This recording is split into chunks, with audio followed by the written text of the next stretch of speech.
What is up, wrestling fans? Welcome to a special edition of the Fannounce Table here on smark.moma.com. Smack Talk is bringing you a live watch-along of WrestleMania 21 as sponsored by Guest 5 over on our Patreon. Actually, technically, he's on the YouTube member subscription thing, so over on that, but you can do the same thing on Patreon. I just realized that I have the wrong thing up on the screen there. There you go. Now I've got the right thing on the screen.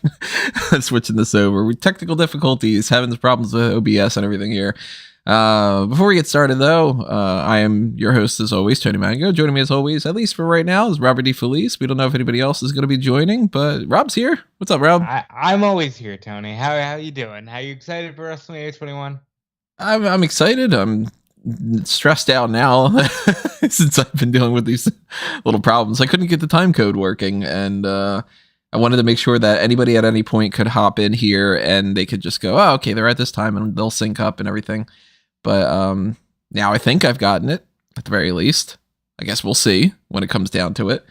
But how are you doing with WrestleMania 21? Is this one of your more favorite ones? Is this one that it's kind of hit or miss, or?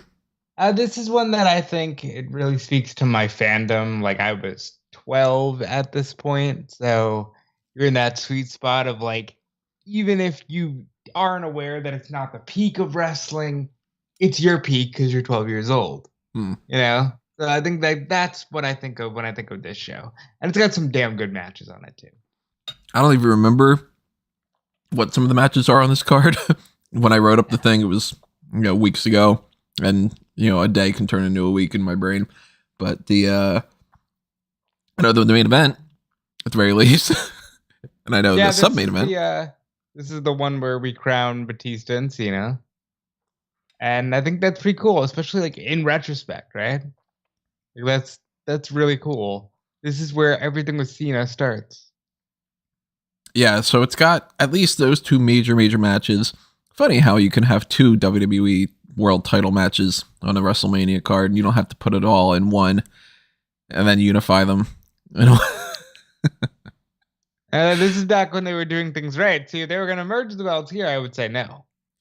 Yeah, they not only had two title matches, but there was two new guys that hadn't won the title yet, beating heels that, could put them in a position where they could be top people going forward. It's almost like they planned the Royal Rumble to boost someone and do something with it.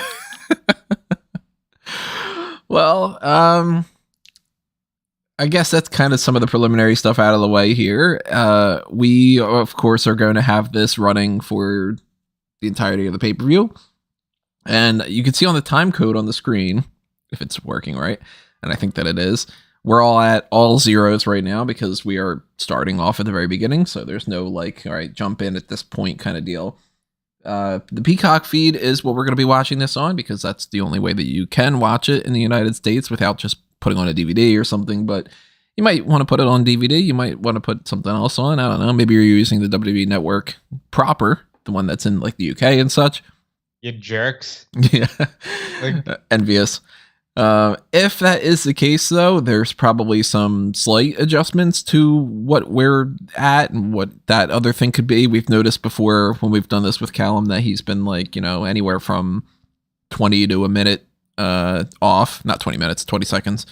And I'm assuming that it's going to be close enough that you could probably figure it out. If it isn't the case, we'll probably try to give some sort of indication. If anybody that's in the chat says, hey, I'm just dropping on, where are you at? We could be like, okay, well, this person just did a body slam right here, that kind of thing or something. We'll figure it out. We've never really done a live one that's been as complicated as this before, but it's first time for everything. So the way that we are going to do this, we'll say 3, 2, 1, play. When we do that, then we'll hit the play button on our feeds and then we'll watch it and do our usual fan track stuff. But over on the Smark Moment stuff, that's why it's Fannounce Table. And I am hoping that I've got the all the zeros working in a way. Let me just double check, actually. You can see this on the screen, how this is going to look in the meantime. If I get this the right way, it would go over where I would bring this up on board. And then we would go with start and stop, and it would switch over. And yeah, okay, it looks like it's probably doing it. So we will reset that clock. We'll have my screen up with the right graphic because I'm not going to switch back and forth and just do this all day where it's just not going to make any sense if I just keep doing that. I don't think that we're going to have any other kind of issues. If I have any problems, I'll let you guys know. If you see any problems, you let me know, and then we'll figure it out, I guess. I don't know. Yeah. Let's just have some fun, Yeah. So again, thank you to Guest 5 for sponsoring this. Hopefully you enjoy it, and hopefully everybody else enjoys it as well. I see that Peter is joining us. Peter's awesome. Smark Out Moment Hall of Famer. Shout out to Peter. 2 times. One for Petey, one for nice. I had to take a sip of my orange juice that my lovely, beautiful wife gave me. Orange juice is nice, and Caroline is nice as well. There you go. Yeah, Rob just said orange juice is nice, and Caroline is nice as well. So there you go. Thank you, Rob. She might pop up here and there. I don't know. She's not feeling super well today, so if she feels like napping, then she can nap and just be adorable on the couch behind me or something. But the nap nest, she wants me to clarify. But yeah, we are going to get this kind of started in a minute. So I figured I'd give another minute or so just to start at 12:15 p.m. on the dot. 15 minutes past when I wanted to start because of my stupid problems that I had going on here. But, it was a rain delay. Yeah, it's just Samoa Joe and Michael Cole right now. They're just talking about how you've been patient for a while, but you'll have to just be a little more patient because WrestleMania is back in business. Really quickly in that minute. 2 years ago we had WrestleMania too big for one night. Then we have WrestleMania back in business. This year they're like, fuck it, stupendous. One word. That's all we want to put the effort in. I'm surprised they haven't made it stupendous where the 2 is TWO, the stupendous. Yeah, that makes sense. Alrighty, so I think that we're good. Peter says Tony don't release Rob now because of the rain. Yeah. Well, I wouldn't announce it because WWE doesn't announce these things anymore either. All right, so I've got my feed where I'm hoping that this will be okay. You got your set? Yep. All right, so without further ado, remember everybody, it's 3, 2, 1, play. Get everything situated. If you hop on later, we'll tell you because you wouldn't be listening to this right now. Doesn't make any sense.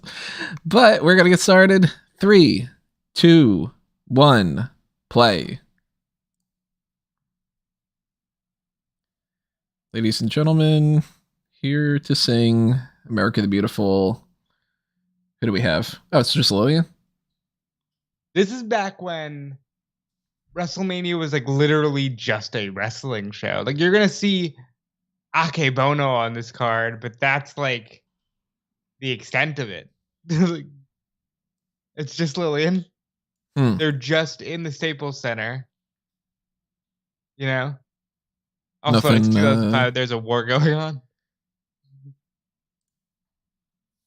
So 2005, this is April 2005, I'm assuming. So I'm not far away from graduating high school. I'm not watching wrestling at the time. I'm very much more concerned with, obviously, high school. Look at how simple this is. In 2 years, this would no longer ever be the case. Once they did Ford Field for 23, they were just we gotta do a football stadium every time. That's why they haven't got back to the Garden.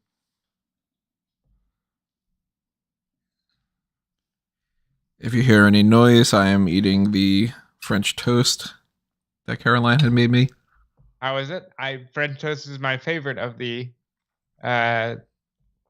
pancake waffle. of the triumvirate. Yeah. Oh, that triad of breakfast items. Yeah. To me, it always changes. Sometimes I'm like, oh man, French toast is definitely the top, and there's no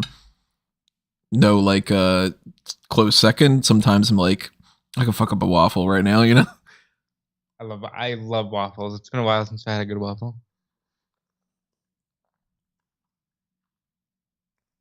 That guy was really excited. Yeah, he was.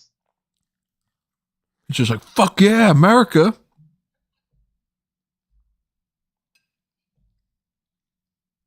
What do you think about America the Beautiful versus Much Star better. Spangled Banner? America the Beautiful is much better. I don't know if I'm partial because I'm a wrestling fan and we grew up basically being told it's better. But it is. It's so much better. The Star Spangled Banner has no like rhythm to it. Doesn't rhyme. Doesn't sound like a song.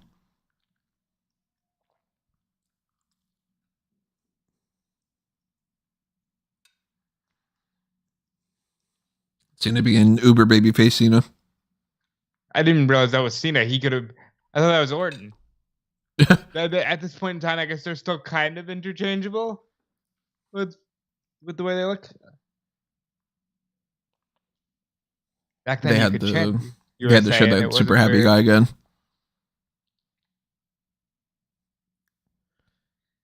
No pyro. No, we're going Hollywood, baby. It's not time yet. I love the vignettes for this.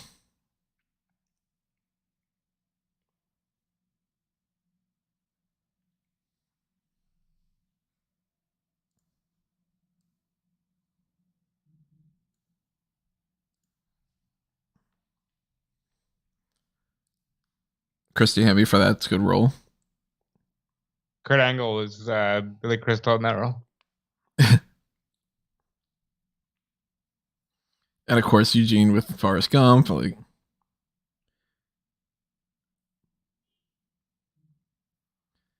how perfect are some of these things, though? And it's just like they tried.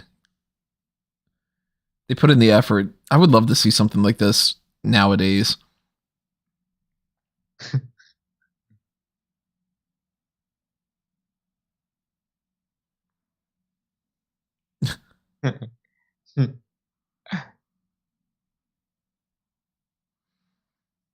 Good choice to have Stacy Keibler for the Sharon Stone thing, too.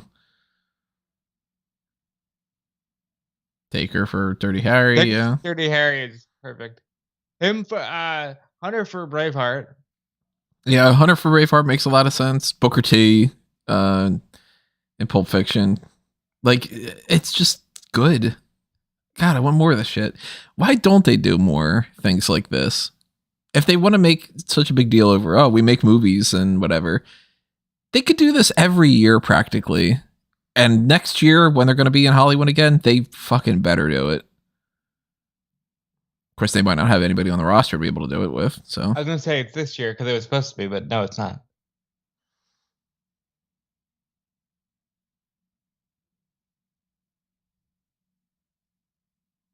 It's not like they can't say that they're making enough money to pay for the vignettes, right? But instead, we'll get that same voiceover guy that'll just go, WrestleMania's going to Hollywood, and now sponsored by Snickers. Yeah, because it's always Snickers. They got Austin for Gladiator.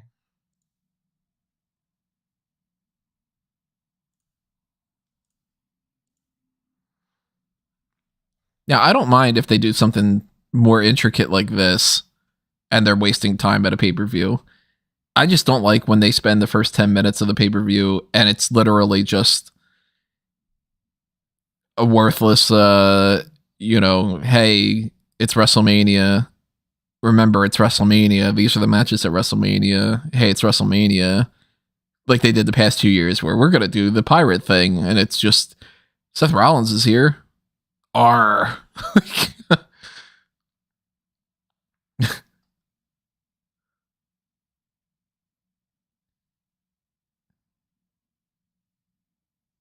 My name is Stone Cold. And they're even kind of mimicking the Gladiator soundtrack.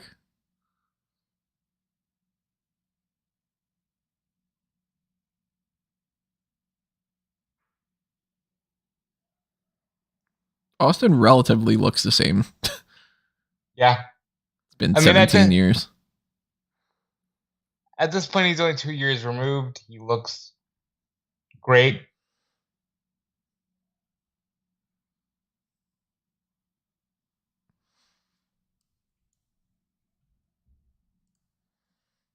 How long has this voiceover guy been working for them? A while. He'll be the next budget cut. They'll just get Matt Camp to do it all. I do like Matt Camp, but he doesn't have that same voice.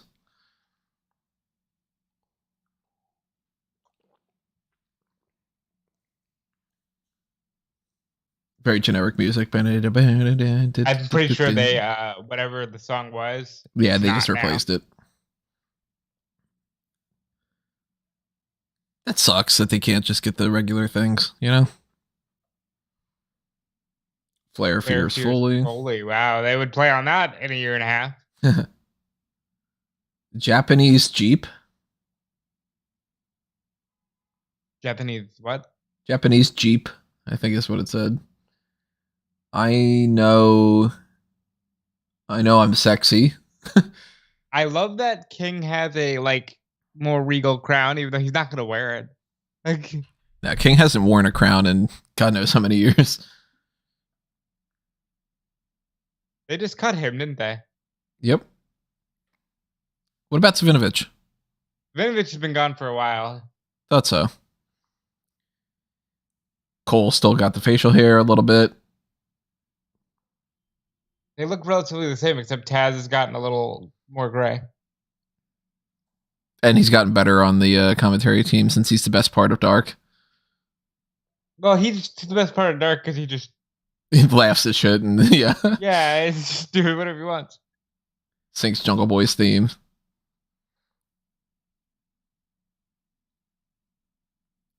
This is crazy. I mean, obviously Eddie passes away at the tail end of this year, but say Eddie and Ray is opening WrestleMania. Hey, we got a for the first time. There you go. And it was Cole doing it too. He couldn't get into boss time yet, so.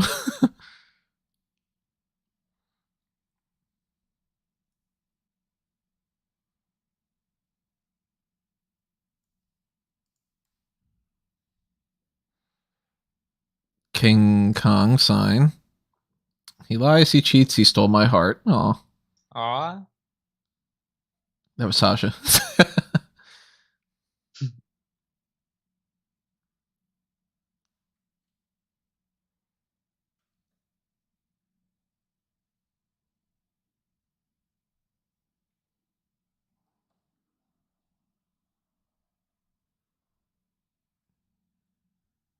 So what was the storyline going in here? They're tag team partners that are feuding?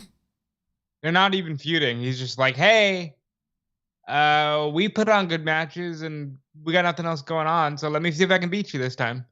So even then, it's just sort of like, well, we don't really want to do anything with the tag teams. This was like the start of that. And this was better than, anything they probably could have done with the tag teams anyway. I came to see Ray 619. The guy 123 in the chat. Can you react to WrestleMania 9? Pick a poison. That's the whole option. If you want us to watch WrestleMania 9, so Tony and I would probably watch WrestleMania 9. Oh, totally. I don't think you can pay Callum to.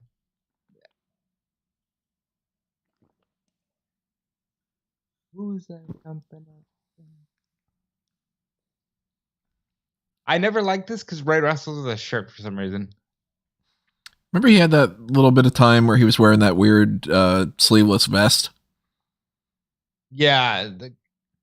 That's what this is. Yeah, I'm not big on Ray wearing a top. I'm okay with it. I don't know. Not my Ray. Hashtag not my Ray.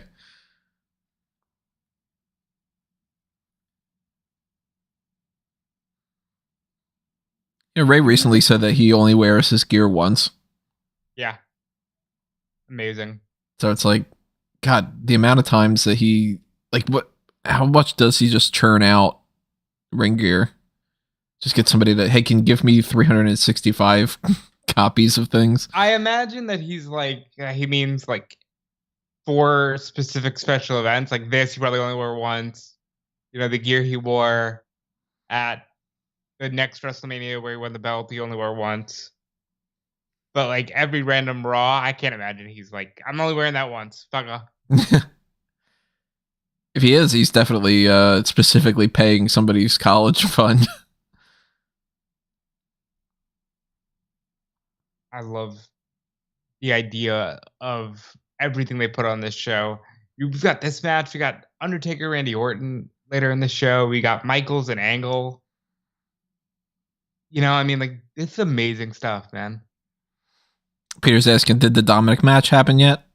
No, that happens later this year. So they're not even like angry at each other yet.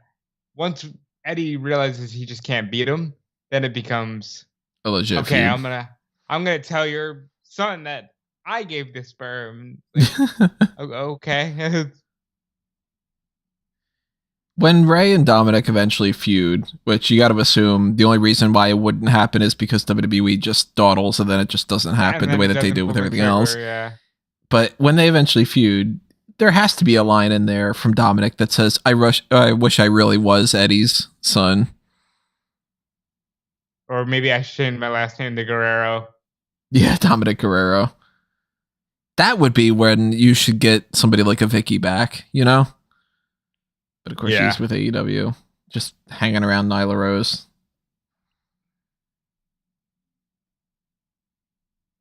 You hear the kids? Like, Eddie.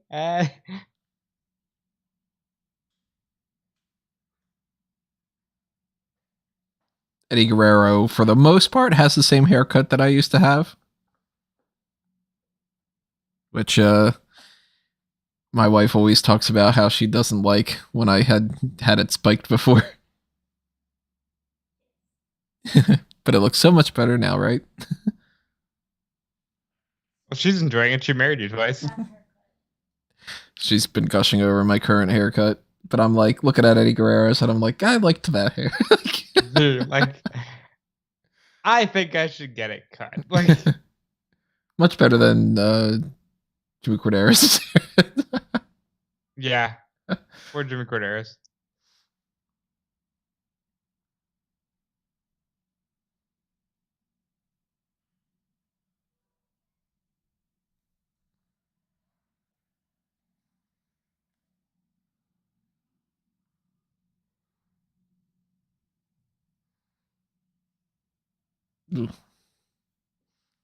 Sell the boy. Why does the sign say sell the boy? I don't know. That was perfect. This is Ray. Like, Ray's not bulked up yet. He can still do just about anything. Peter's conspiracy theory in the chat is Eddie and Ray are friends. Sasha and Ray have the hookup since Sasha's married to Mikaze. So that Ray just gets his gear from Mikaze. I like this theory. I like that theory too. I can see that being a thing. He just calls up Mikaze and he's like, hey, like, how you doing, man? How you doing, kid? He's just like, oh, Ray, you know, I'm doing great. What's up? You want me to make you some new ring gear? He's like, yeah, I need 2,000 pairs of pants. And I got a couple of matches coming up.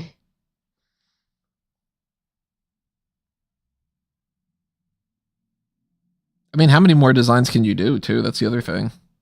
Gotta run out of creative inspiration. There's like so many color combinations and stuff.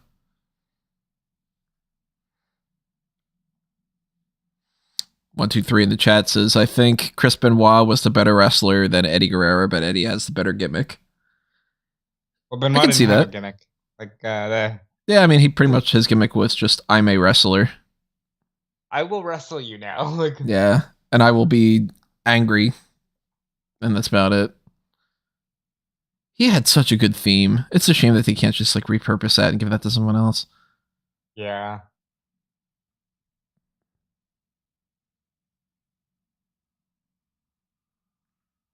Overall, though, I liked Eddie Guerrero better than Chris Benoit. And I wasn't even watching during their peaks. But back in like WCW when I was watching, I always liked Eddie better. I think I prefer Benoit in ring wise. Benoit doesn't have, as much as he has his great WWE theme, he doesn't have the LWO. Budge sucks. I wonder if that's like a thing about Adam Cole. yeah. Or is it that real world character that actually inspired the whole Budge thing for Cole? Who? It was some reality show he was watching that the guy was just named Budge. Oh, really?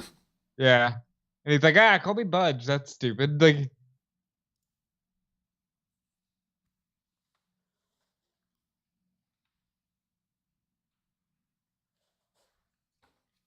look at how they're masters of people. All he did was go, and they just immediately went, yeah.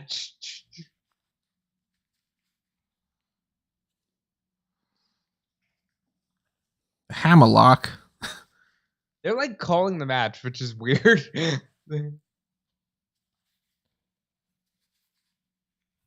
And it's been how many minutes into this? We're 20 minutes almost into the pay-per-view itself. And I haven't been hearing. Remember, the main event tonight is.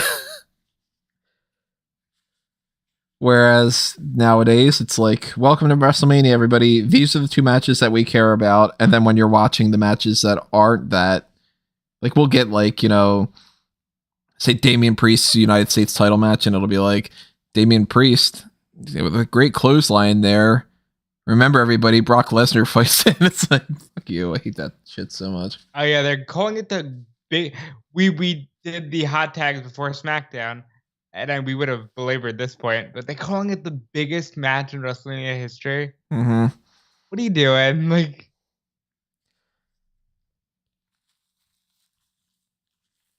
and in the day since we did the hot tags, it comes out about Vince McMahon versus Pat McAfee, possibly. Like, ugh.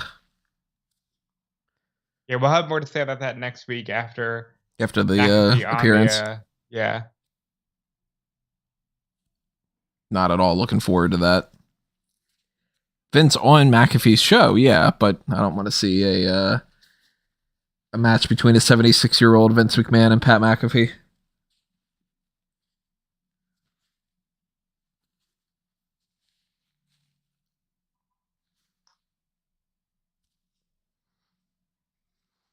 Good match so far, of course. Oh, well, I mean, yeah. Look at these two. Like, yeah, if it was anyone else, like, it would be not a great match. What were some tag teams that were available that could have had a match against these two? On SmackDown at the time? Because they beat the Bashams, and then I think the Bashams disappeared.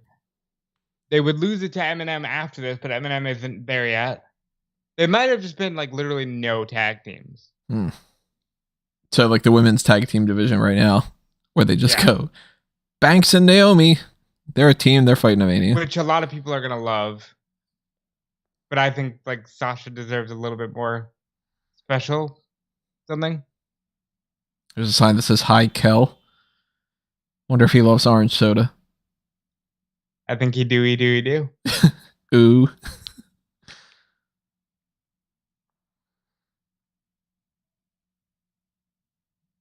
Peter mentions Vince versus R-Truth. That's what I'd settle for if Vince has to wrestle. That I'd be into. Okay. You can sell me on Vince for McMahon versus R-Truth, because R-Truth would make that something.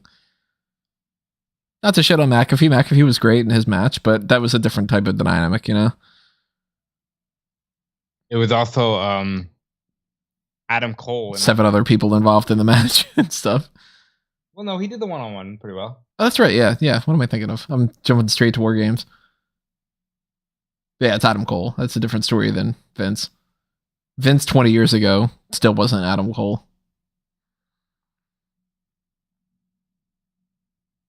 Isn't that crazy to think that his last match was Bret Hart and how long ago that was? Yeah. It was meant to be the end of the character, though. Like, that was the story going into it. 12 years later, here we are. I can't see him fighting Pat McAfee. Like, maybe he has a match against like I said, the Undertaker. He could do a choke slam and a tombstone. You know, just to get Taker in a ring.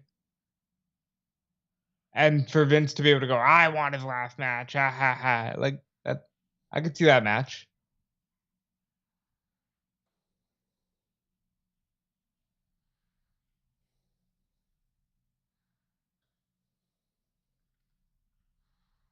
Funny I how like it everybody so always much lands like more. that on the 609.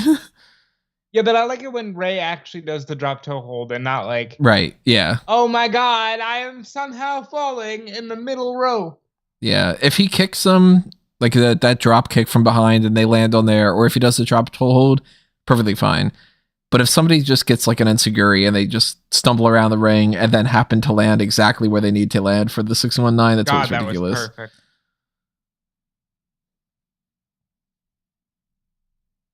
That was perfect.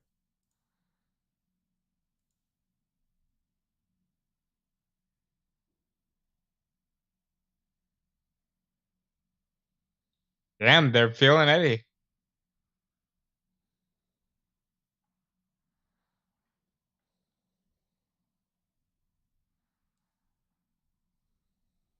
And there it is. There you go.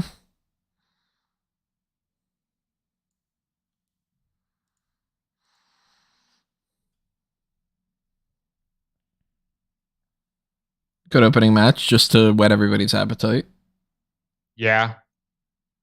Kaylin in the chat. I wish I had died in the woo. What? What's the reference coming in with the Nikki Bella thing?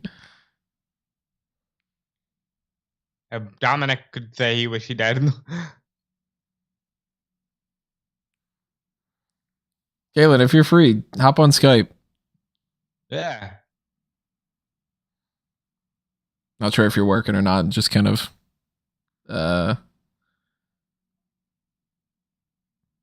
Of course, you get a little handshake. Yeah, but you can tell, you can hear the frustration. Yeah. Of like.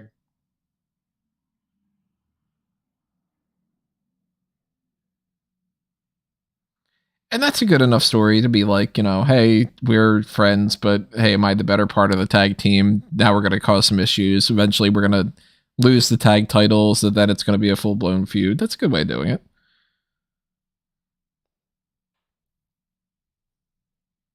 Hey, look, it's the Bashrooms.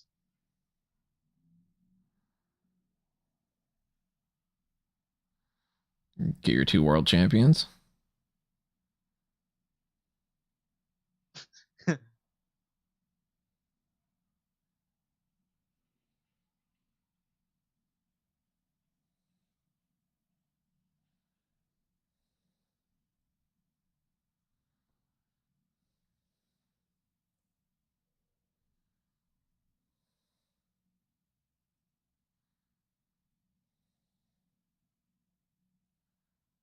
That is correct.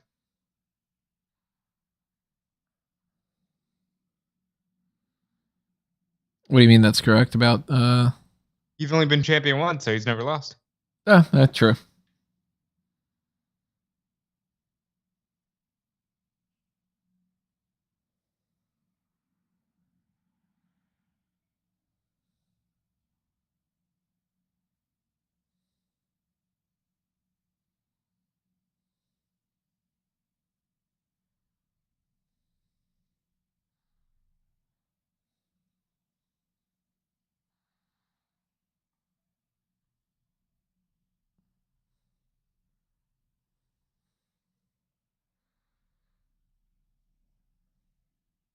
And of course, we know how that plays out.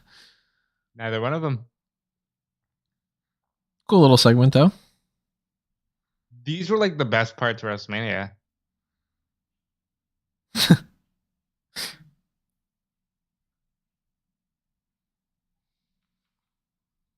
Yeah, now that's like a, you know, just a little brief thing, just to get people to pop. You don't really see both champions acknowledge each other from those different areas. Raw and SmackDown.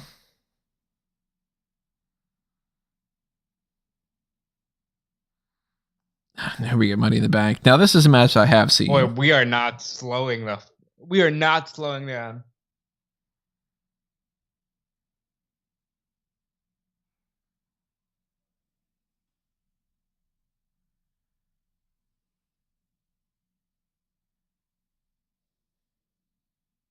and I want you guys to think about this. Like, we don't know what this means yet. Yeah, this is the very first one. Like, it's just, oh, they win a world title match. Okay, so what do they get it like next month? Like, Yeah, they fight the champion how afterward works. at Backlash or something, right? Yeah, you don't understand how this works.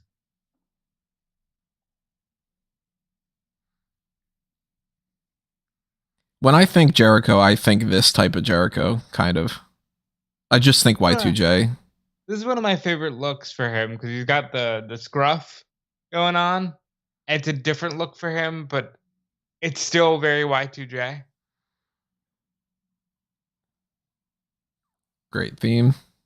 And we're not even like letting them do their full entrances, which would be a sin at WrestleMania now. Yeah.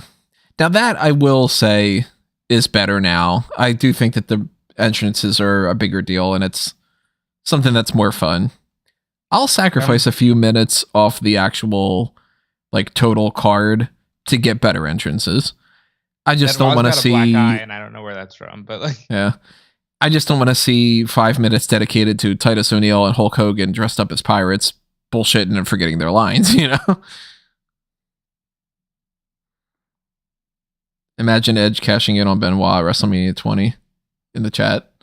Oh, I mean, maybe for the better. You know, like, you never know. Never dug Tomko. Yeah, but I like this style. Like I always said, like Dolph Ziggler, Big E, AJ Lee. Great. The Shawn and Diesel combo. I like the Shawn and Diesel combo when it's done right. Yeah. Not Raquel. Overdone. I mean, not Raquel. Reina.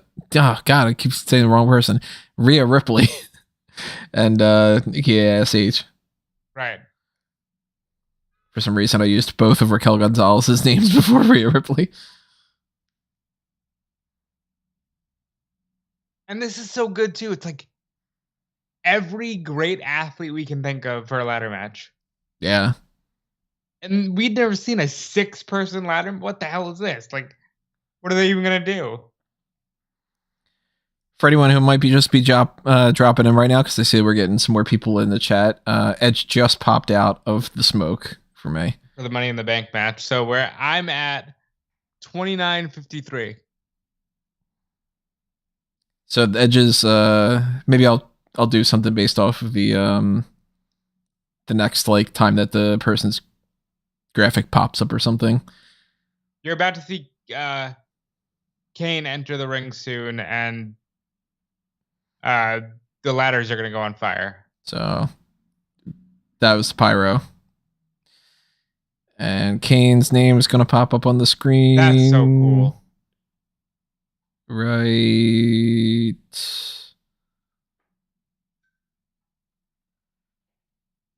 I'm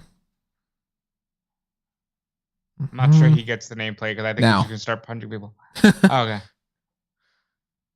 Oh, now everybody's starting to fight. I was like, I think he's just going to start punching people. That's awesome. That's a cool way to do a WrestleMania entrance, and like it's still quick. The ladders are just do the ladders just stay on fire the whole match? That'd be awesome. Suddenly it becomes an Inferno match. I'm assuming somebody just puts them out. But then again, that's not safe at all to be climbing any of those if they've been on fire, so. I don't even think that they're like real. I think they just get put out and moved. Although that would be kind of a fun way to do it. Somebody grabs one of the ones on fire and has to climb that. They're just like, ow, ow, ow, ow. And okay, you've got some ladders around the ring, but they're black. They're blending in. Now it's like silver ladders everywhere. Now the bell rings. It's almost like Jericho hit Christian with the ladder to signify the bell ringing. Love it.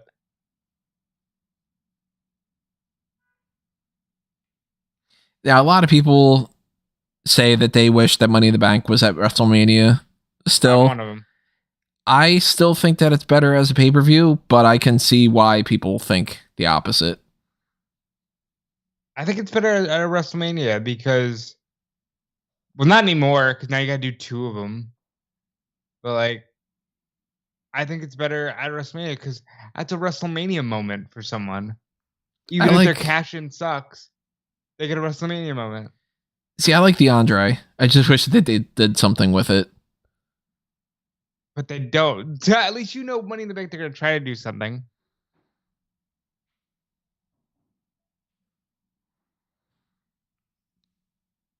Somebody's gonna get their ass kicked.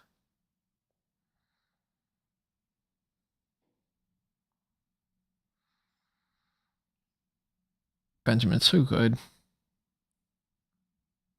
We're not done yet. There's a save chip sign.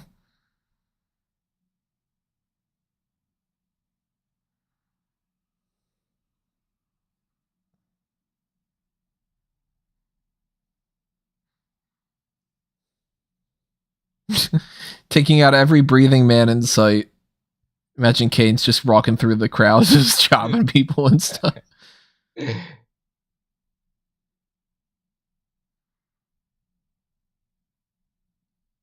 Oh man, Peter, is that true? Baron Corbin's the only person to win the Andre that's still left in WWE. Matt Hardy, Cesaro, Big Show, Braun Strowman. Yeah. Shit.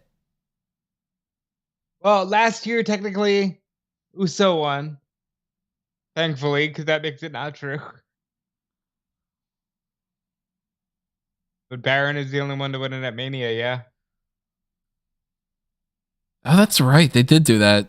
Yeah, I forgot. Fuck. Don't do that again this year. Don't have WrestleMania SmackDown or anything. They're going to, most likely, but... They're not. Because this time around, they're teasing the special is the Hall of Fame right after SmackDown. You don't think that they're still just going to refer to that SmackDown as WrestleMania SmackDown? I really hope not. Oh, this is Benoit's going to...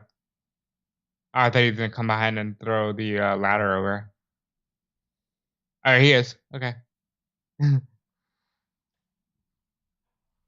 When you're done with the home repairs, Kaylin, if you want to hop on, go ahead. Love to have you. Let us know what you're repairing. Drop it in the comments. Is it a sink? Is it a floor? Tell Jody we said hey.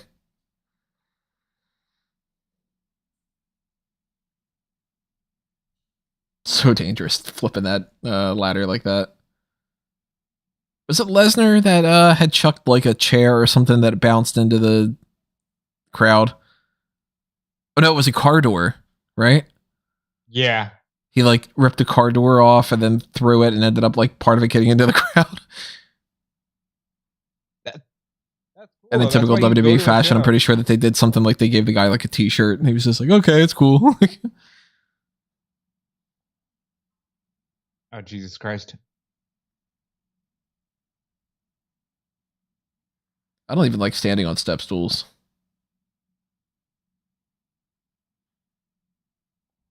I always liked when they do this.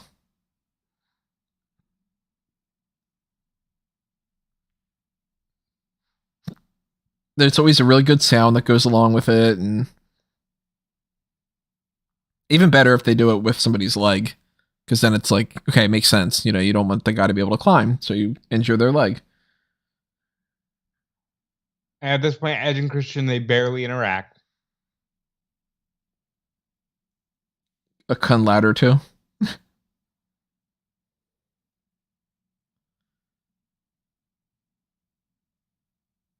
That's a cool little reference, you know?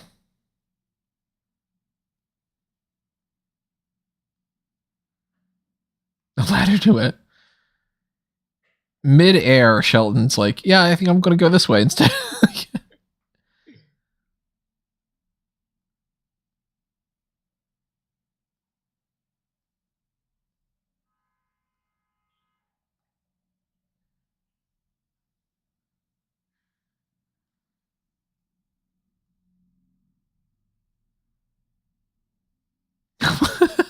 You hear what JR says? He's eaten more ladder than the law should allow. Is there a certain amount of ladder you should eat? Yes, 0. Oh, maybe there is some kind of law somewhere, because there's weird laws out there that say like you can't shave a squirrel on a Wednesday morning and stuff.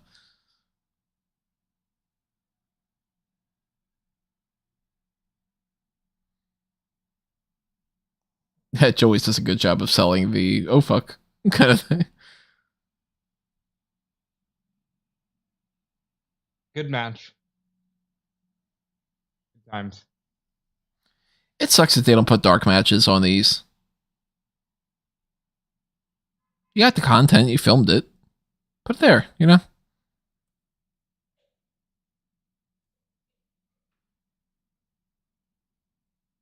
Because this was like an interpromotional battle royal, I think, is what happened prior to Ray and Eddie. Maybe. Hey, JR reference thing on WWE television. That's cool.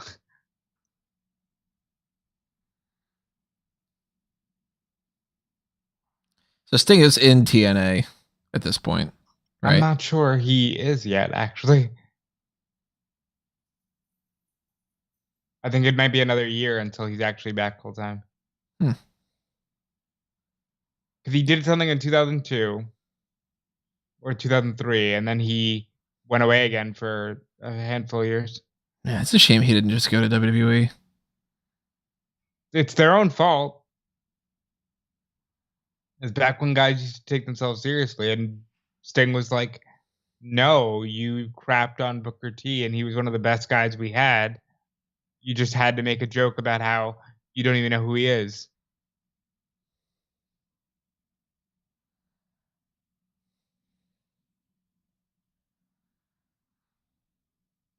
You have to compare this to the Revolution ladder match on Sunday, yeah.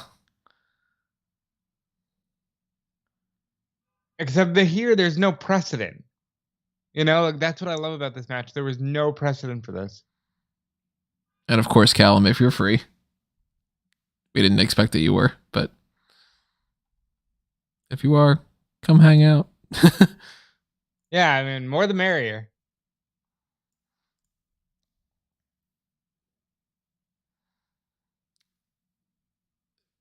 I'm trying to read that sign on the side. It looked like it said Tamakori.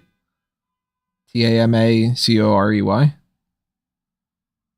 That could be somebody's name. We don't know. Definitely not free.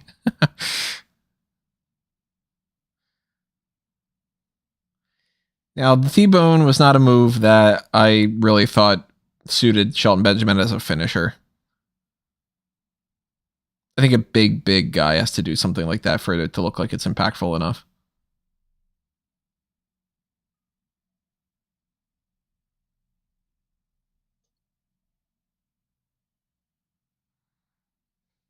Still, though, I mean, if you do it from the air, it looks legit. You know, it doesn't look like it has to be too pre-planned. It just looks, you punched me, I ducked, I grabbed him, I slammed him.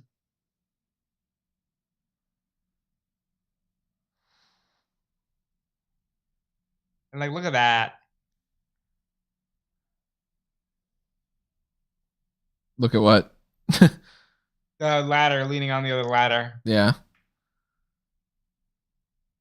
And they did it in such a way that it looks, you know, it kind of looks natural instead of people actually just grabbing it, putting it there, then walking away. Got a good moment coming up. And the camera angle shot is perfect. You don't see Benjamin coming in. Right. You don't see Christian. But just enough time for him to do this shit, which is, that's so fucking good. So well shot. You don't see Christian holding the ladder. You don't see anything like that. It just looks like, holy shit. Instead of 6 super cuts real fast that show you the wrong angle. Now they're doing it because they're like, get the crowd. Yeah, now you can show, god damn, I don't know how people can pull off this kind of stuff. I still have a pain in my side from the way that I got out of bed like a week and a half ago or something, it seems. I like tweaked a muscle in my back, and then by compensating for the muscle in my back, the like muscle around my rib cage has been hurting the past couple of days. It's better a little bit more so now, but like that's just getting out of bed. And it's like Shelton Benjamin's like, I'm gonna wrestle a match and I'm gonna run up a ladder sideways. and jump on another ladder and stuff. And folks, you may hear me typing, but that's because I am always spreading up news. That's great. I don't even think that was supposed to happen, but that's great.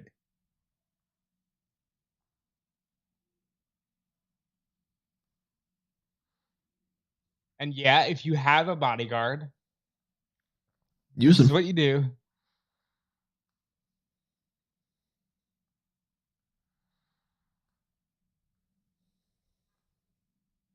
Solving a problem.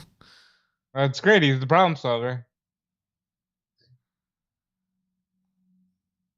And this is good too. Like the whole, like, I'm just going to push you up. Yeah.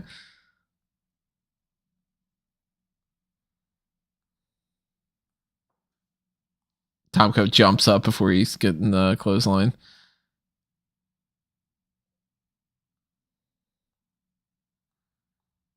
Now, at this point in the match, I probably would think that Christian would have gotten it, you know?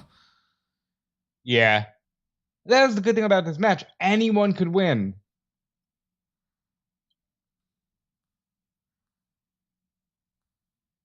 What was that? They're playing the replay. But they started it too early. There it is. Just.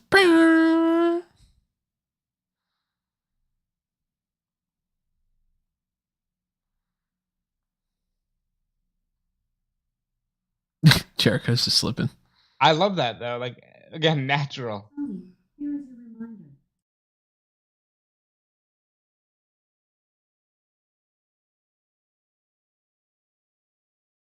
Is she digging the match as well?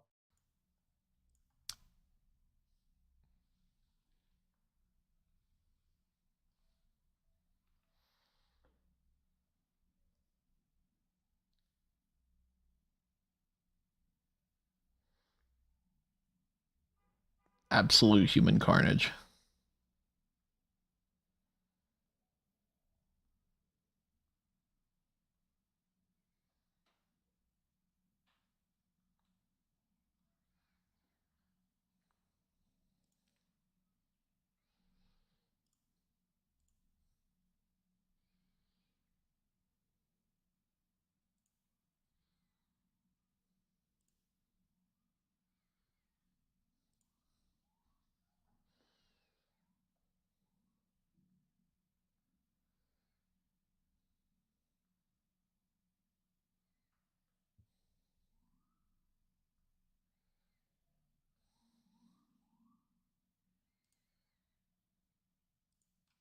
And this, of course, watching this nowadays is uncomfortable, yeah. Yeah. Watching that is uncomfortable. Where to in the chat says, Tony, you never answered what cereal you were eating like a week ago. I was eating the Trader Joe's version of Honey Nut Cheerios. Not as good as the regular Honey Nut Cheerios because it's like healthier. But oh god. Watching him writhe in pain like that was very uncomfortable. Kaylin's replacing all the electrical outlets in the cat's bedroom. The cat has a bedroom. Okay, first question, the cat has a bedroom. Second question, did the cat request the new electrical outlets? Yeah, I mean, I'm assuming it's a safety thing. It's like clawing at it or something. I think you need to replace the cat with a dog instead. This makes me very uncomfortable what you're about to say. What, the headbutts there? Yeah. I mean, to be fair, he is putting his hand up. So realistically, he's probably not hitting him in the head like that.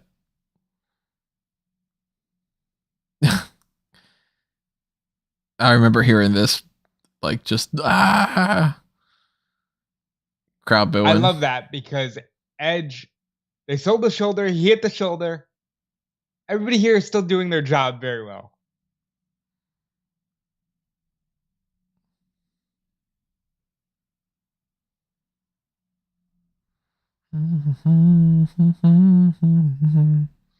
That's so good. And it's just a black briefcase. Now, I do like the Money in the Bank briefcase not just being a plain black briefcase. If you're going to brand something, brand it as much as you can, you know? But it's not I don't like the green briefcase with the gold letters and stuff. I like the Rollins one. The Rollins briefcase. One, 100%. That's the best one. Second best one, the current women's one. That white briefcase. I think I did like mock-up images of Money in the Bank briefcases a year ago or something, where I was just like changing the color schemes.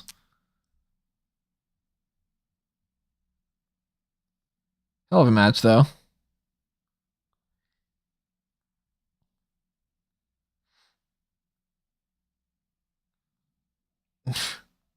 Now, we know that he hits the ladder, but still, it just seems like it's going to hurt so bad.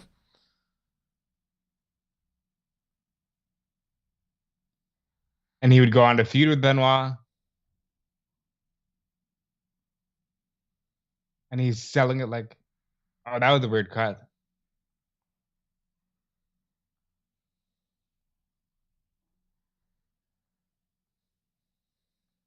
Yeah, Peter says, too bad that the women's briefcase has to be cashed in within 24 hours. It seems like it, right?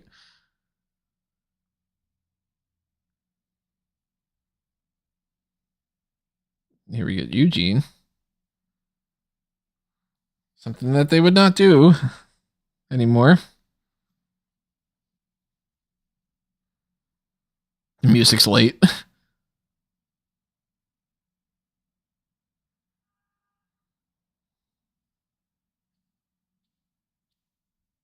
I think this works.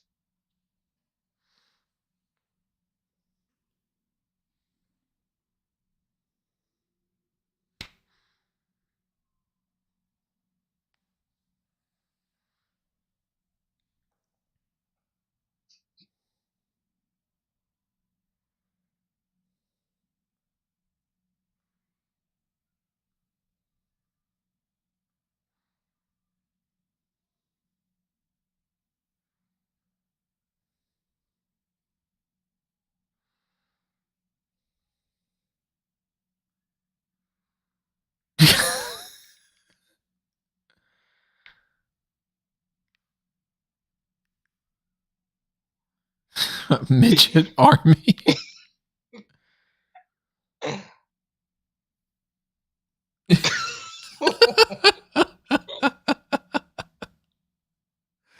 Oh,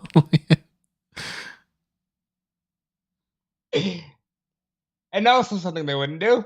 Yeah, another thing. Well, I mean, depending on what happened with those discussions with Vince McMahon and Mustafa Ali, you never know if they were still thinking about doing it.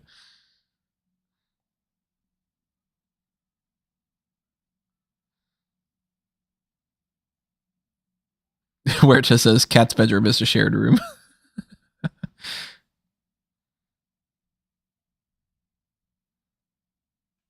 My car sleeps in every room of my house. That's a small car. Is it a Mini Cooper? I had to. I know it's a typo. Yes. I made a joke yesterday when we were walking around. I saw Manhattan Mini Storage. I said, if you park your car there, you can only park a Mini Cooper or a minivan. This is the type of shit that Caroline has to deal with all the time, and I just get eye rolls and then I laugh. I'm like, you're going to divorce me eventually. I make these awful jokes, but she loves them. Thank God. Hassan has such good theme music.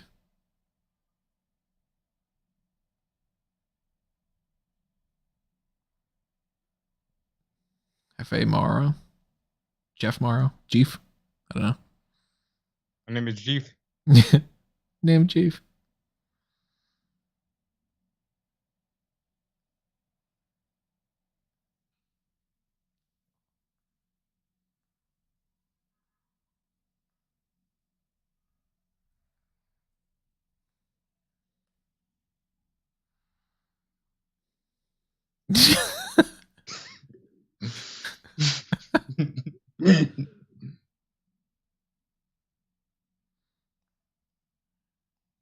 Look how young Davari looks.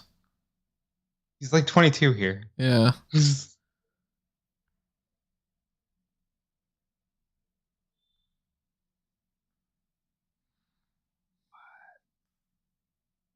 Like the what? See, here they're giving them the spot for it. The what chance? Yeah, they're giving them the what chance. Yeah, he's literally waiting.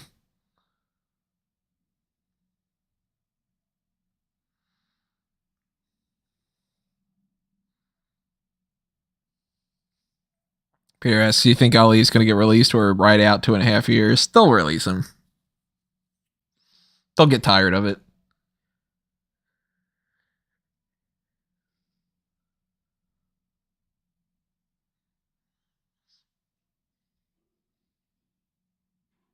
He's not on the show.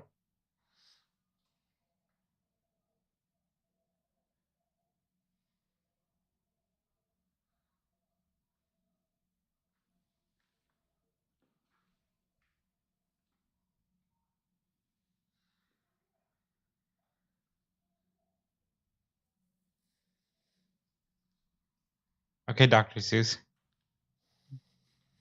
I would not. I could not. I wouldn't stand in a room. I wouldn't stand with a broom.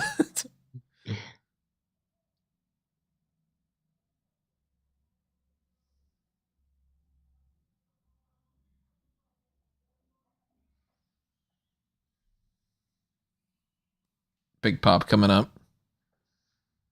Okay, people are already looking at who's going to come out and save. Of course.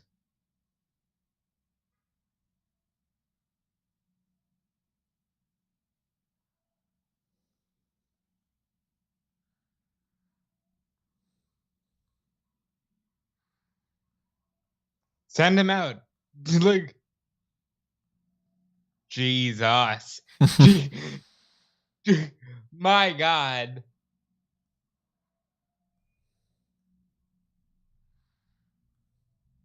And that feels like a huge, huge, huge deal. My God. That's like WrestleMania type stuff, you know? Adam Sandler.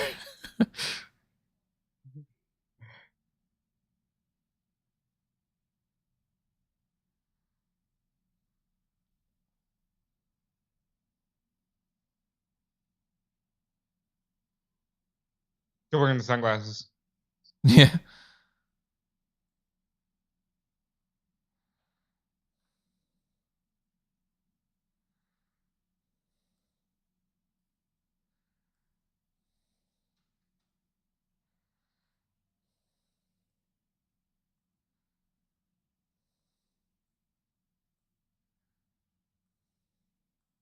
God, the place is going nuts. I love stuff like that.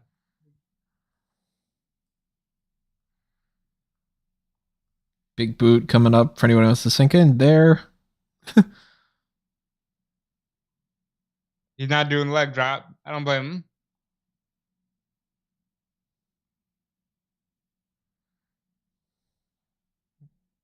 And he gets eliminated from the Royal Rumble.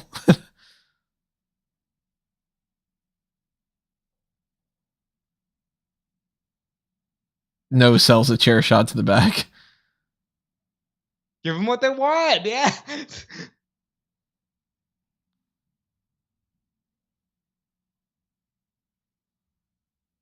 Big boot coming up there. Wait, they're gonna hit the leg.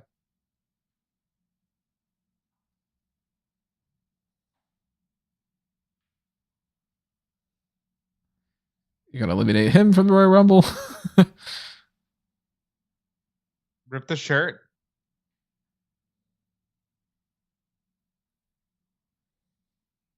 Rip the shirt, I said.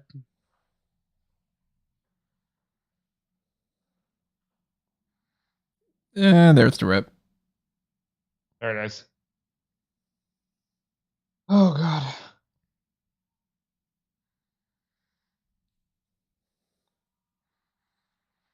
Think we're gonna get anything halfway decent like this year?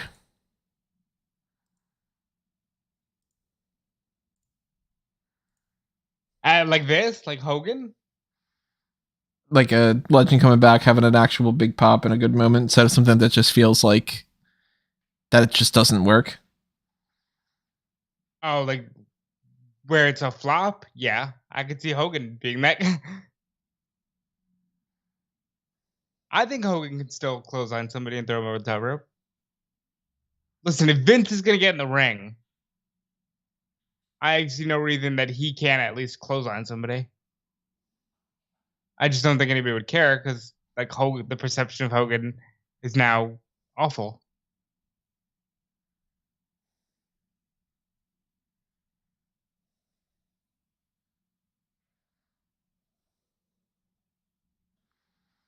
Peter says Vince rips off his shirt like Hulk. It could happen. Oh, it's Brooke. I was saying it's Brooke, yeah.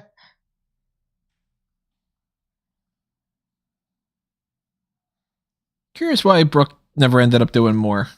Not that she, struck me as anyone who could have been some Charlotte Flair type or something. Didn't want to do it. But I'm surprised that she didn't try to become more of like a manager or something, Is this pre-Hogan knows best? That's probably why they're showing the children and the wife. Maybe. Because they're getting them ready for it.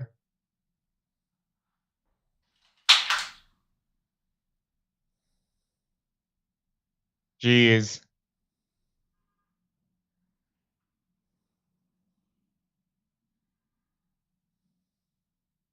And I'm fine with this. Like, they just give us 2 action-packed matches.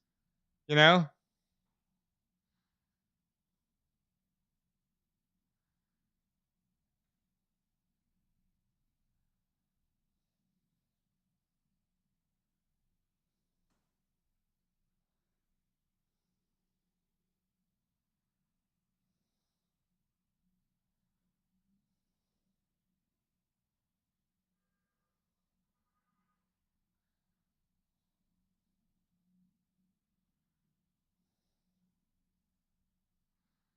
This is one of the more iconic Hulk Hogan shots of the last 20 years.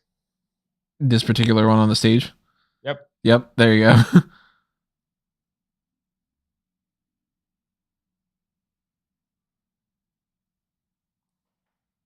I mean, this segment's going on as long as a match would. Right here. Yeah, there you go.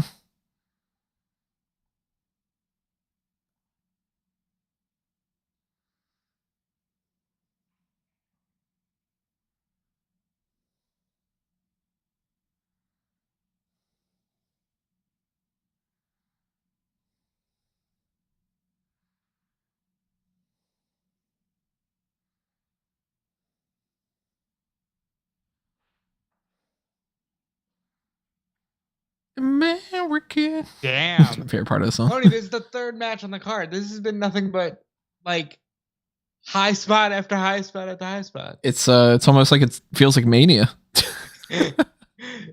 Jeez.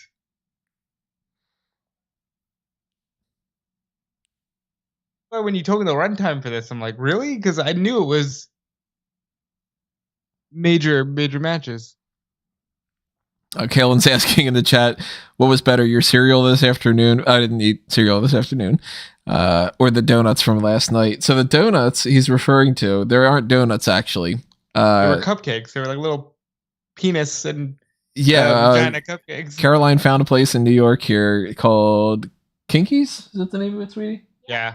Kinkies. Shout out to them. They're not sponsoring us. They should though.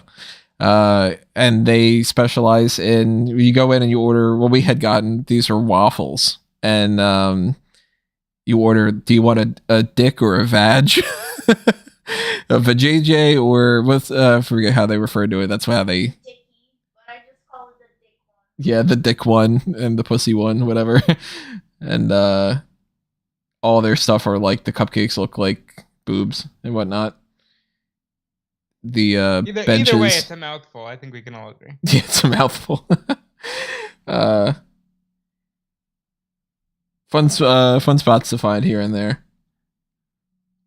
Let us know what you would order in the comments. Which I saw the cupcakes. The cupcakes are looking really good. You think Randy Orton should have ended the streak? Yes. If anybody was going to, they could have done it right here. I think ending the streak with Randy Orton, the Legend Killer, ending the streak with a proper John Cena thing where it would have been like ideally like title versus streak or something. Or if you would have ended it with Roman Reigns. Didn't need to be Brock. Like, I think Orton doing it here would have been fine because it was only 12 at this point. You would do the 13th. And you could have been like, it's unlucky 13. Or like, Randy Orton's a Legend Killer. And at this point, it wasn't like a selling point for Mania. You know?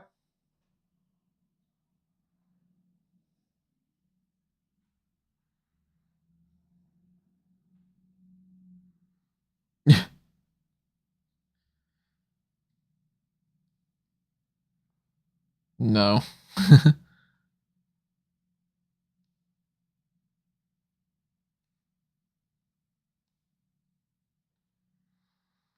Undertaker's got the dyed hair back here.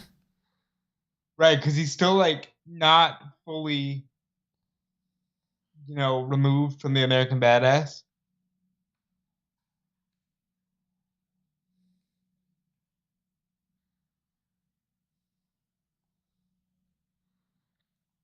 Peter says, I think Marvel has to go into a multiverse where Brock didn't beat Taker. I love Undertaker's entrances.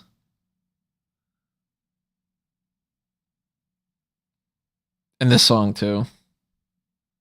I wonder if, like, Kazarian was one of the druids or something. Yeah, true. You never know who is. Sometimes you can kind of see, but...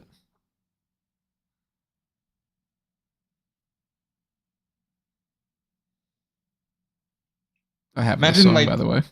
Being one of the people who just drops the fucking thing. Or just right, you just ruin the entrance. Every Undertaker entrance should start off with something like this, I think. The Gregorian chant.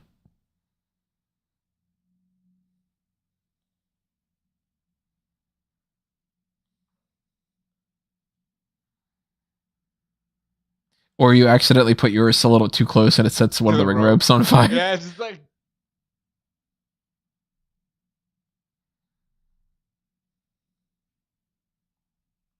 And he's even getting a quick entrance.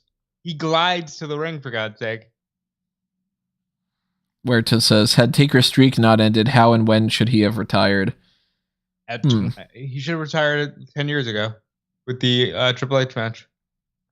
It's the end of an era, just to end it. I still think that if we wouldn't have had the pandemic happen, that the Survivor Series thing would have made a lot of sense.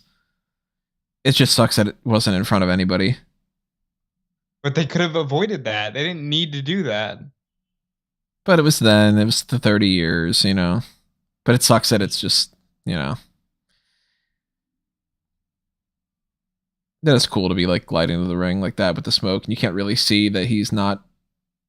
And he's just on like some kind of a little, scooter dolly kind of thing. Simple, but it works. And it's quick. Yeah. This was those years where it was so focused on the wrestling. Now again, like I said, I would take an extra minute for an Undertaker entrance, but like even the Hogan segment was leading to a match the next month at Backlash. It was Hogan and Michaels against Hassan and Daivari.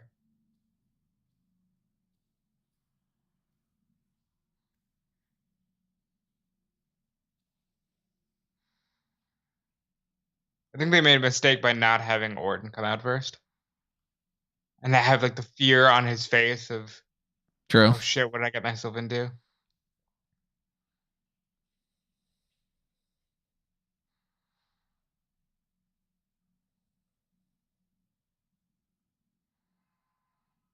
This sucks because you still have to walk back like a druid, even though like nobody's paying attention to you anymore because you're focusing on Taker.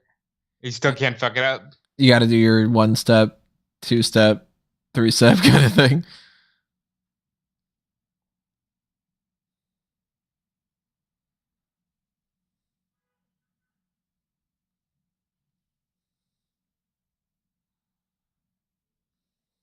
It's so good. How do you feel? Like, isn't it just great? Never once been able to get my eyes to do that. I knew some people who could. Yeah, I knew a couple of people that were able to do that when I was a kid. They would just be like, Like, "Oh, oh, look at me, I'm the back in there, Undertaker." yeah. Oh, yeah, you know.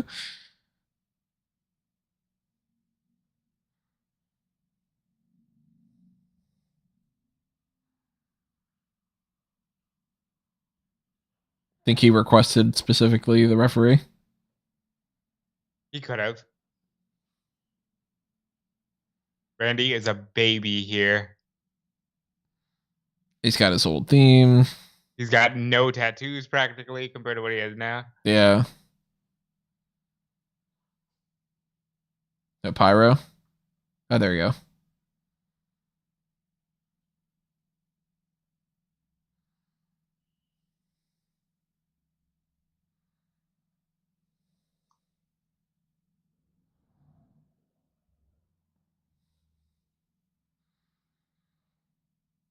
You know, if you could have like the best of different eras and everything, imagine you put up Legend Killer type Orton, but it's Orton from kind of now with like voices playing for his entrance and all that against this type of Undertaker. I think it would have been. I think you take Orton from maybe like 10 years ago against the Undertaker right here. Amazing. Well, you take the mindset of an Orton from now, so he knows what he's doing, you know.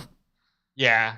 But you put him in the body of somebody who's Like maybe just like 2008 Orton or something.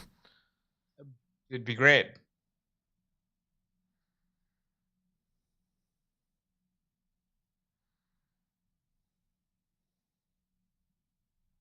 And this is gonna be a sprint too. They're not going long here.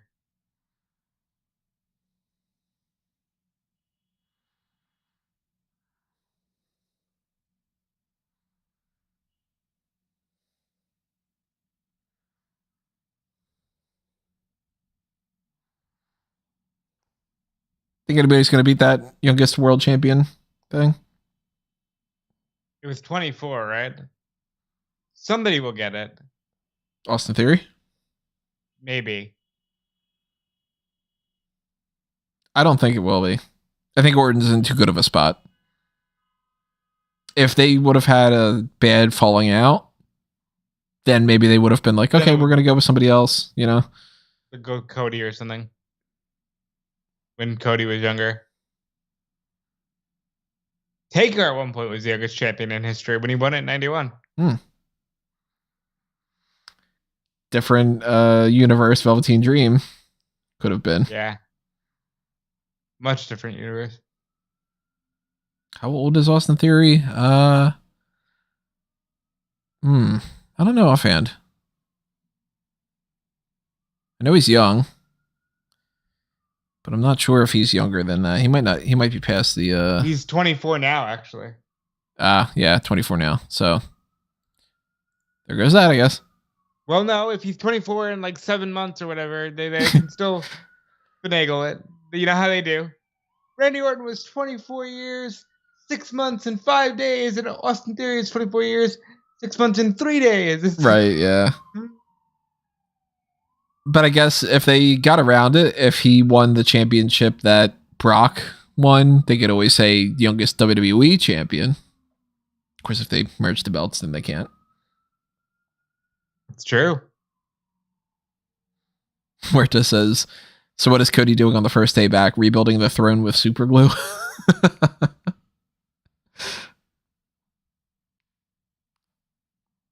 Maybe the McMahon thing has something to do with Cody. Well, McAfee's talked crap about Cody. I guess we'll see. Love that spot.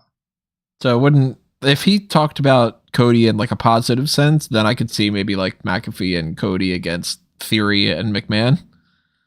But maybe that's the plan. Maybe it's Vince and Austin Theory against Pat McAfee and someone. don't know who that would be, though. Would be fun.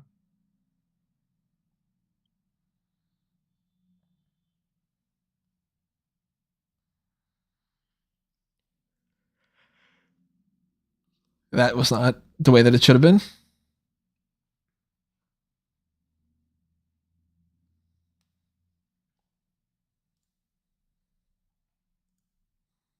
Veteran.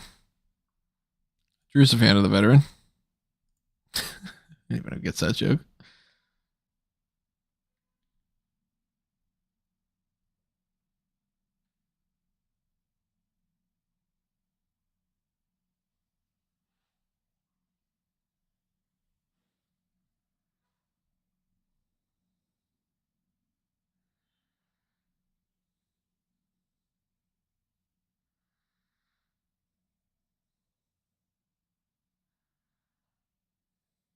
There's a moment in this match, and everybody knows who's seen this match knows what I'm talking about, where I still look at it and go, should have ended the streak right there.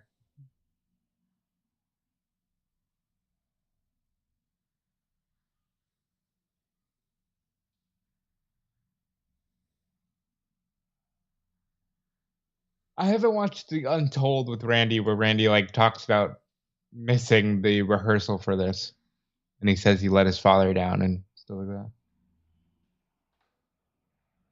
I don't think I've seen that either. Or They if I do did, those I very completely well. forgot. They do those very well. I always appreciate the WWE documentaries. The good ones, not when it's like, you know, the day of, and then it's some random pay-per-view and it's just, you know, Bailey hanging out in the ring going, oh man, it's the day of the show. You're like, yep, it's the name of the program.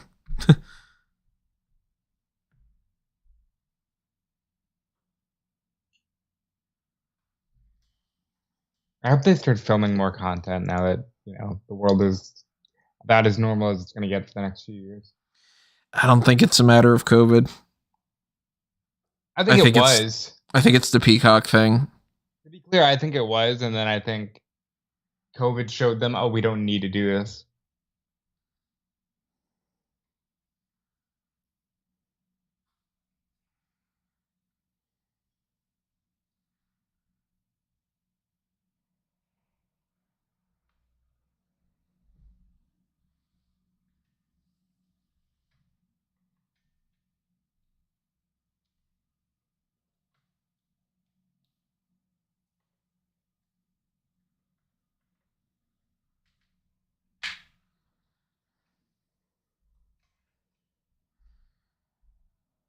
The Undertaker exploding. He exploded? That's where they should have ended the streak. Spontaneously combusted. I could see Undertaker doing that. And then one of the druids is like, I swear it's not my fault. Turns out to be Snitsky. So we watched the Royal. Well, we didn't watch the Royal Rumble pay-per-view, but we at the Royal Rumble pay-per-view, Undertaker fights Heidenreich, and Snitsky like helps Heidenreich, and it was rumored for a little bit that they were going to do like a tag team casket match or buried alive match with the Brothers of Destruction against Snitsky and Heidenreich. Could have made Much sense. worse of an idea Heinrich than is a this. big guy. Snitsky's a big guy. And Yeah. Snitsky killed Kane's baby and all that good stuff.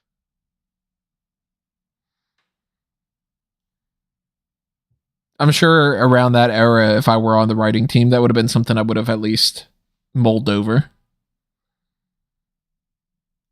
Because that's a big deal. Brothers of Destruction at WrestleMania? Casket match? I would have done it.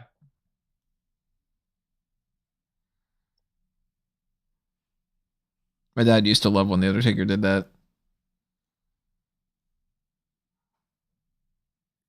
Obviously, he knew that things were scripted and stuff, but for Undertaker matches, that was one of the things that he would always just be like, oh, it's so cool. Like, you know, because it's Taker. Yeah, I feel like The Undertaker is one of those generation defining, like he brings everybody together, you know, like who can't get on board with the spooky wizard guy? Like if I was going to show somebody who's never watched wrestling and I had to show them WWE, I'm probably going to show them Undertaker. Yeah. You know? Well, it's weird because Undertaker is one of those things. You're either in it or you're not. And you could very easily just be like, this is some dumb shit. This guy's clearly not, summoning lightning and all that. Or you just go, all right, well, I'll, suspension of disbelief. It's a fake character. It's fine. But it's somehow easier to just like shut your brain off and enjoy Undertaker than it is to believe like 9 out of 10 other things that are simpler. I guess it's just rule of cool. Yeah, and I think Taker's the only good guy to do it with. I couldn't show someone like Lily and go, this is what I do. With Taker, it just looks like it's working. I still say, though, as much as I think the best match ever's Taker versus Michaels WrestleMania 25, and not just because it's my 2 favorites of all time, but just because it's legitimately fucking great. I think if I were have to show anybody one match to try to get them to watch wrestling afterward, it'd be Austin and Brett from Mania. Yeah. That'd be the match that I would just be like, all right, well, if you watch this and you don't like it, then don't watch wrestling. They used to be what I said too, but then I realized like nobody does that anymore. So it's hard to say like, watch this match from 25 years ago and, get involved in the product today because it's not like that anymore. If you can think about it, leave a comment, people in the live chat or people who are listening to this afterward. In the past 5 years, if you had to pick a match from then, strictly in WWE, not Young Bucks tag match or something, or Okada Omega or anything, but strictly a WWE match in the past 5 years, what would be the match that you would show somebody that you would hope would get them to watch wrestling? That's got to be a difficult. I don't know my answer. The past 5 years, that even eliminates like Sasha and Bailey. Jesus. Right? Yeah. I don't know what I would go with. It would like from February 2017 to now. I'd have to look at my my end of the year awards.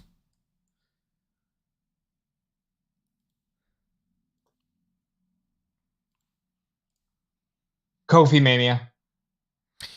That's a good pick. I could see that maybe being it. Let me see what I went with for match of the year for these past bunch of years. So last year I went Sasha Banks, Bianca Belair. Hell yeah. I don't know what I think. If we're just showing a match and not the story, that's a good one. Oh, you know what? It would probably be something from NXT. That's true. Ciampa Gargano. Walter versus Ilya Dragunov. Be a good one. We're going to get some last ride action. Gets out of it. No. Read the fragile referee thing, of course.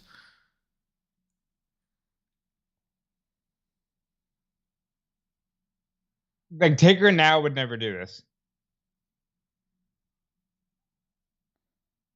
Yeah, what happened there? The fucking cast. That's a good touch. The legendary cast. It's the same cast. He's had his arm in a cast for decades.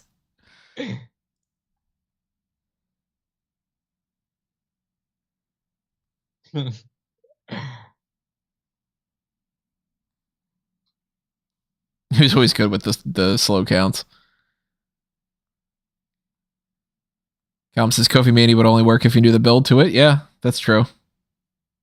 It doesn't feel quite the same. The celebration afterwards is emotional, though. Peter says Boneyard match. I wouldn't go with that. Too cinematic. I might say Sasha and Bianca. He also says Cesaro versus Roman. Great match, no story. And Guest 5 says, I would tell them not to watch that shit.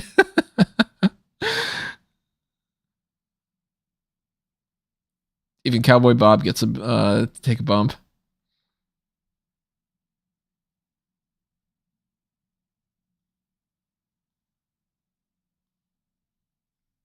There you go.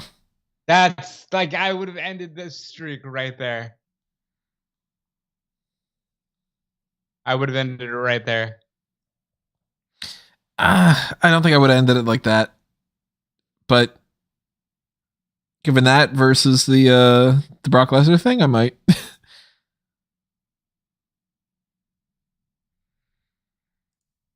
It's a great match. Especially considering Taker's standards at the time. It's a phenomenal match.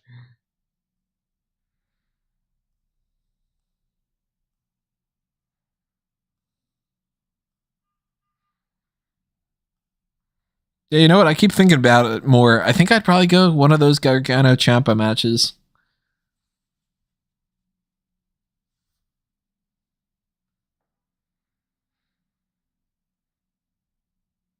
We got a good, proper tombstone. Right into the hard cam.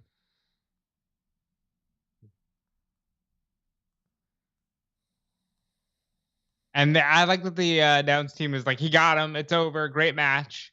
Instead of, is it over? Oh my God. Because you need one tombstone and that's it. Wow, that's on loose leaf paper. Yeah, they just literally ripped out a sheet of paper. The most half-assed quote-unquote sign. Couldn't even tear off the little edges, you know? I wonder if that person just had like a notebook with them that they were writing stuff throughout the night. Probably. Great match. Where it just show them Goldberg versus Taker and Saudi.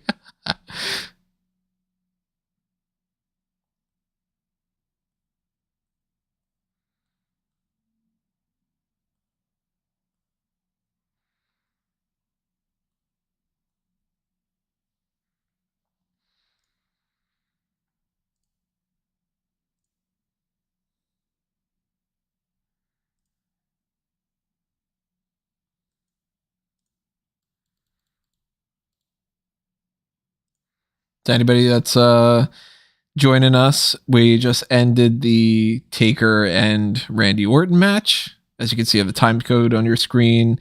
We're at 124, 57, 58, 59, 01 for 125. I'll give another kind of visual cue if you're on the WWE Network, because it might be slightly off. I'll do it when Undertaker puts his hand up. I'm assuming he does. Maybe he doesn't. I don't know. If he doesn't, then I won't. Let's see. Zooming in on his face. Yeah, we're on his face. Arm goes up now. Look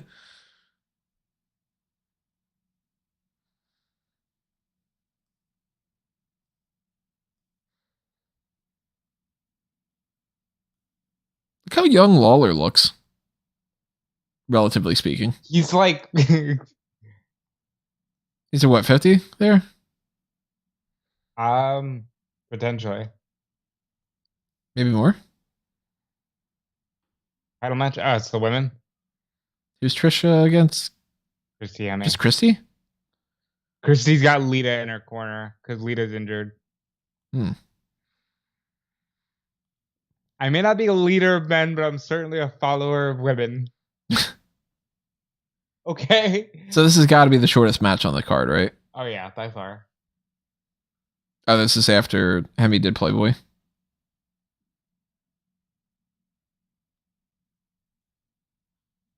Saddam's name is on that cover. I don't know why. What does it say about Saddam? Uday Hussein's plot against Saddam. Why is that a Playboy spread thing?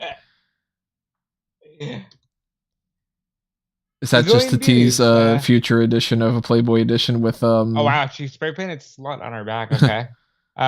Brazilian Beauty is on there, much like your wife. Very much so. The Brazilian part, not the Saddam part.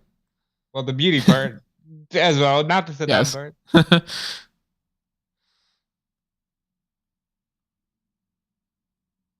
We got Carlito in the chat. That's cool. Oh, bite out an apple.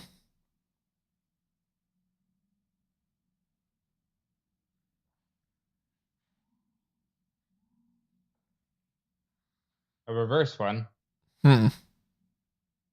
Delivered like a pro. So not knowing ahead of time, I, didn't bother to research everything, and I forget some of these things over time. I forgot that Trish is supposed to be the heel here. Huh. Well, yeah.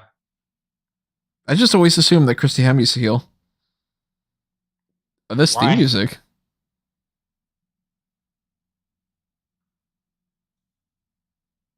Yeah, they blocked out her actual song. What was her song? Do you remember? I think it was the Hives' Walk Idiot Walk.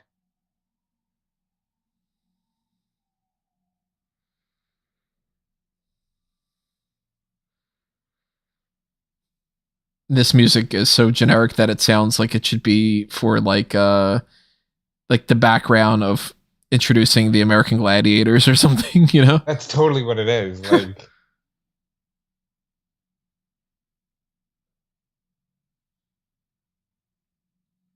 one of the best theme songs ever. This one? It just works for her, I don't like it. You hear the laugh and you know exactly what's happening. I love stuff like that.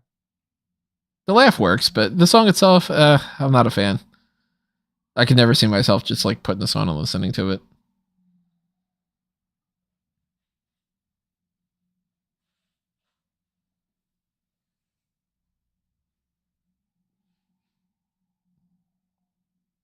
I was hoping that King would have a better joke there.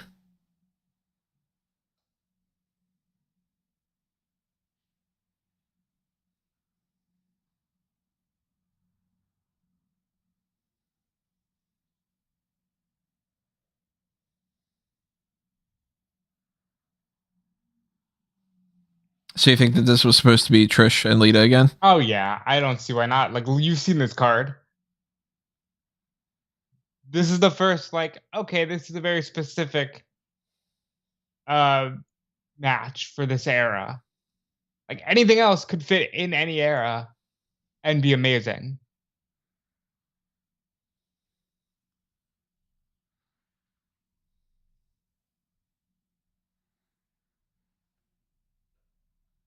You remember offhand how long ago that Diva Search thing was? Well, the first one was in 2004. So, at least a couple months. No, it was like the summer, so she had like 6 months. Yeah.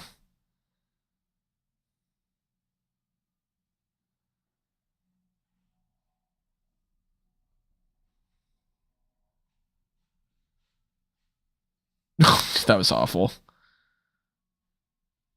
Nothing here is going to be good. I'd imagine. Like, that's not a knock on Christy. Christy's as good as she could be, but come on. Realistic though. But the hesitation there, she didn't really want to throw herself into the steps, so she just kind of stumbled towards it, and yeah.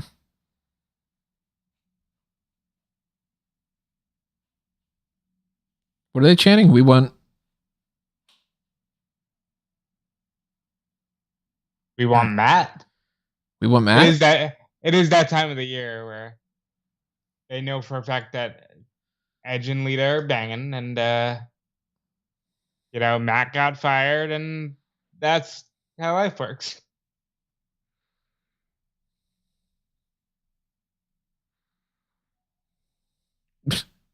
Not the only time at a WrestleMania that area of Trish's body would come into play. That's true.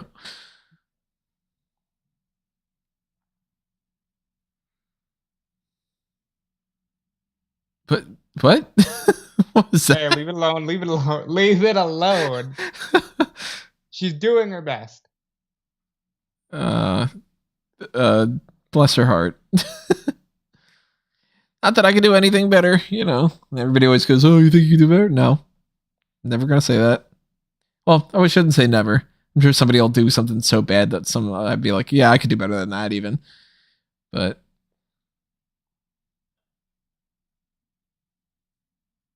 Lita is like the embodiment of Y2K fashion.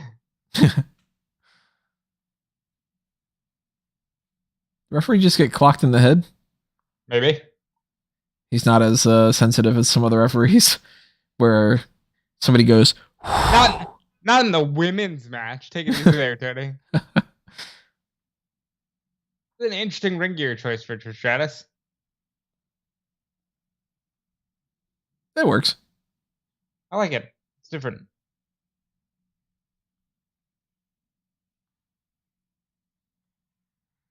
Referee Chad Patton doing his job, backing her off. Never thought he looked like a Chad. Well, no, we now know what Chads look like, and they look more like Chris Masters than they do referees. I always picture somebody named Chad's got like a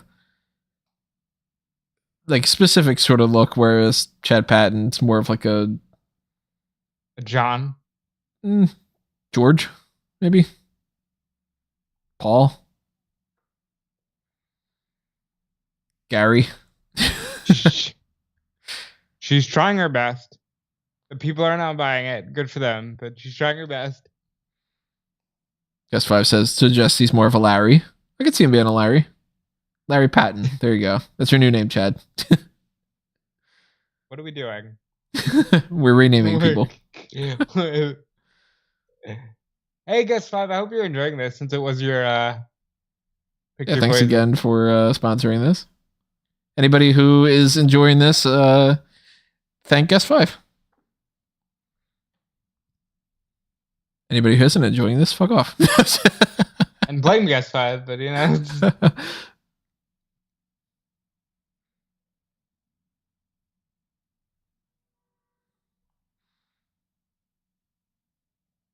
Peter says 4.0, grade average.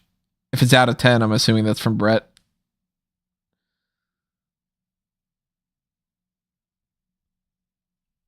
That was not right. Oh, but that was.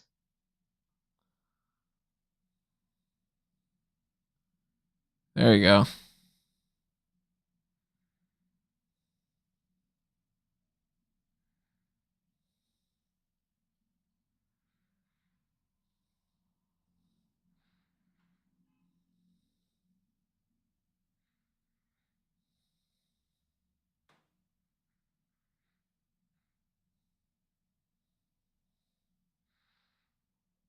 Guess 5 says, no, just Larry. Not even the ref deserves first and last names. Ref Larry. They would. Although they've gotten into this habit lately of like giving them branded names and trademarking it. I don't understand it. Oh man, wow, we had one down. We had one bad match. That's insane.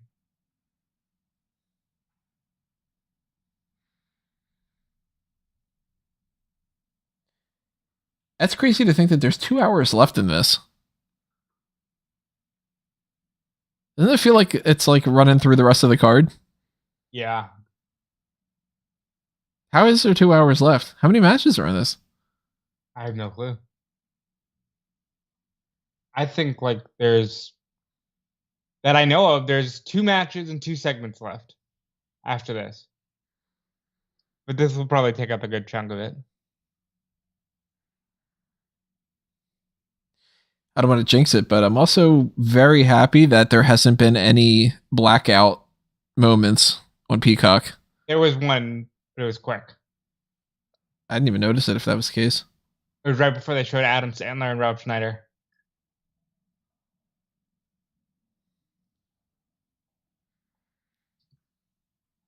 Again, for anybody who might be joining us, we are in the promo package right now of Kurt Angle versus Shawn Michaels. I heard Brock's. Yeah. Split seconds worth of that.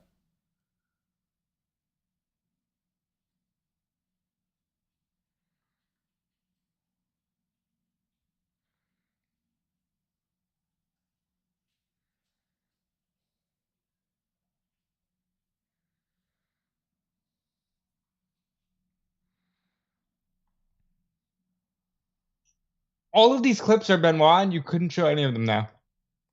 Yeah, true.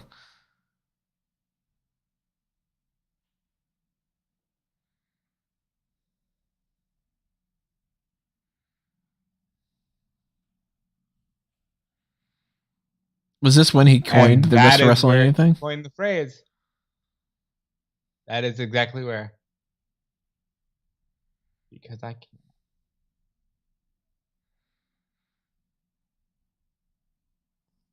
Who's your number 2 pick for Mr. WrestleMania? I feel like it's got to be Taker. Like, because he was just so synonymous. God, but the build to this match is just, they're great wrestlers. That's it. Like, they're going to have a match. I have this song as well. It's Josh Matthews.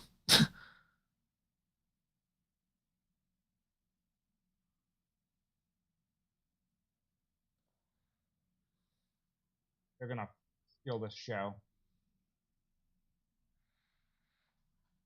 ZZ Top. R.I.P. Oh, no, wait, sorry. Peter says, I don't know if you cover this for fanboys, but the Gen 9 Pokemon starters were revealed today. Really? They were. I did not see the video yet. I'll have to check them out when we're done with this. Spend a good portion of yesterday playing Pokemon Go. Everybody I know has been playing Arceus. Yeah, I've been playing that too. I get intimidated as all hell because alpha things will attack me and I'll just be like, yo, what the fuck? And Caroline will laugh at my misfortune. That's not very nice, Caroline. What the fuck? That's what I said. I said, why are you being mean? But obviously, she's rooting me on. Is she, though? She is. She loves me. She's painting right now. Cool. Saw some of her paintings on social media. Look great. CZO Arts. Everybody check it out. Creepy_Caroline. This is such a good theme song. Interesting to note, this WrestleMania kicks off the modern Shawn Michaels gear. Those like pants? Yeah. He wasn't wearing them before that? Nope. Starts right here. It sounds such like a stupid thing to say, like whether or not you think that is better or not, or whatever. But I think it defines a certain era. Kinda. Like it's like the okay, we're wrapping it up sort of era of Shawn Michaels.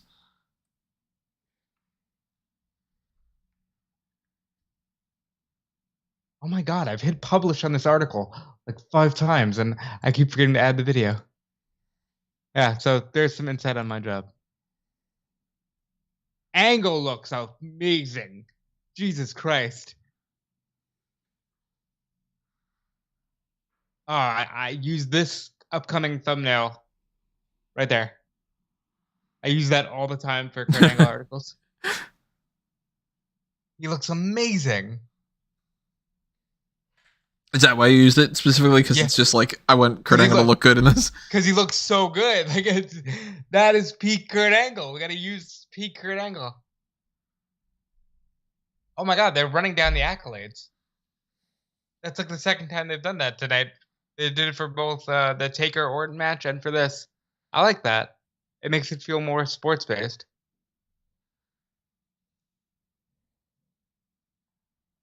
At Hebner.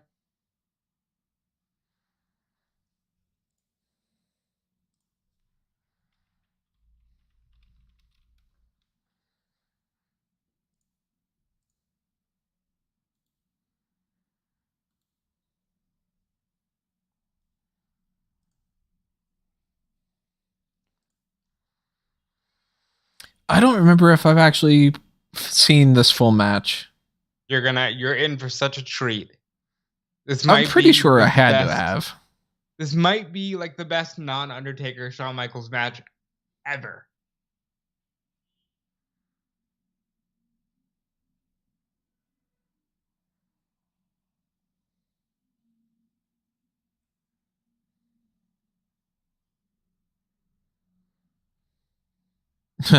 Good way to start.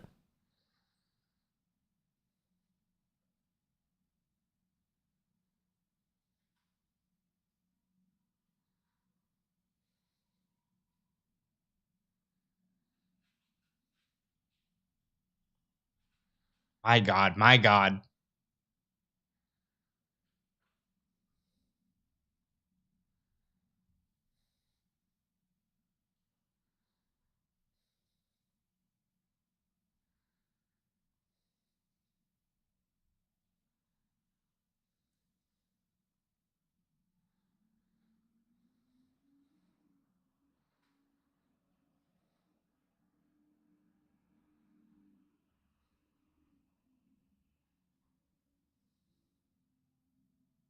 Wow, you screwed Brett Chance. Still butthurt about it. Well, this is 2005. Brett's not even back yet. Right. When did he go in the Hall of Fame? The next year. There's somebody in the crowd that's holding up a little doll, and for a split second, I thought he was holding up his kid. Just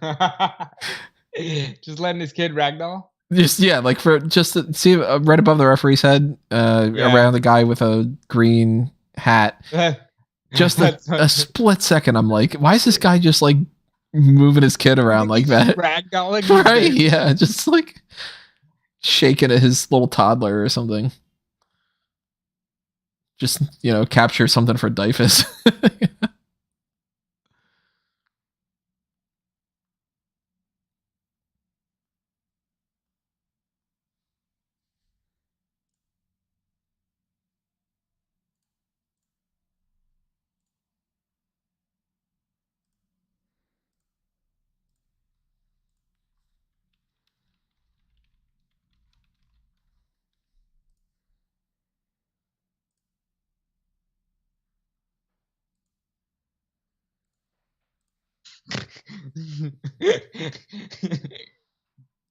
He messed up JR's line, but it's supposed to be as cold as a mother-in-law's kiss.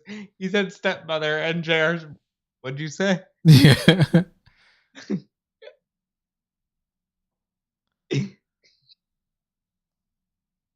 What's your favorite JR-ism? You got tougher than a $2 steak, slobber knocker. I like tougher than a $2 steak. That one hits home for me. Cheap steaks suck. Don't buy them. Don't stop it. Like, just don't even bother with them. Government mule is fun. Get beat like a government mule. Damn it. If I think JR, the first thing I think is just by God. By God became one that everybody thinks of. Slobber knocker.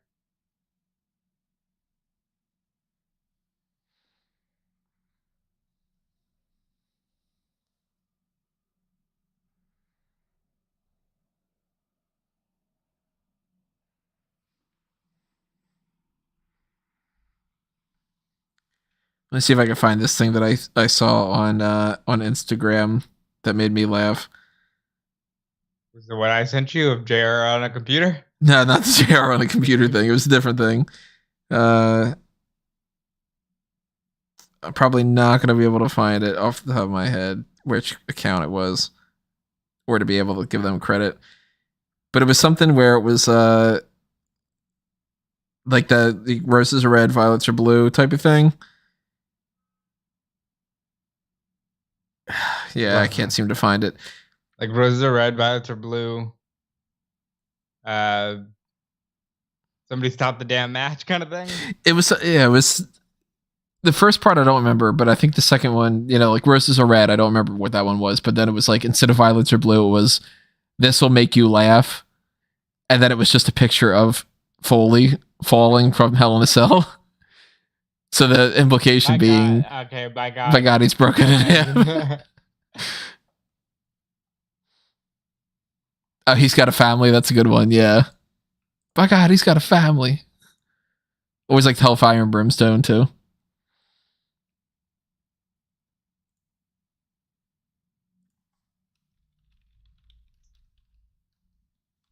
And they're like, screw you, we're going to wrestle. I love that.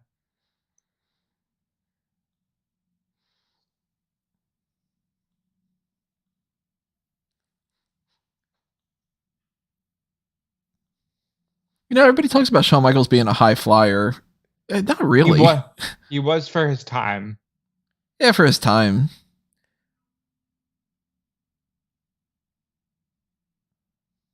By the time he's an older superstar, he becomes more of like, I'm fast paced, but I also I work WWE style. Like, it's a weird, what do you classify his style as? Yeah, he's not a grappler. He's not a technical wrestler. He's not a brawler. He's certainly not a big man. He's a showman, but like, what is that? Right. Because it's kind of like the same as like a Dolph Ziggler type. Dolph Ziggler, I can at least say he's a good technical wrestler when he needs to be because he's got the background for it. Shawn doesn't even have the background for it. Shawn is just a good professional wrestler. I guess that's the only way to put it. It's just showman. He's just a sports entertainer. And he's the best at it. Yeah. Artist. It's weird because you would think that he's so good that you'd be able to define his style so perfectly. But what do you call it? Then again, though, I guess that's sort of the thing where a good enough artist makes their own style so that you have to create your own little category. Otherwise, you would just have, rock and blues. You wouldn't have hip hop, or you wouldn't have. Wow. Hebner is really like.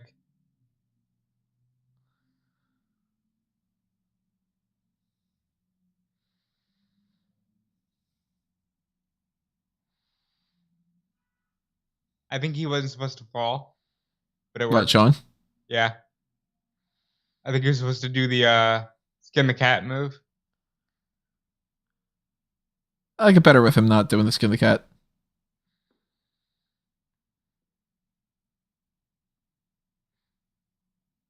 Guess5 says, this isn't JR, but it's my favorite sports commentatorism.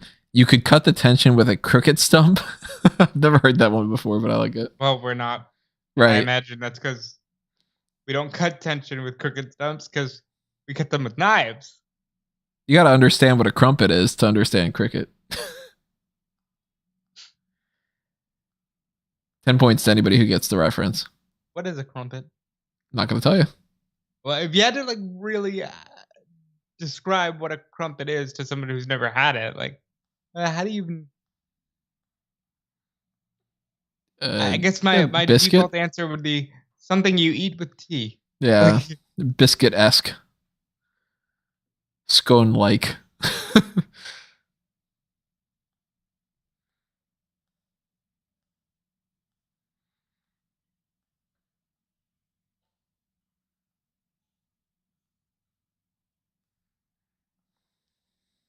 This is great. Look, do you hear the sound of that? That. Yeah, just like, oh.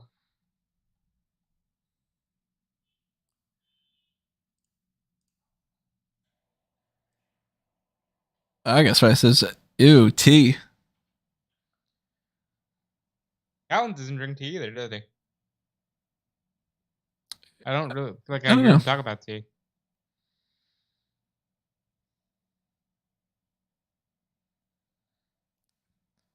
I'm not a hot beverage guy. No tea, no coffee. Not even a huge fan of hot chocolate. Really? Every once in a while, I like it, but like one of the best. If I'm going to drink any hot thing, it's going to be that. But not so much. I overall love me some iced tea. Like that's my favorite drink in the world. Just some lemon iced tea. Fantastic.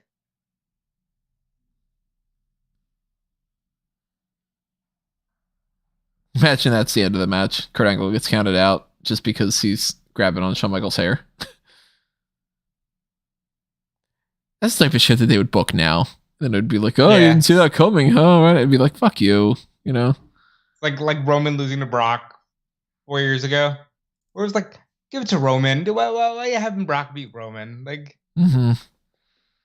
Yeah, that way we could do the rematch in Saudi, and then that's when the belt's going to change hands. Haha, you thought that's going to be when the belt changes hands.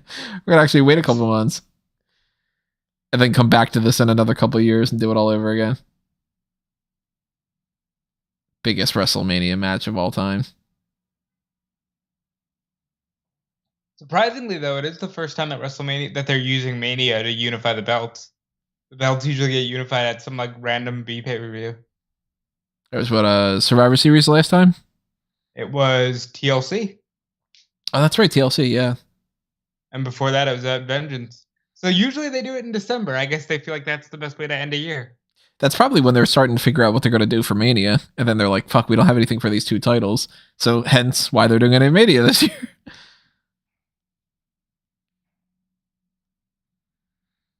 And, it does make sense because if you're going to have potentially The Rock do anything, should be on the one title because we saw how that worked out last time.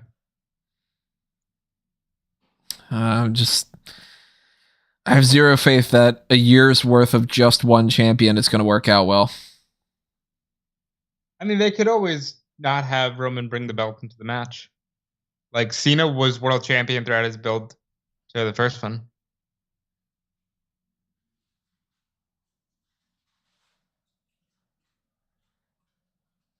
I love that. I love that spot. The way, like, they used to utilize portions of the ring, their advantage. I always used to really love when Brett would do that, not the sharpshooter, the figure four on the ring post. I always used to love that so much. I love Brock doing the F5 on the ring post.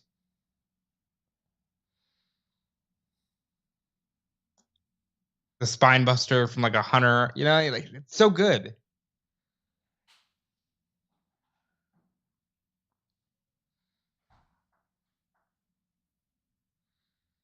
Now this Untold I did see with where they talk about this match. Really well done.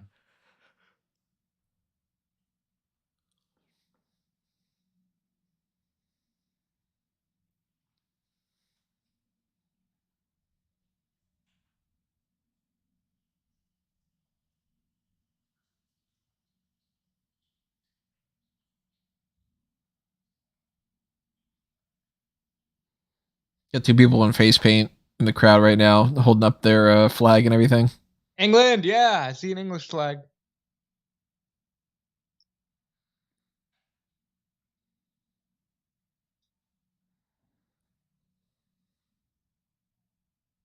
Is he gonna move?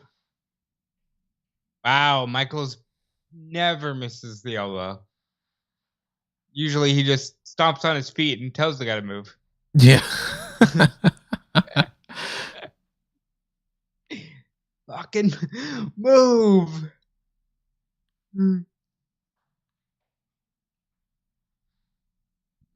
Different world we would have been in, I think, if Vader would have won that belt like he was supposed to. Instead of Sid. I saw a clip of Benoit walking to the ring with DiBiase as though he was part of the $1 Million Corporation, I guess for like a dark match. And I'm like, what world would we be in if he was the ringmaster instead? You know, like. Yeah, wow.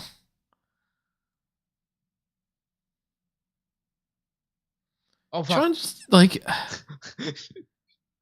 he's just sort of like, yeet. Like, even in falling, he made it look so good. Right. He falls, he lands almost on his head, and he's like, I'm fine.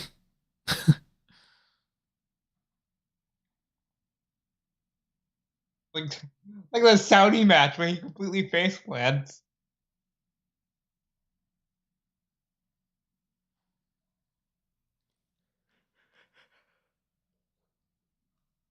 Yeah, a little bit of a bloody nose going on.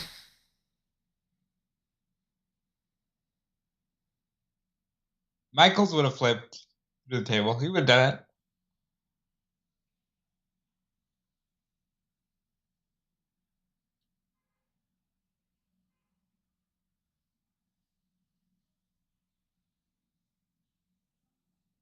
This is one of those gifts. The Shelton one is the one I usually say.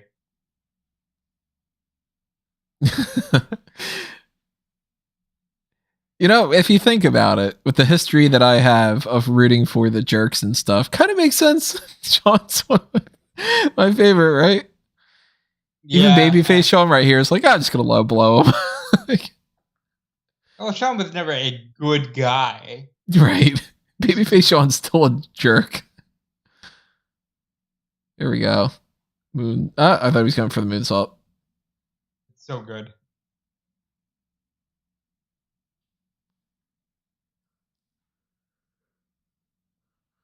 Gonna be generous with this 10 count.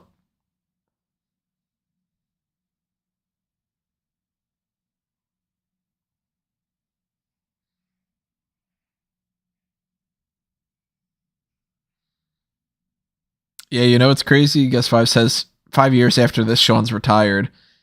5 years.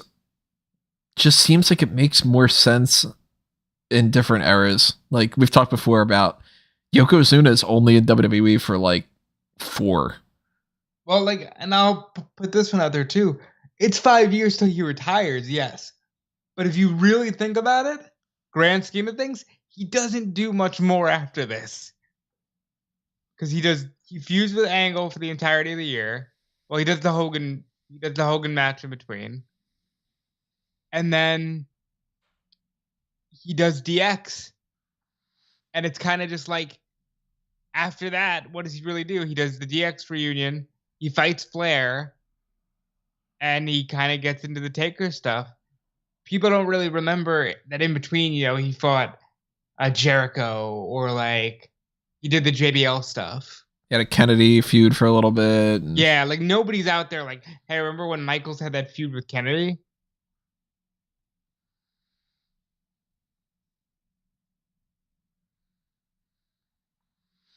Oh.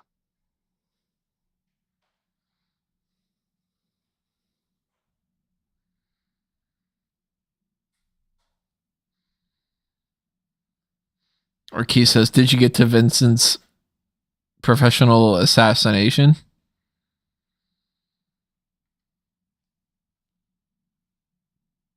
What? It's lost on me too. Elaborate. We might have. I don't know.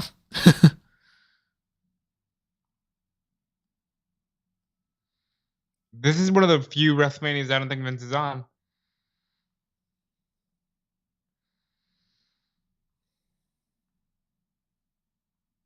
Oh, Vince versus Shawn. Yeah. Yeah, like even that, I just associate that now with like the DX stuff. Yeah, true.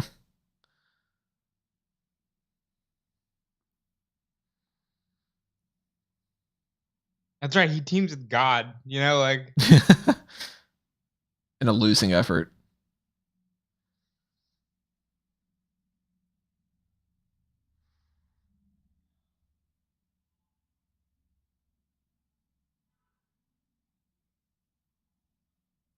There you go. There's the elbow drop.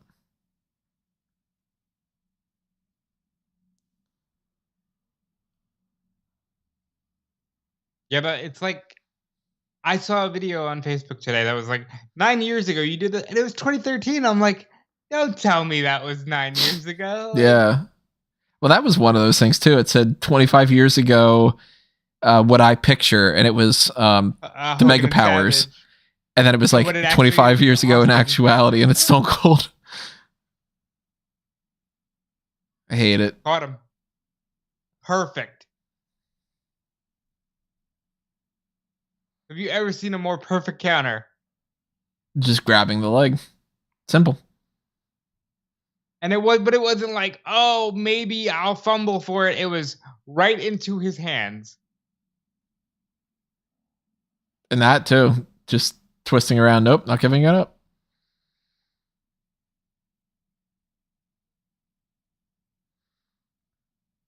Kurt's got to lock it in, right?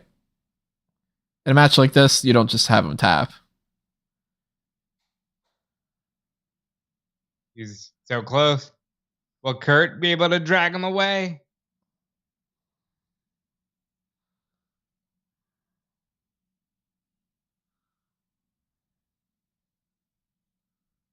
I like it. He realizes that rope is closer. There you go.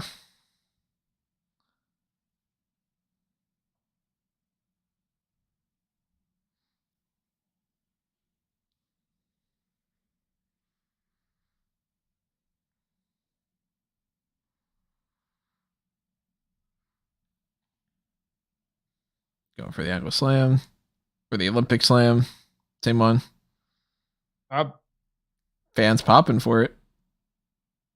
Remember, this is all around the world kind of fan, so they're probably not super down with Shawn. True. Oh, and they were chanting, "You screwed Brett," so. Got him again.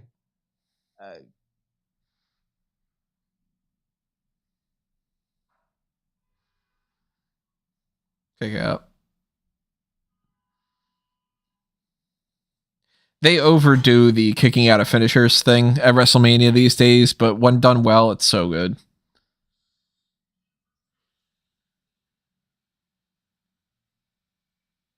I'm assuming we're going to get an overblown amount of that this year. Kicking out of finishers? Because what? I think at least in 2 of the matches. He puts it back up to take it down. The Brock match and the Ronda match. Yep, I think so. I don't think necessarily that Becky will kick out of the KOD, but she might. I think she will. I think that Bianca will kick out of the manhandle slam for sure. I think they're doing that because, like, historically, they never let wrestlers just have submission finishers. Once they pass a certain threshold, they need a, like, pinning maneuver. That's why Bryan does the knee. That's why, you know, Becky started doing the manhandle slam. And I think Bianca will definitely kick out of that. I hope it's not. I mean, we'll talk about this in the next couple of weeks and stuff too, but I really hope it's not just the same 3 moves from Brock and Roman and it's just spear kick out, F5 kick out, spear kick out. Like, just, I don't want to fucking watch that. Amazing. 1, 2, nope. That I love when you can get the crowd like that. Where the crowd's like, that's it, that's the end, and then they're just like, okay, fuck, the match is still continuing. This is great.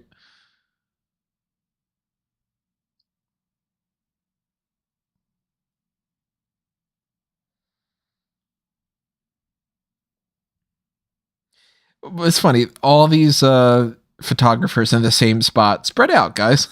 Get some different shots.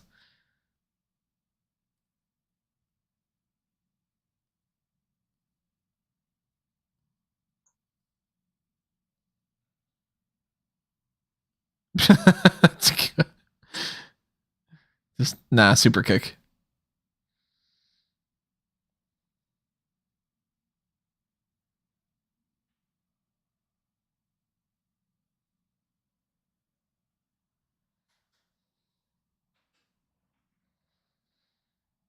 I never noticed he's got his wife's initial tattooed in his ring finger.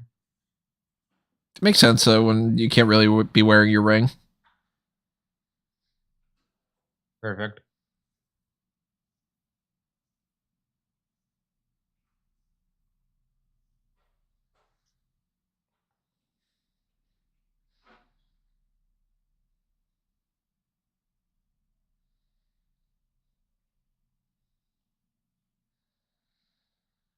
Good on Brian Hebner for not counting. You know? Oh yeah, I didn't even realize that he wasn't counting. Like, what's the point of doing that? Yeah, you know that's not the story that they're telling. That was a hell of a close. Yeah.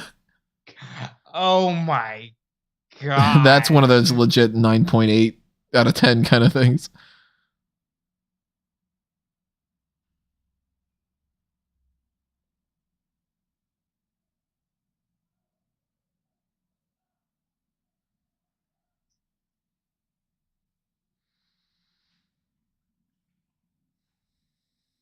He's still kind of in a pinfall. Yeah, his shoulder's just up at it. Yeah.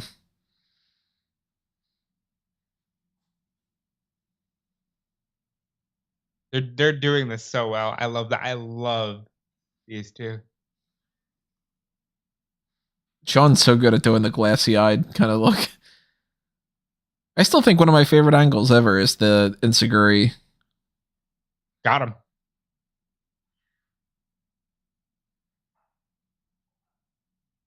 Jesus.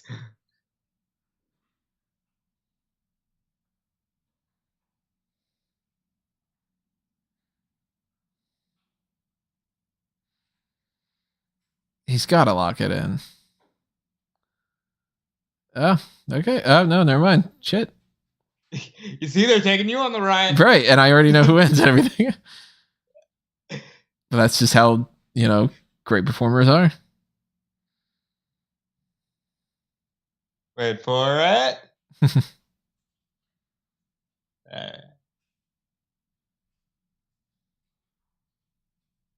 Jesus.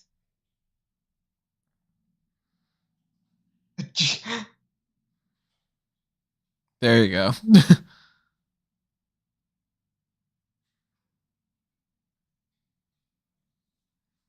That woman in the front row is a Shawn Michaels fan.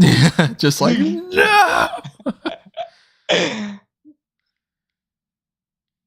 Taz is just kind of watching.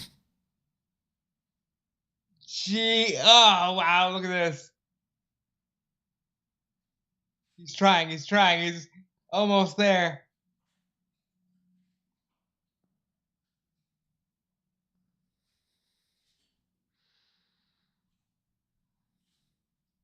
It's always so, well, I mean, it depends on who wins, of course, but when somebody taps out in a great match or something, and it ends up being like this breath of fresh air sort of thing, you know, like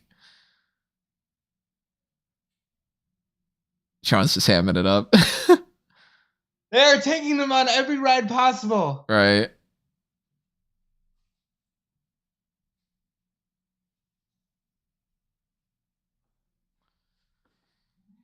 And Shawn understands too. Not only does he lose the match to put over Angle, he hangs on as long as he can. So it's like, all right, well, he doesn't look like he's just punked out. They took them on every ride possible. The hand is coming up. Oh no, he didn't tell that. I love these two. That's Callum's favorite match, I think, and you can see why. Yeah, I can understand. That guy came here to see the NWO. He's at the wrong show. That's another match you show to somebody, and you're like, okay, well, if you don't like that, you're not going to like anything, really. Yeah, like if I can show you any match from any era, I'm showing you this match, and you're going to love it.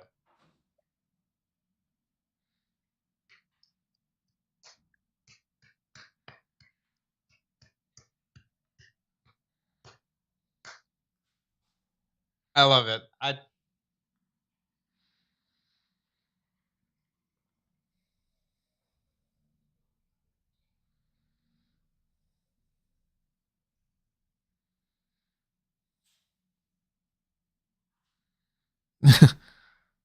That was fantastic.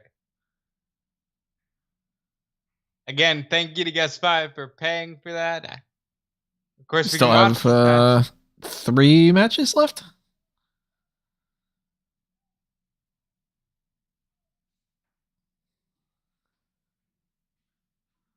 So Shawn Michaels tells a story on the Untold about how he goes back to the hotel with his young family at the time, and they get pizza, they're watching TV, and he's just like, I'm really living the best life possible. I get to have a great match like that. I get to enjoy my family. I guess that must have been his wife somewhere. Or maybe he was just doing that to Mae Young and Fabulous Moolah. I would not put them amongst like a bunch of bros. Fans. Yeah, like. So we had a little bit of a break there. You got Piper's Pit with Austin.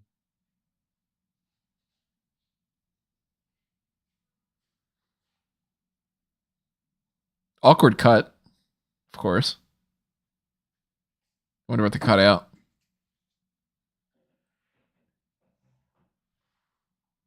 I wonder if they changed the music on this too. It sounds like his old theme from what I can remember.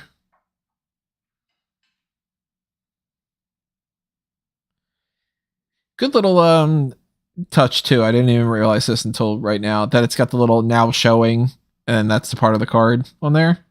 Yeah. They used to try it, Timmy. Yeah.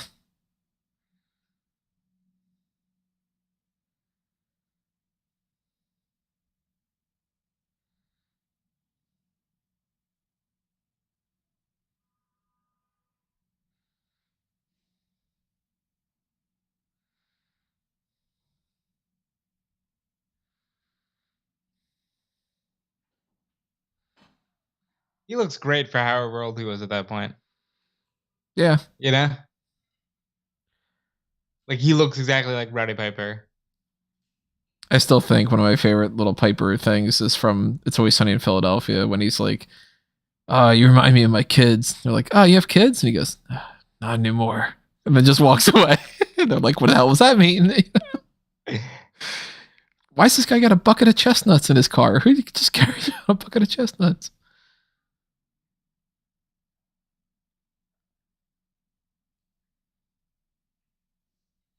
Piper's got a hell of a voice.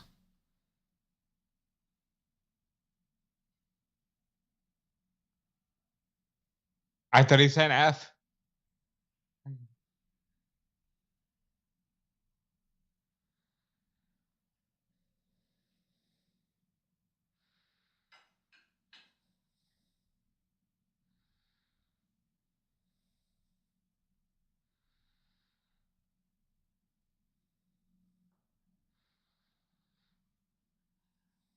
Butt kicking.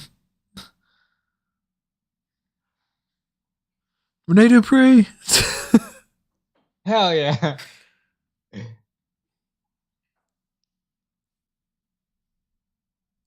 Rowdy Piper. Right. There you go.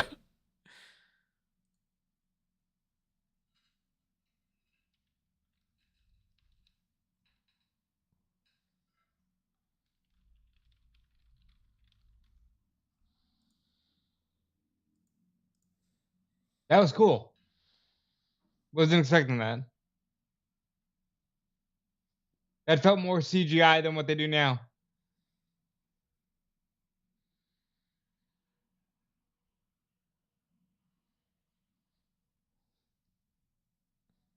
Austin's simple t-shirts. Now they're talking about the t-shirt. Yeah. And they set that up perfectly in the promo. My name is Stone Cold Steve Austin. Tonight I unleash hell. Go get yourself a shirt. Mm-hmm.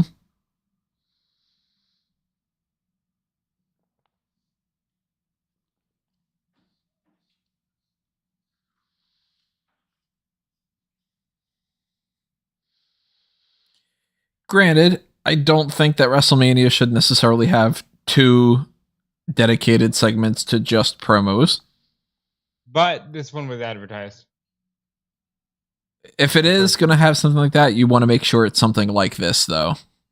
Because you didn't get Austin and Piper. And that's awesome. Best of the 80s, best of the 90s. Who's the 2000s one that steps in the ring? And the 2010s and the 2020s. Fuck, we're too many decades. I hate this.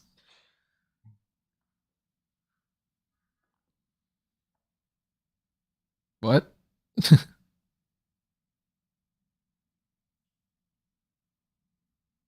What?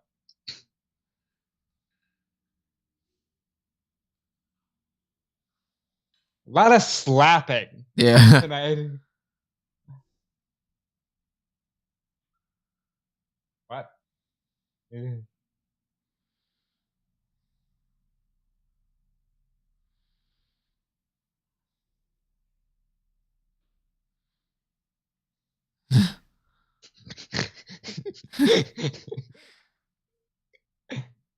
Piper's reaction, just a little smirk. That's so good.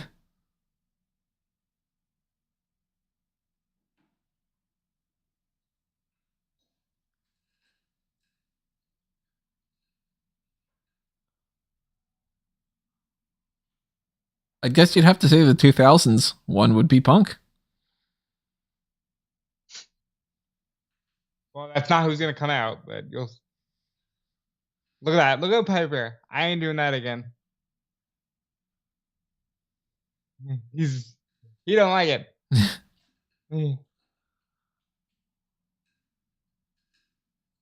He figured it out. Yep.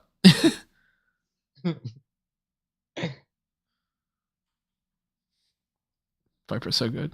Try to keep up with me.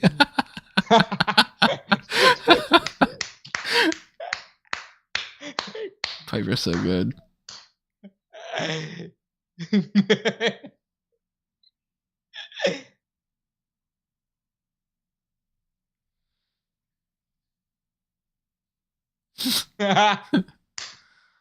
Yeah, just.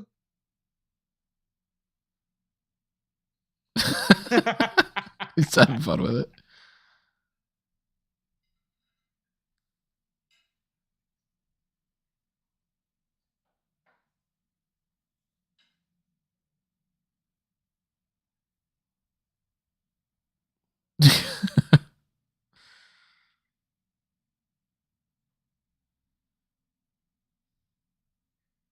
How much different are they in age? Not much. I didn't think so.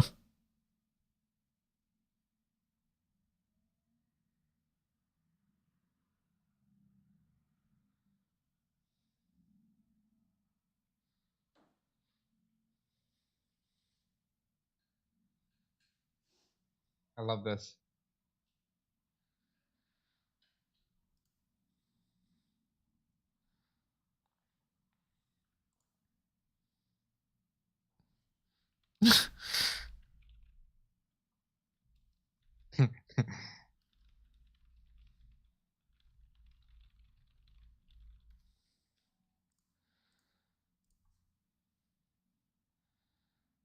I didn't wait for it there. You cut that one off.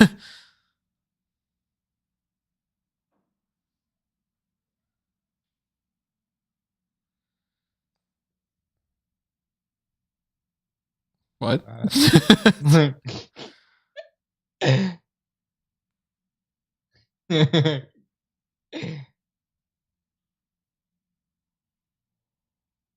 Failure to communicate.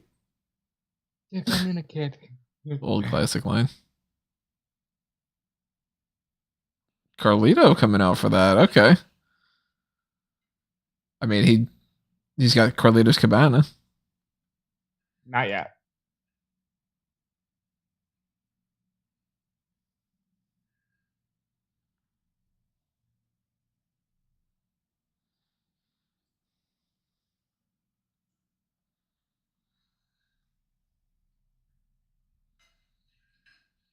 Carlito really is. If somebody was like, "Hey, can I do the Razor Ramon gimmick?"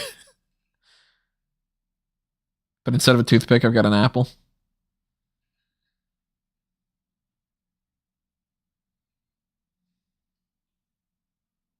Still, though, I wish Carlito would have accomplished more. He could have. That's awkward because it's 17 years ago. I think if Carlito came in now, he'd be a world champ. Absolutely. Did you see the way he looked last year at the Royal Rumble?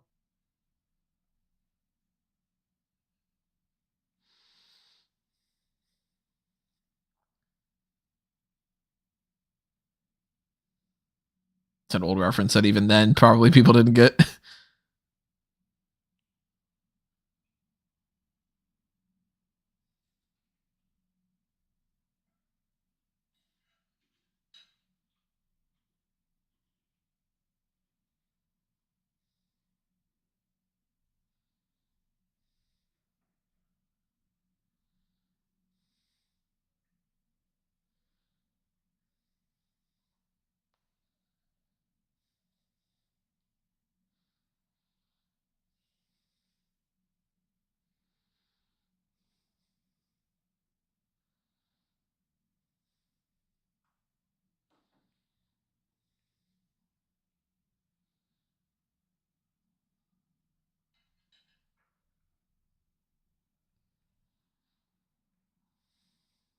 You think he had a preference of Apple? Like he always wants Granny Smith or something? I think he usually grabbed the Granny Smith.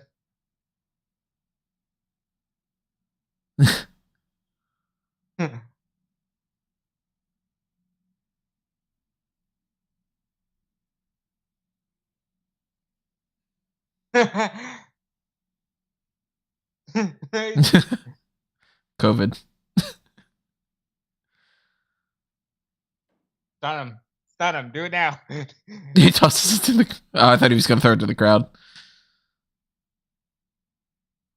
Oh, Austin's just going to let him do it. And laugh.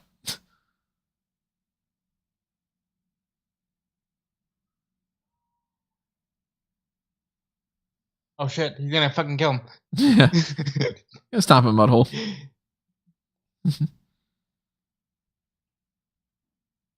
See, talk shows used to be good. Like, Miz TV could have been a good thing. Yeah. I'm still mad that we don't have merchandise that says I want my Miz TV. That is like, that's a slam dunk. The very next night, he starts Carlito's Cabana Oh, he didn't have that already? as a result of this. Oh. I was just going to say Austin was always like, he always pretty much caught these, and then he drops one. He dropped one that was in his hands. Kage Yeah. said, fuck it.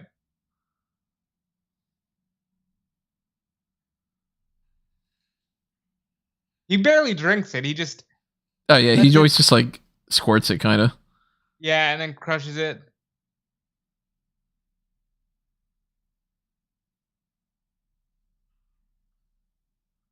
This is still the coolest thing, and I'm not a beer guy.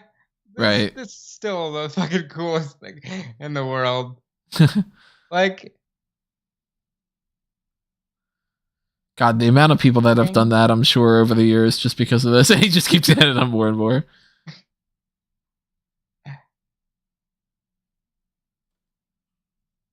He's just stumbling around. Of course, Austin's a pro. He's done this a million times. all you need is enough to make it go, psh, and Austin just checked the time. Like, He's like, let's get another one, another one.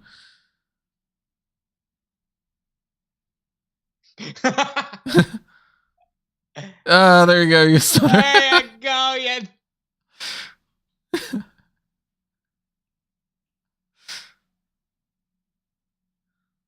Shout out to Mark Eaton for quite frankly for yeeting the beers. Yeeting the beers. They said that it was like pretty much always him, right? Yeah, because he was the timekeeper forever.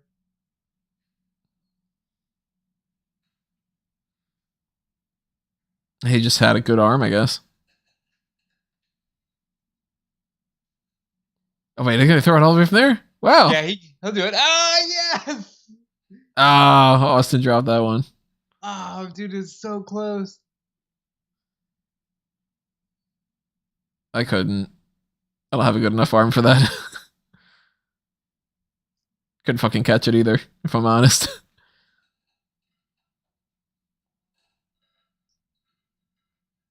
I think they get somebody to just come in with the towel real quick to like, oh, we got another blackout. You know what? Honestly, this has been a great WrestleMania. Yeah. Way better than the one we're going to get this year.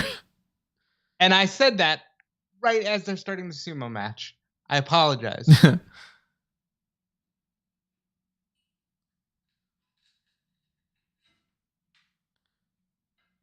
L3M sits here.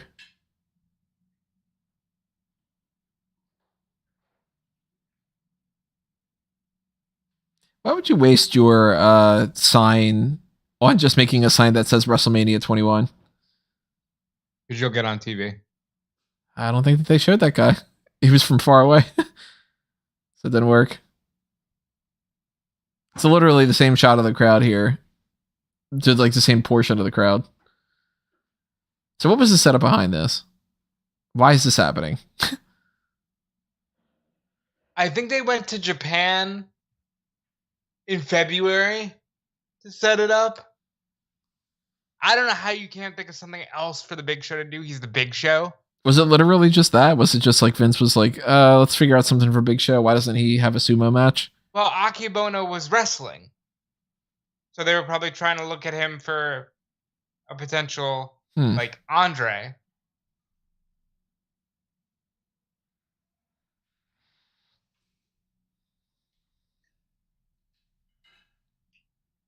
Now, everybody follow me on Twitter at DudeFelice. We got some time here. We're gonna watch a sumo match. So follow me on Twitter at DudeFelice. Follow me on twitch.tv/DudeFelice.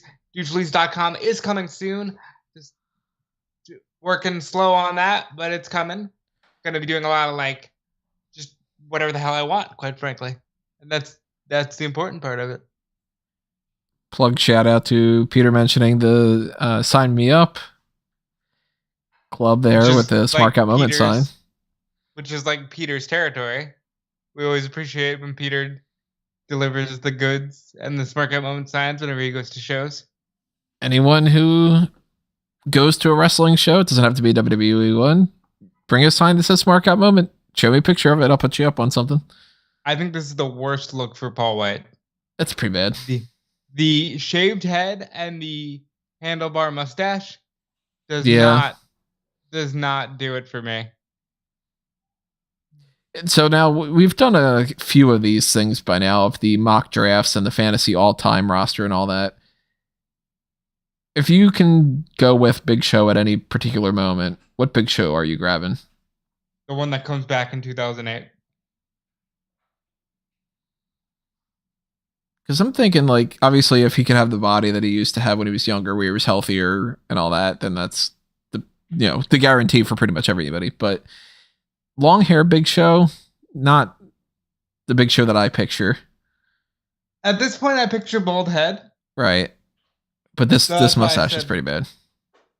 That's why I said I'd go with the one that came back in 08. Right before Floyd Mayweather. Oh, poor Big Show.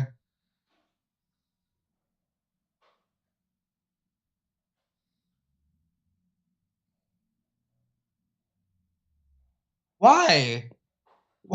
Why? Like, you couldn't think of anything else for Big Show to do. And doesn't it seem like this would be better for Rikishi? I mean, he's not like on the roster right now, but he is. He is? But Big Show's bigger. It looks better.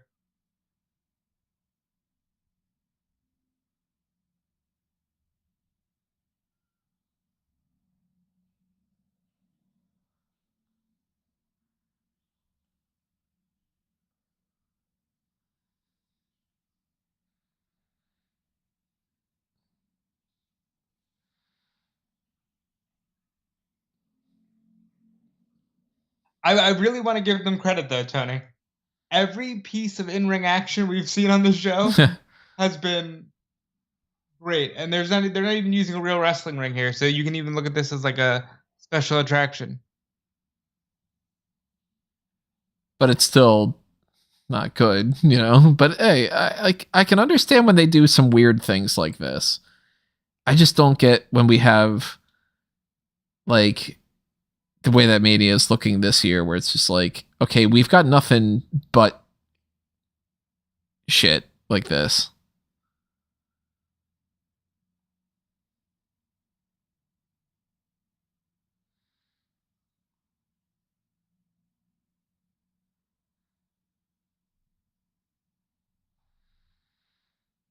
Let's get ready to sumo. Hi. Just making you have flashbacks to the man with the golden gun. Listen, that is easily the best of the classic Bonds. I don't consider Brosnan classic yet. Don't correct me on that.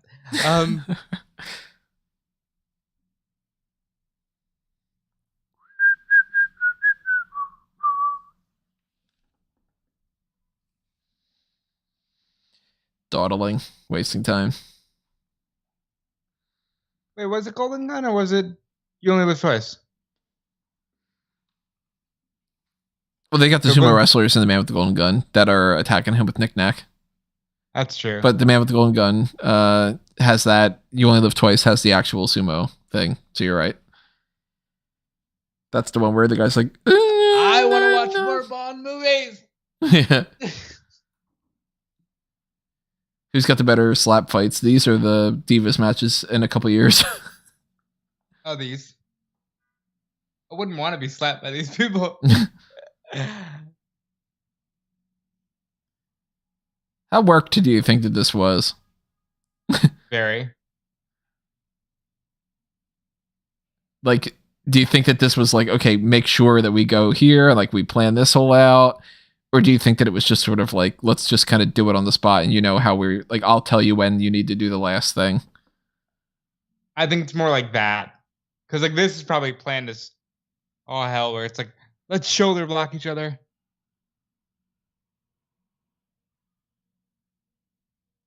He should have just said, well.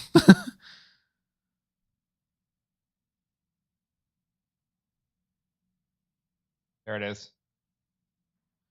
So I guess it must have been when I pick you up and move you, then you just do that.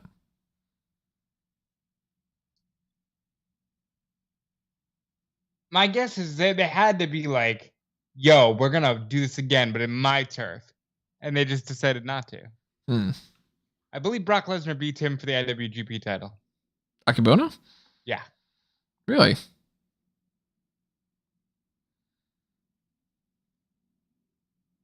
I guess I never really gave it much of a thought of who did Brock beat to win that. Angle beats Brock. I know that.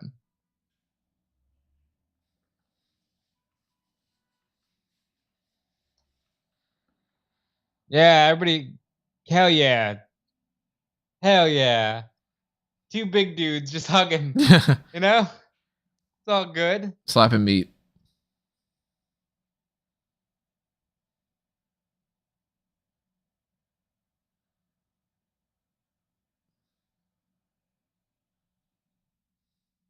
I'd pop if it was a shoot. Can you imagine? Like they just actually go ahead and try to see if they can. Yeah. Yeah.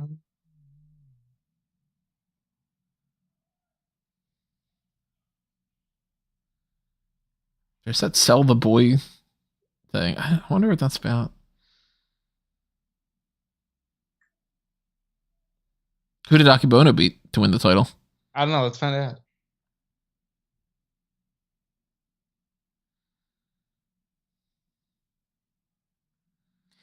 I don't miss that scratch logo at all.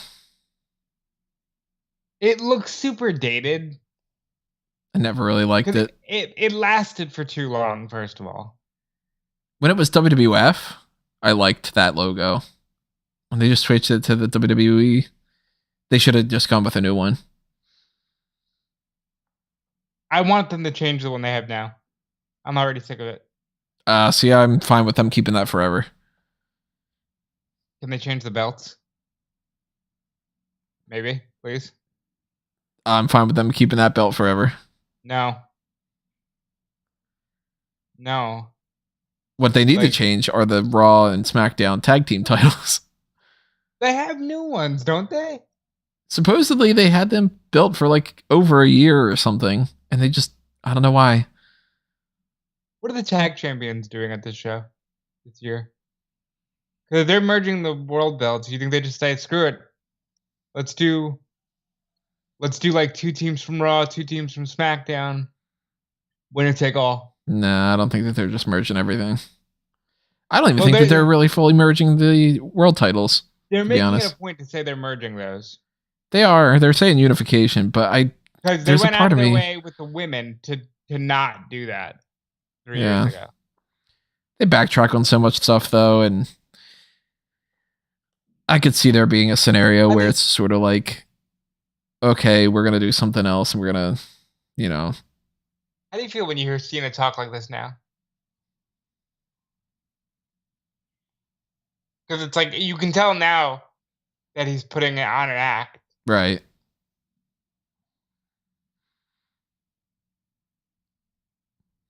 Did you get a chance to finish Peacemaker? Not yet. Listen, I will at some point because I'm enjoying what John is doing. Peacemaker John's a good John. I think Peacemaker John is just what you take when you get John Cena and you make him a little wacky, you know? When you just tell him it's okay to be a little crass. Yeah.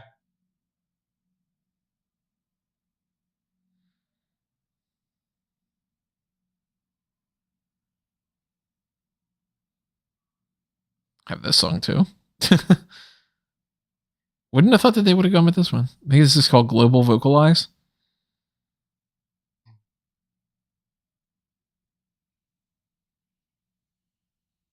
Come on.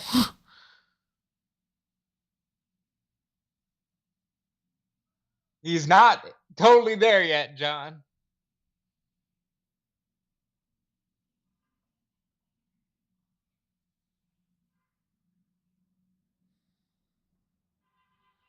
be about. Of course, eventually they changed the FU and the STFU. Well, he's not doing the STFU yet.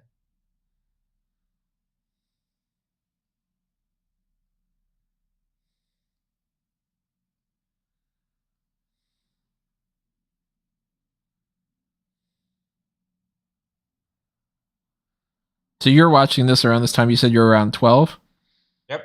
Are you firmly like, oh my god, I want Cena to win. He's the fucking man.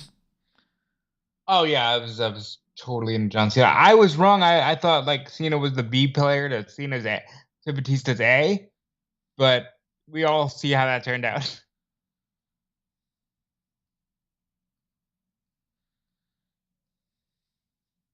Great entrance for him.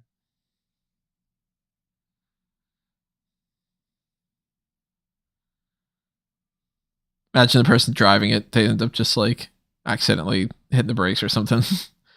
They're just too nervous. They fuck up. They run into the side of the WrestleMania Goes Hollywood sign or something. And they haven't overdone the Hollywood at all. You know?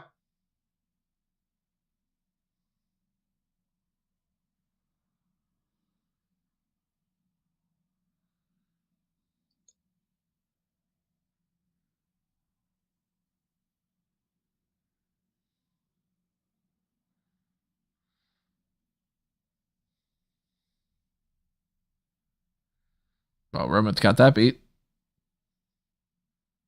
Well, that was beaten several times. I was beaten by Cena after the one that he wins. True. And then Brock had beaten it, and you know, and then Punk beat it. Punk had beaten it, I think, right? Punk beat it, and then Brock beat it, and then Roman. Come on.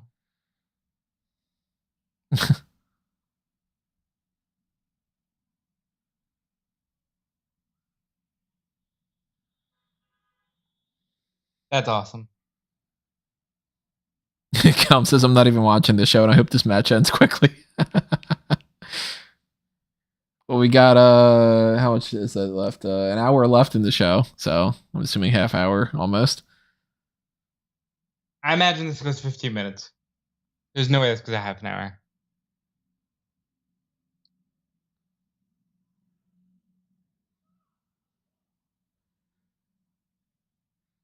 Still, JBL is just not as good as the $1 Million Man to me. You wasn't meant to be. Because this is so much more real for him. You know? Oh, this is very much more him than, you know, Blackjack Bradshaw and such. What a big difference, though. Like, when I got back into wrestling in 2006, and I'm trying to catch up on people, and I'm like, oh, okay, so like RVD's in here, and he's still RVD, and Chris Benoit's there, and he's still Chris Benoit. It's just that he's a little bit more seasoned now, and Shawn Michaels is Shawn Michaels, and we got DX, and you know, it's not the same DX, but it's still Shawn Michaels and Hunter Hearst Helmsley, Triple H, whatever, all this kind of stuff. And it was like, but this is Bradshaw? Because to me, you know, I stopped watching in like 99, 2000. I know Justin Hawk Bradshaw becomes Blackjack Bradshaw. I don't even know APA Bradshaw, really. Because he was just like Acolytes was the last that I had seen. Yeah, so for it to be like, oh no, JBL is this guy who last year in this context was WWE champion doing this $1 Million Man type gimmick, and he's clean shaven, and he like, I was just like, wait, what the fuck? And John Cena is just John Cena. Look, he's just walking.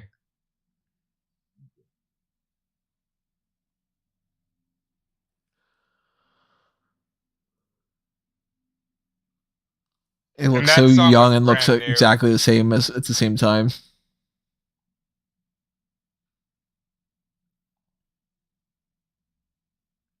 If Cena cut his hair like this, you wouldn't be able to tell that much of a difference. I would, because he, after his 08 injury, he bulks up insanely. He's I mean, still like, pretty small in his face. Oh, yeah. He's aged well. Must be all that money. Yeah. You ever have money, Tony? Just rub muddy on your face and that's what helps.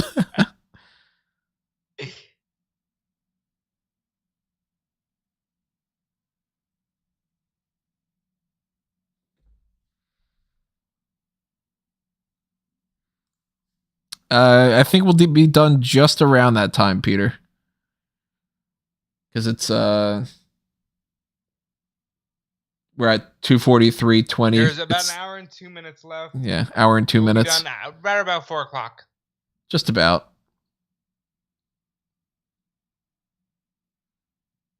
Cena's balding now?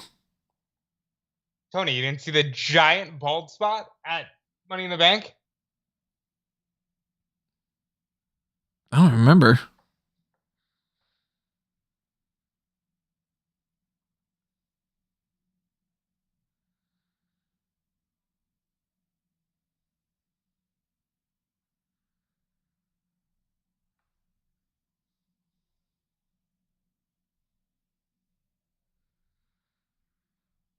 You're seeing Spider-Man Homecoming? Or you're seeing No Way Home? No Way Home. Fun movie. Got some flaws. It's got some flaws, like, you know, the best looking guy might have a blemish or two. Like, that was a fun movie.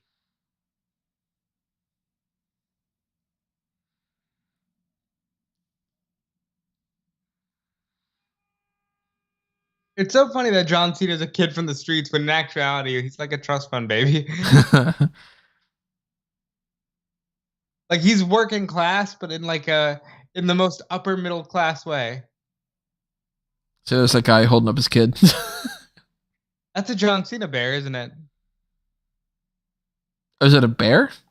Yeah, it's a little plushie. I knew it was a little plush eventually. I didn't know that it was a bear. So clearly it's I'm wearing the John Cena shirt, which is back when they used the WWE logo, the classic one, for like John Cena merch.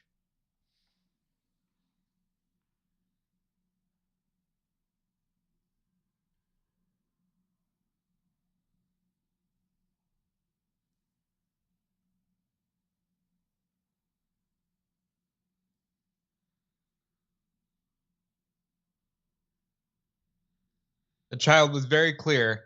JBL sucks.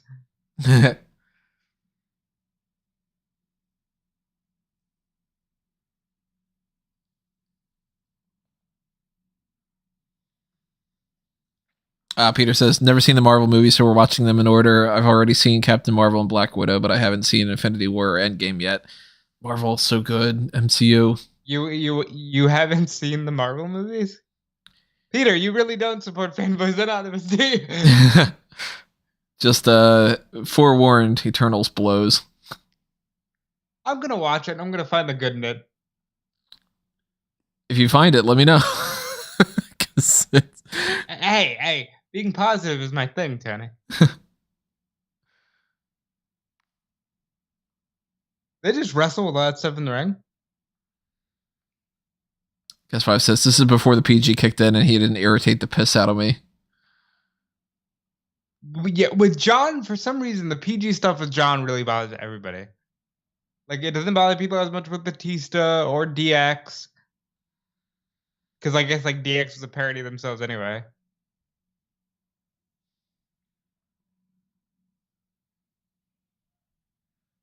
I don't know about anything that Batista did that was very PG that just felt kind of tacky. I guess it's because, like, when John fought Bradshaw the second time around, he literally does the same thing with the spray painting and all that, except he's doing JDL is poopy and all that stuff.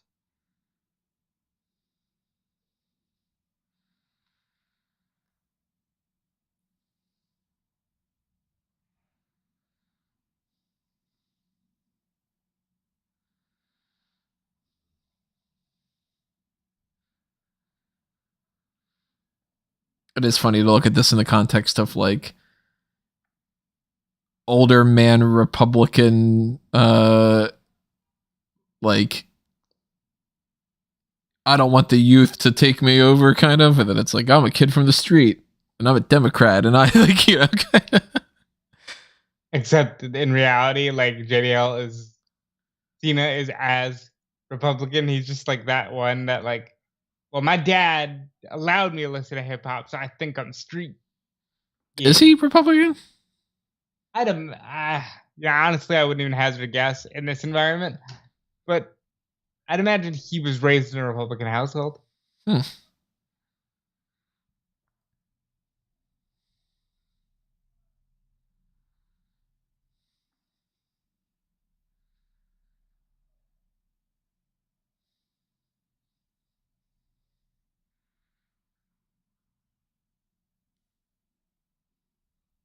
Anybody who's joining us, not only do we have the time code up, but we are probably, I don't know, maybe midway through or something. I don't know how long this goes.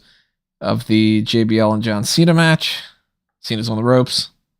I'd imagine it don't go long, I'll tell you that. Somebody just pulled up a sign that says Bauer. Maybe Jack, I don't know.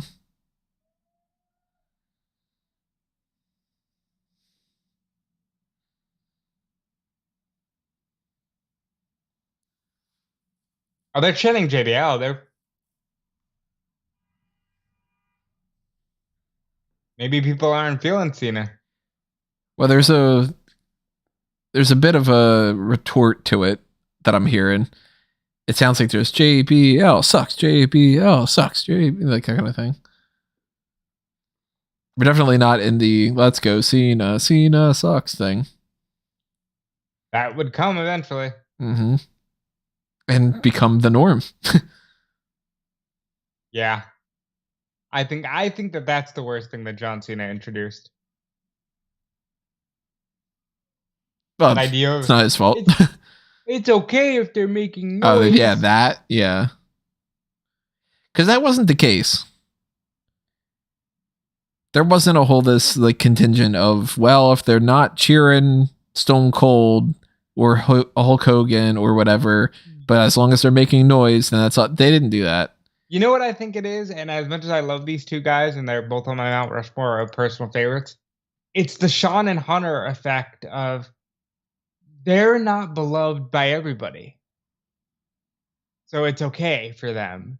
You know? And they can tell John Cena, hey, kid, it's all good if they're making noise. But, you know, that's not what you want. Like,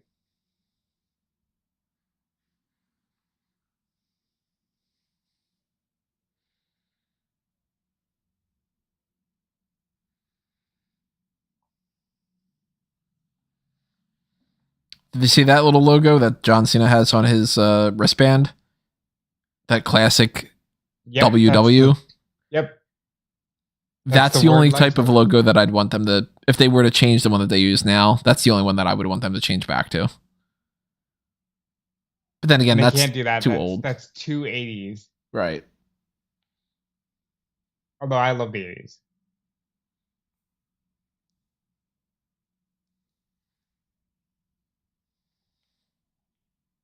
I have a John Cena bobblehead that kind of has this vibe that I got from a SmackDown house show in 2004.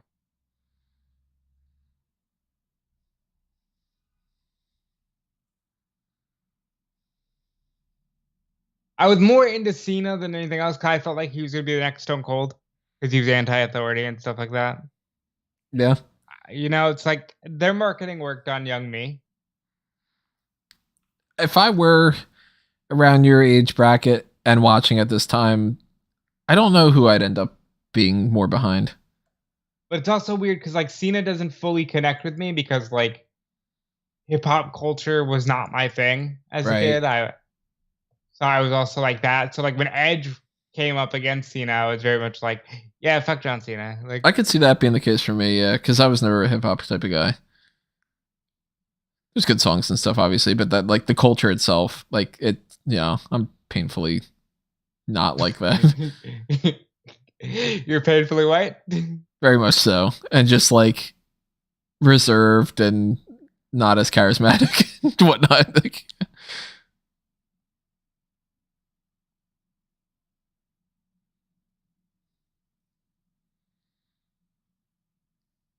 I mean, I might end up being like, if I was watching this, my propensity to cheer assholes, I might be like, fuck yeah, JBL should win. Like, even though I disagree with that kind of mentality too. I always wish I had money, like. No, you know what? I probably would be super behind Orton. Because I'd be like, the legend killer, yeah. Like, I could see myself being in Orton. That's tell the truth. Orton's a dick. And right. You're like, I like that. Yeah. I get behind that.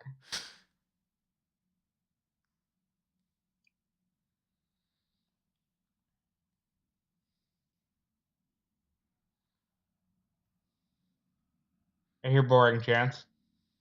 This is probably the most boring match on the show, quite frankly. It's kind of flat. Rock Fools, yeah, I remember that being a thing. Get it? Because it's fuck rules, but it's not. Like,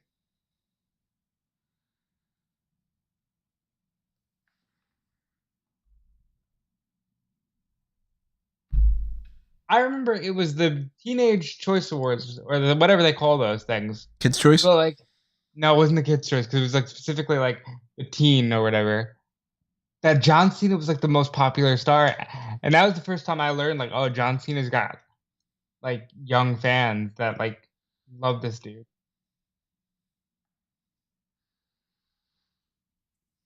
John Cena is still being like prototypey. He doesn't know what he is fully yet. I don't think you see the 5 moves of doom kind of thing. I could be wrong. That was awkward.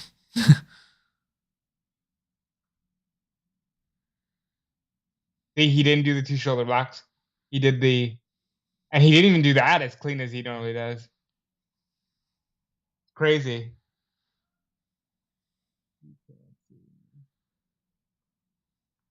The fact that he repeats that.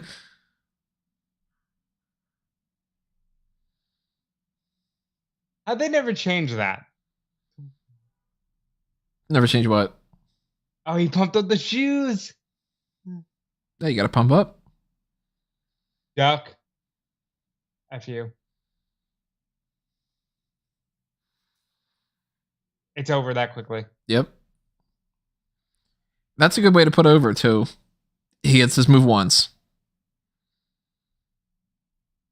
Flat match, though. Not great. Yeah.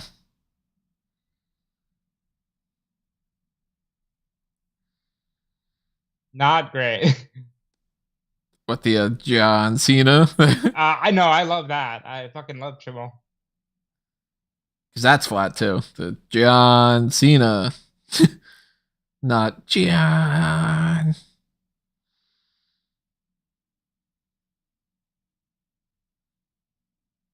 Hell yeah. Look at that OVW side. Hell yeah. OVW. Let's go.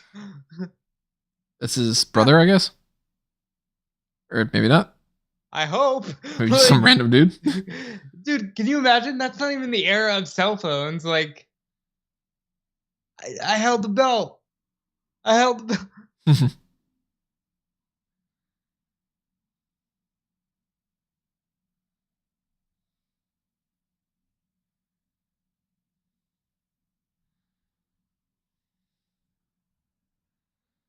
Yeah, so much of this feels off now because it's not like who Cena would become. He's still a good year away from that.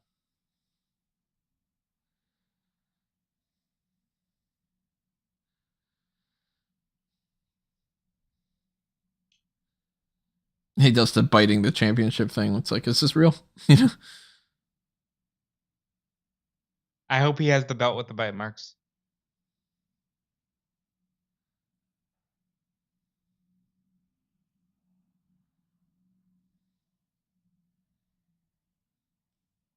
Now, Mark practice and live for wealth.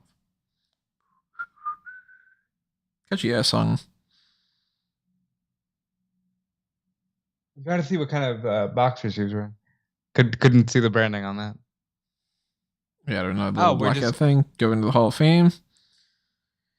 See how young everyone looks. Look at how young Shane looked. Jeez.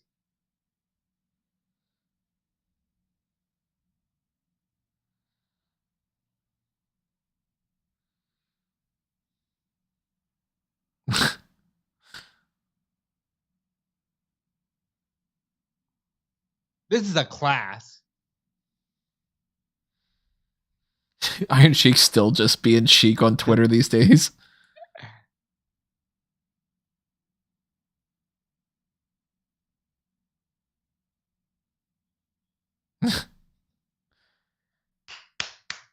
Heenan.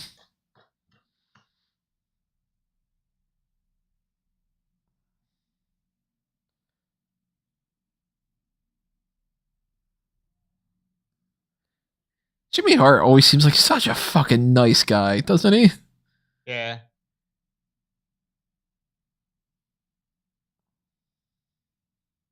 Is Flair crying there? Like, Yeah. Not even your time. Yeah, this is a great class, though. That's a class.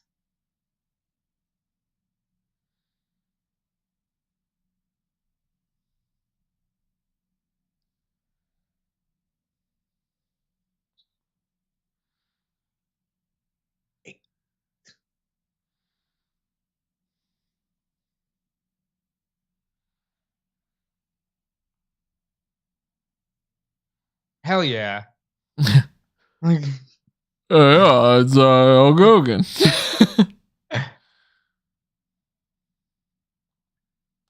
And that's a good way to incorporate celebrities and stuff, too. It's like you got Sylvester Stallone is coming out there to induct Hulk Hogan. It makes sense, you know?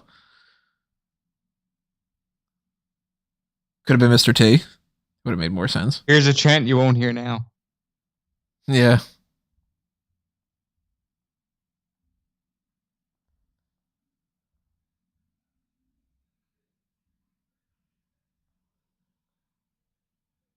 Yeah, this WWE might be the best Hall of Fame class.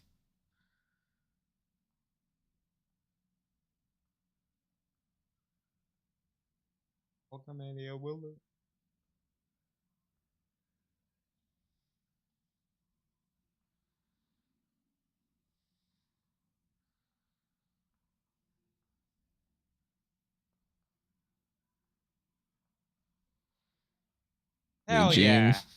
Still looking good there. Still looks like me, Eugene.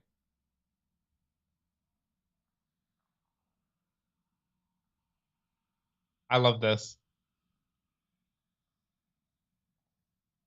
So far, all we know is Undertaker for this year. And you know why this is good? I guess you can maybe finagle it and say that Volkov and Sheik are the tag team, but they didn't have like it's got to be a tag team. It's got to be a woman. There's got to be a celebrity. There's got to be there was no set rules. Thankfully at this point, let's bring in somebody who has literally nothing to do with WWE. Was that Michelle McCool? Yeah. Hey, it's cool.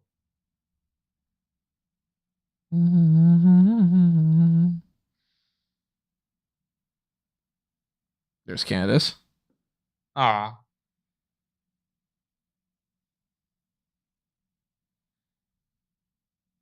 Hey, Bubba.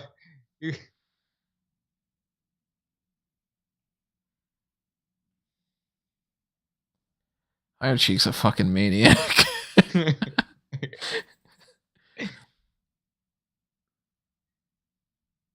Hell yeah. And it's got a theme to it, basically, this WrestleMania it's class, literally you know? the first WrestleMania. Yeah. It's Hogan, it's Orton. The only one they're missing is Mr. T. Which, if Mr. T would have done that, they would have been a celebrity thing. Would have made sense. They would have slam dunked it. Of course, Orndorff's just kind of like, hey, look at what she's got. Yeah, he's the man. He's the man.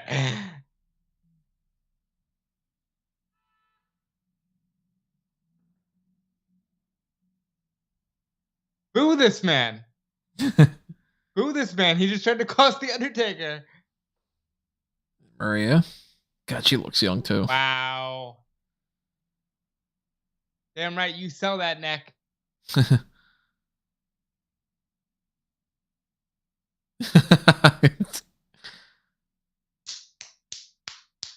Still working.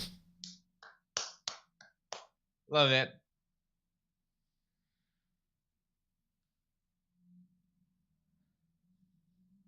That's exactly what I would expect it to be.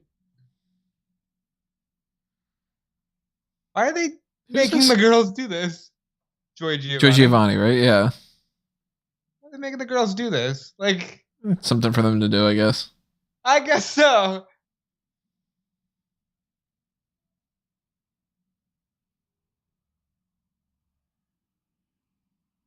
He's still drunk. Why are you sending him out there?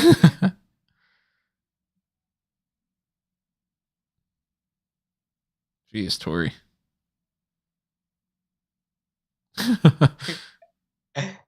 Agreed, Taz. He's got the pink. That's good.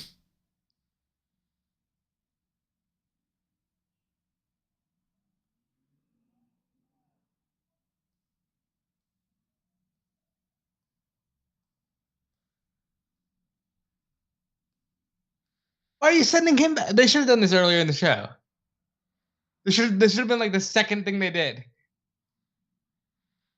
Yeah, he's got Stacy.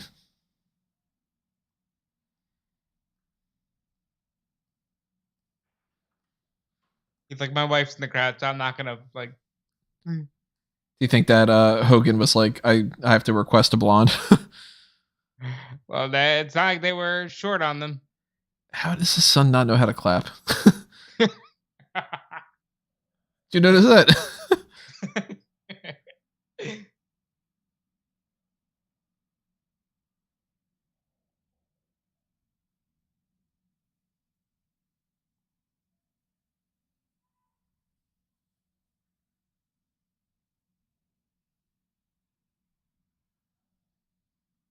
I love this Hall of Fame class.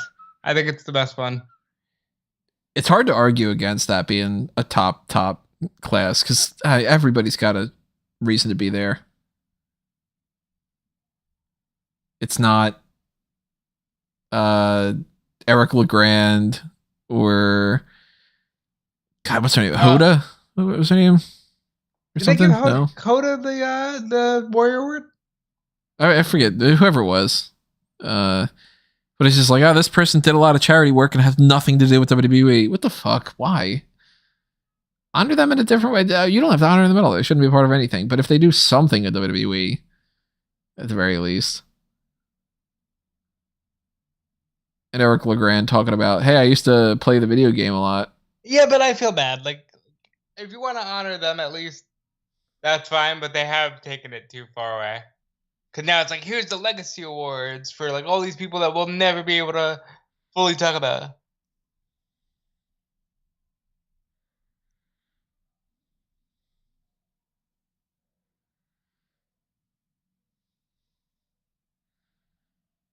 And JR was always so respectful about the brand split. Like, he's like, yeah, this is the main event, but that's only because for us, we're Raw people. So, SmackDown had their main event, but now it's time for ours.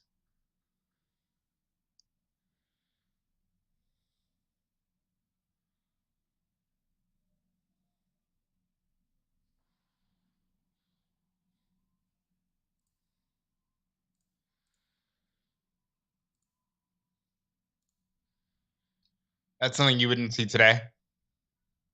Blood in promos isn't. Yeah, SmackDown, I probably can't say the word blood. but it's just not even like used to be. Like, all the bloody shots would look like this nowadays. Right. I hate that they do that.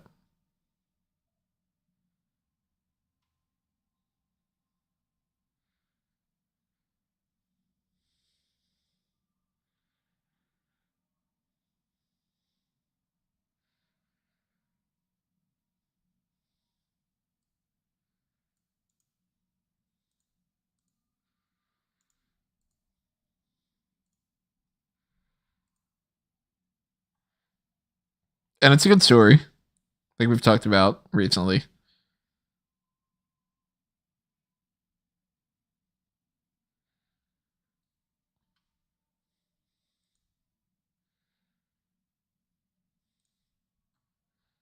I love this. And he's there. He's listening. Like, Yep.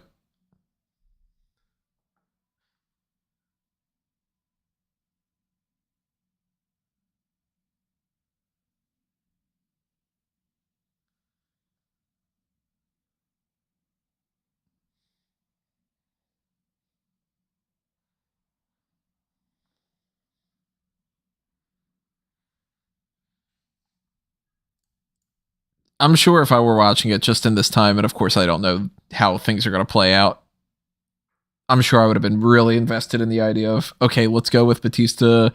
He won the Royal Rumble. Let's put him over. Let's make him a big deal. Like, yeah.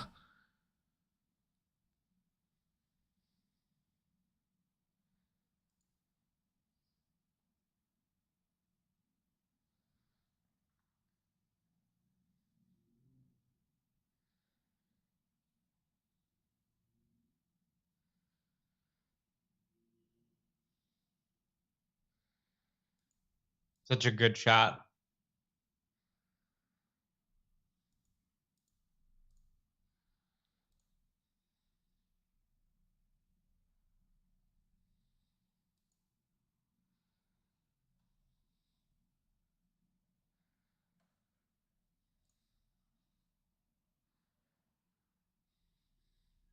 Love it.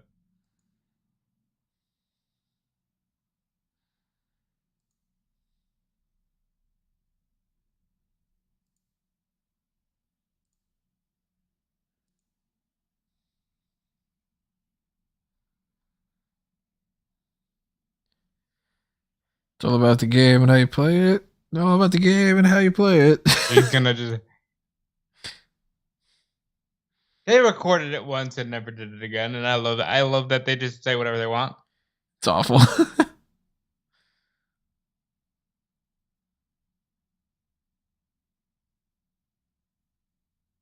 Like they've already veered, of course.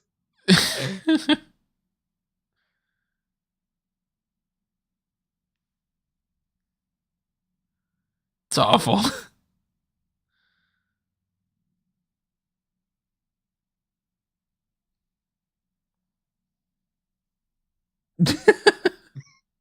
I love it though, because it's like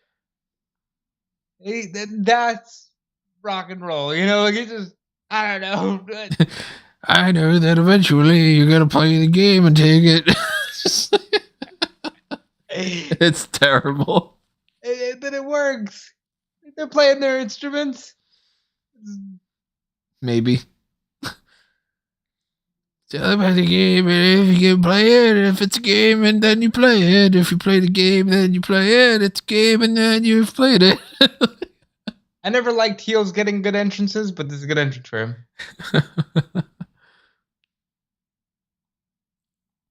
God, it'd be good if he could sing the song.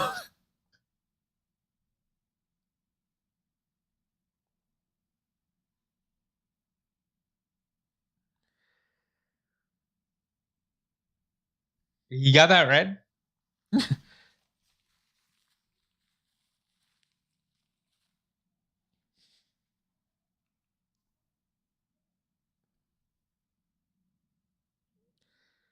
He really just like glanced to the lyrics. Yeah, it's a game. If you take, you play. If you shoulder. Like the Krusty the Clown bit. I'll move around, kid. I'll show you how to get that in one take. Oh, hey. Whoa, ho, ho. All right, kid, we're done. Out of here. That's exactly how you recorded the song. All right, Christy, we're ready to start.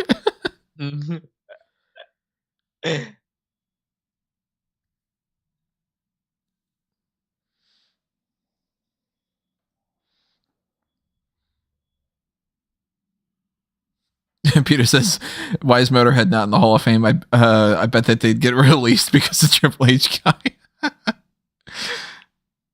At this point, yes. I missed that world title. That's another thing. I didn't mind having 2 world titles when they looked good. See, I don't have the reverence for this world championship belt like most people do. I think it's just too bland. I think, but at least it looks like something like I'm a champion of something. The belts now are just like, did you know I work for WWE? This belt reminds me of when you see like, you ever see those machines where you put a penny in there and it smashes it? Mm-hmm. It's kind of like that. Like a smashed penny? A little bit. It's kind of like a smashed penny mixed with when somebody's got those little stamps that they use to seal envelopes with wax. Well, that belt was made specifically for Flair when it was originally made. Is that why Triple H is so adamant about that? He wanted that belt and everything. Just Well, no, I don't loves think Flair. he was adamant. I think he just like, I think they needed another belt, and they were like, "Well, we have this one here." Well, we know that he's a big mark for Ric Oh, Flair. absolutely. So it's like, if I could hold the Ric Flair belt, you know. Well, Flair gave him the real one. I think that's the one that's hanging in his office. Nah, see, that's not the best world title belt. That's Winged Eagle. Yeah, but even that, it's considered one of the best because it looks like a belt. Boy, without the pyro, that looks Yeah. stupid. It looks so dumb.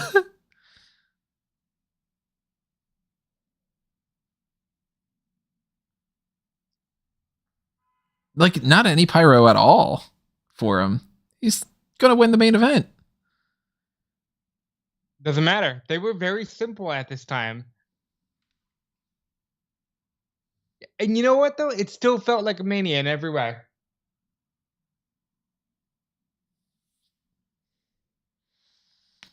That's the end of this podcast. I'm just kidding. I'm very happy that this counter has been working well. Hopefully that's easy for people to jump in and pop up and sync things up. Let me know if that's not the case. If you're having any issues with that. I mean, we're well past the point that if that was a problem, that it would have been already. But was that hard? Should I do something different? I know one thing that I do want to potentially do different, if we do this again, is I want to adjust my template a little bit and have a little section of what match we're currently on, and then be able to like switch that when the match changes over, so that way people can read that on the screen. I'd also love to be able to do video, but yeah.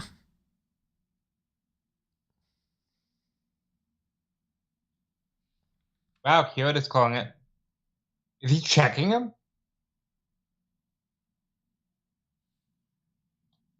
Peter says, speaking of Marvel character I thought that I'd hate, and turns out he's awesome as Drax. Yeah. Kind of a standout.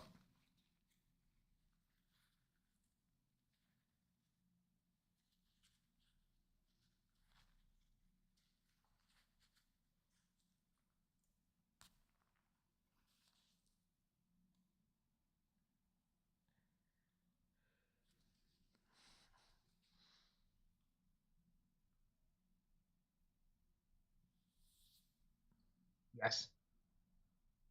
I never liked the Lemmy mustache for Hunter. But like looking back at it now, I prefer this to bald Hunter.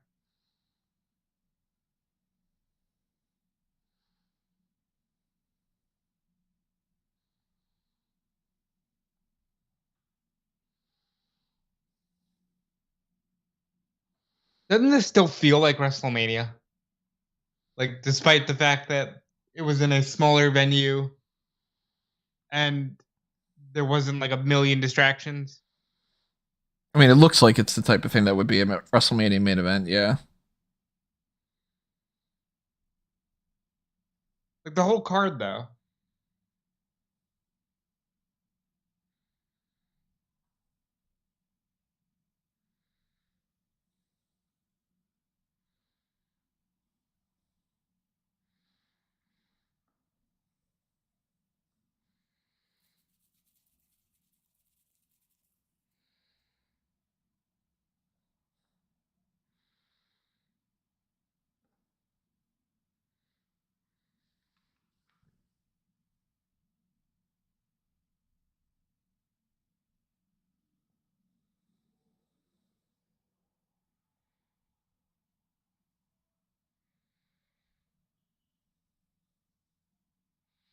We do have to have a mock draft at some point of everybody that's associated with an animal, and have the animal Batista and George the Animal Steel and all that. Jake the Snake. The The Viper, Randy Orton, Texas Rattlesnake, Brahma Bull. The Lone Wolf, Baron Corbin. Yeah, Lone Wolf. Antar. The British Bulldogs. don't know if I have Lone Wolf on my list. I'm gonna check that right now because I've been every once in a while I add a little bit to that list. I have to find where the hell I have all this because I have way too many different things here. Let's see. Let's go under one of the many Google accounts, one of the many folders of one of the many Google Drive things. Animal you wrestlers. Figure out that Google thing. What Google thing? The emails or whatever. Oh yeah, that stupid thing. Yeah, it's just gonna be. I guess I have to pay a certain amount of money, and that's gonna suck. A couple $100 a year just to keep some stupid emails. I merged a lot of accounts. You know, my urge to merge. Necessary on this end, I would have ended up spending about $3,000 a year. But as it is right now, you can still email admin at smarkoutmoment, admin at amangotree.com, admin at fanboysanonymous.com. Did you is Marquise in the chat? I see here that he just watched Star Wars, and I'm like, I'm wondering how he likes Star Wars. Marquise, yeah, if you are in the chat, what'd you think? Like, he watched 77 Star Wars? I'm assuming A New Hope. Like, I watched that for the first time in 2015, right before The Force Awakens, and I got it. I wasn't like thrilled with it, but I got it. And then after you watch all of them, then it's a different meaning when you watch the first one. Yeah. Star Wars is a movie that originally I don't know, when I had first seen it, 90 something, I didn't appreciate it as much. It grew on me. And Last Jedi sucks. I like Flair as a manager like this. Yeah. If Flair was less Flair and could just be Flair, it sounds like a stupid sentence, but it makes sense in my head. You know what I mean? I get what you're saying. If he was less the cringe of Ric Flair, but more, but if he could just be like Ric Flair. Yeah, if he could stop being Ric Flair the character in real life and just be Ric Flair the character on screen, Ric Flair as a manager could have been sticking around year after year after year. Yeah, I still think it's a mistake that they never put him with Ziggler. He would have put Ziggler over the top. It seemed like that was what they were going for, and then they ended up doing the whole thing with The Miz having the figure 4. So I got a feeling that that's got to be Vince was just like, I don't see it. I think you should do it with The Miz instead.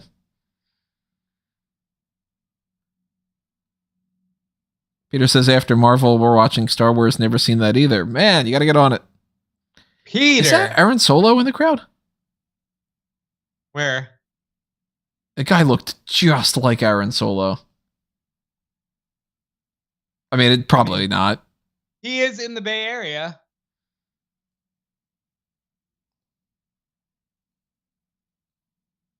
But he probably would have been a lot younger, you know? Not really. I figured this is... how old did the guy look to you? This is 17 years ago. Well, how old did he look to you? Do he look like Aaron Solo now? Kind of. Yeah. Okay, then yeah, it wouldn't be big. Because he's not like 40 or anything, right? No.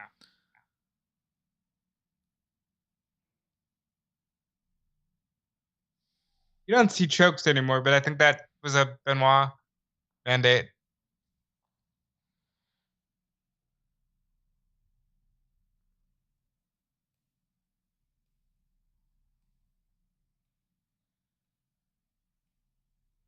Hell yeah.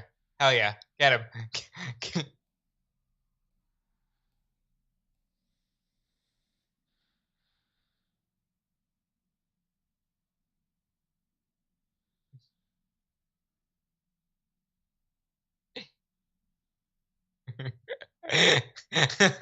Haberdashery.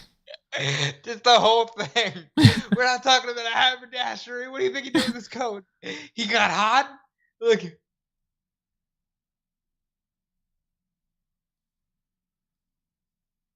JR is in the right era here of like old professor who's still has the wherewithal to do this, you know?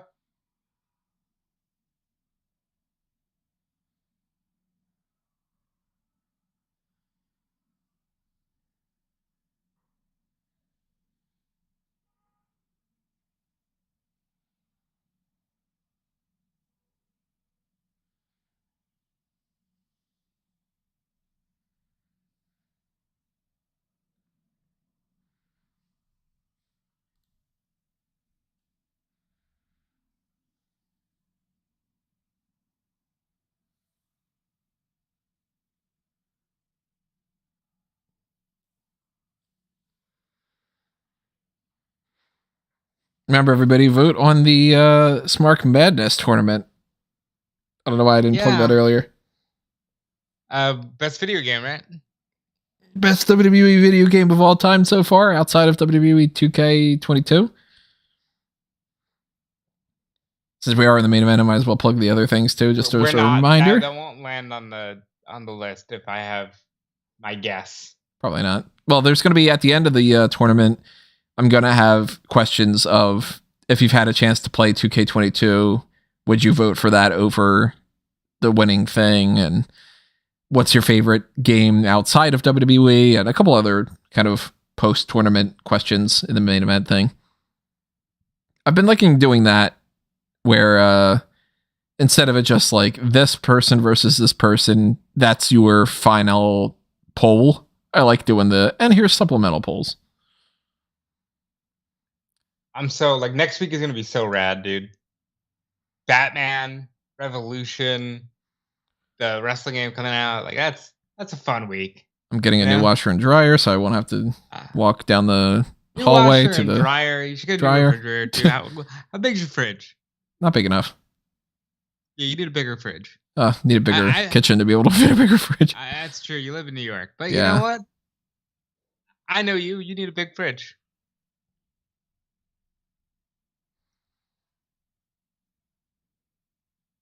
Still can't believe that they released my Kyoto. They've released everybody. Like, God, every single Kyoto. Not Kyoto.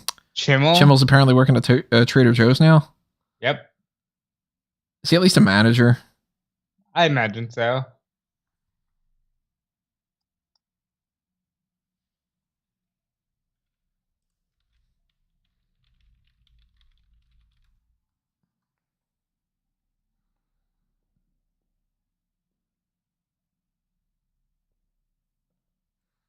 Nope, I'm not going to MSG next week. For a split second, I thought about it. And then I was like, no, those tickets are going to be fucking crazy. Why not? At least think about it. I do want to go to MSG at some point. I've never been there.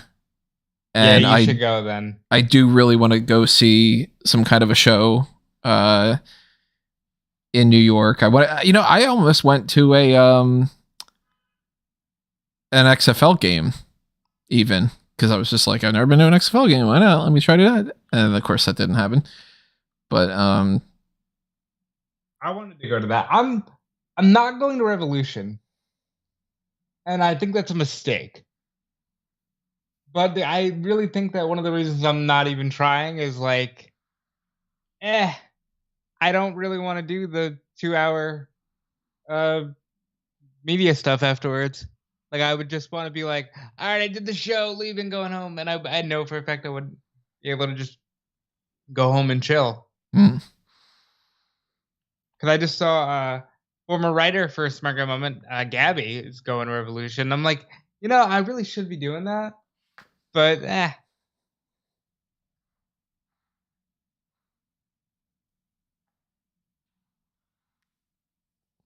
if they announce, like you were saying, they were thinking that one of the potential announcements for Tony Khan could be that they're running Madison Square Garden. If there's an AEW event there, I'm going to try to get tickets for sure.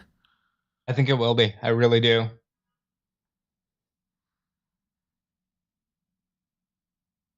This is a very traditional main event type of match for Triple H. Yeah. This is following a lot of like textbook stuff. Everything on this show has been traditional. The most high speed was the first match that we saw 3 hours ago with Eddie and Ray, and the Money in the Bank stuff, which was also 3 hours ago. This is a good smorgasbord of action.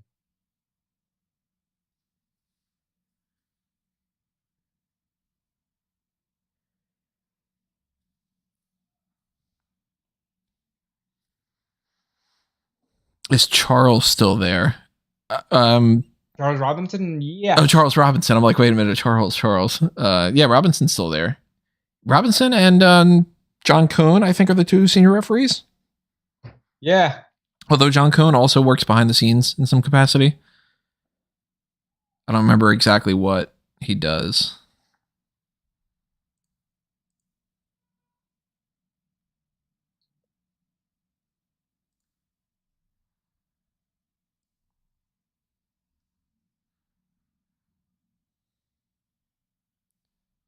Yeah, I gotta look that up. John Cone's got to do something behind the scenes. He works in talent relations. Is that what it is? Yeah, because they had released him from that. And then Foley took to Twitter and was like, that's a mistake. And then they just hired him back.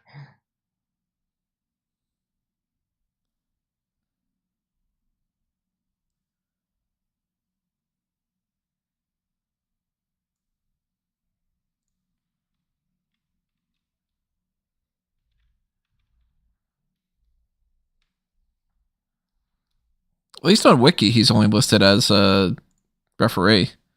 But then again, can't trust everything on Wiki.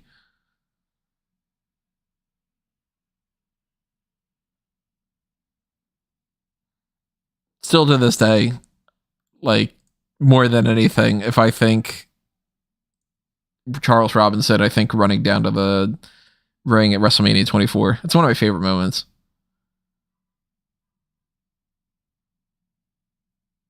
All in all, that was a pretty good Mania, too. Some flaws.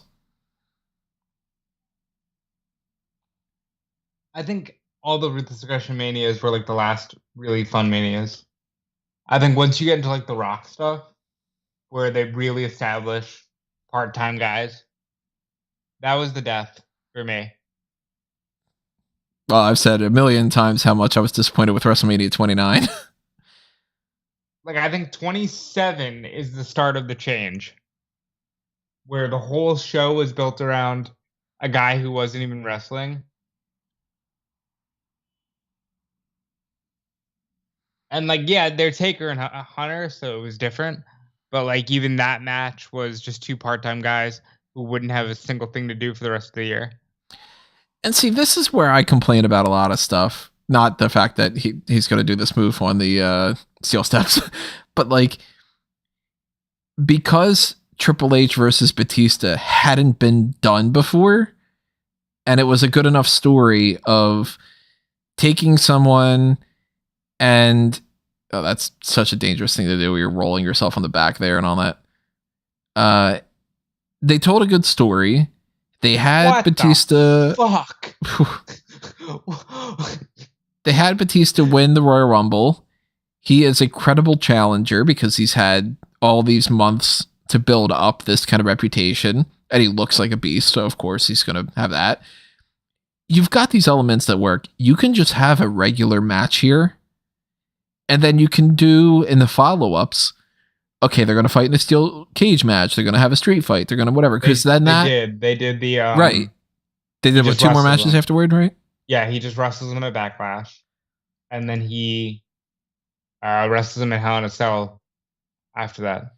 So that's how that makes sense, because you go from regular match to gimmick match, so that way you spice things up. But nowadays at WrestleMania, it's like, well, we've done the match 6 times, but we're just going to tell you that we're doing it again and it matters. No, that doesn't work that way. It's like, I don't fucking care about Becky Lynch versus Bianca Belair the way that I should.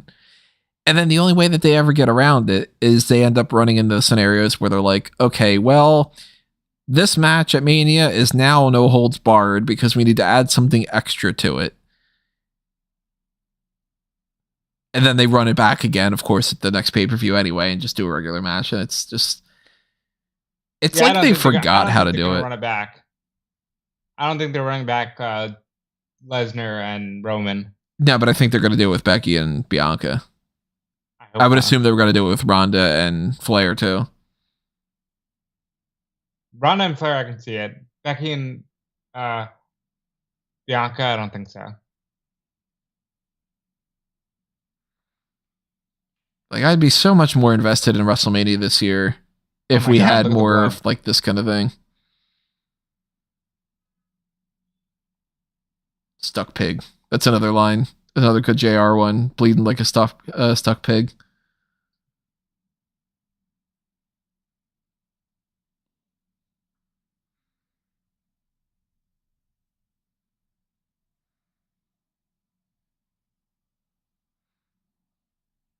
Triple H just gets his ass kicked.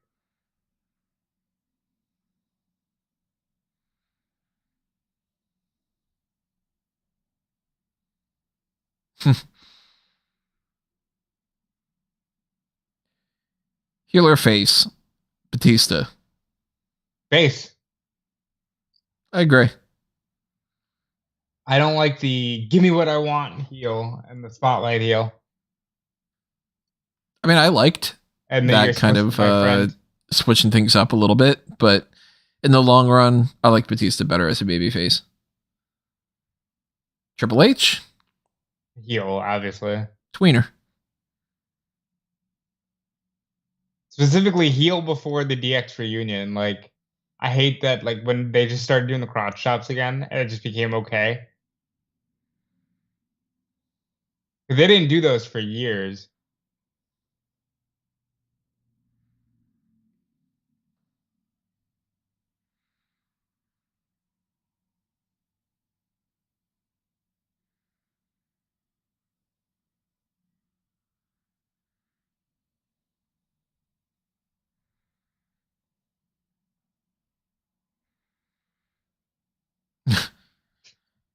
Smack him Oh, with a God. thud.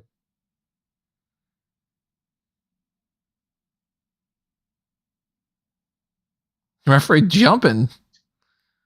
What a good way to get himself out of the picture. I like that a lot. Like, no, I had to do my job.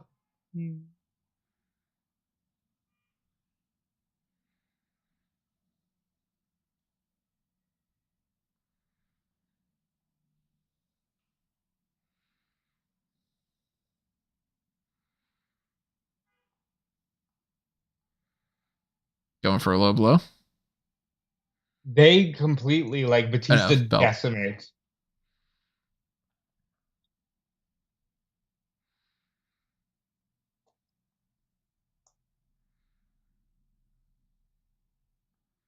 He's like, get out of here, Ric Flair. But not like, get out of here, Rick. Get out of here, Flair. Get out of here, Ric Flair. Richard Flair. I gotta go call the match between Dave Batista and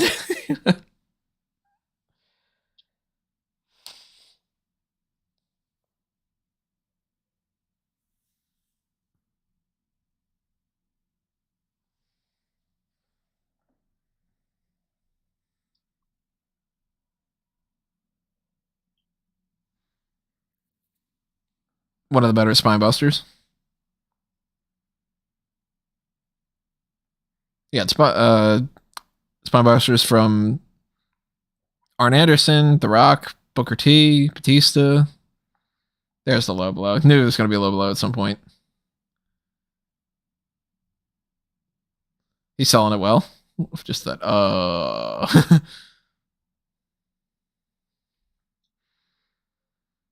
Triple H is selling bleeding very well. I don't think he has to sell it. like he really feels like, oh my God, I'm not in my right mind because I've lost so much blood. One of the best shots ever. It's a good way to do this, yeah.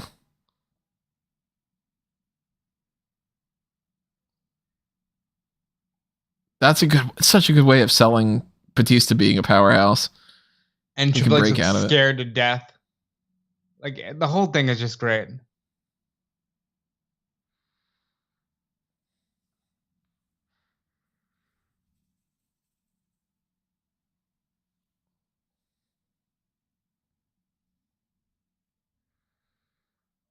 Oh, really? They didn't go back for the spinebuster shot? I'm all right with that. Oh my God! Look at the blood.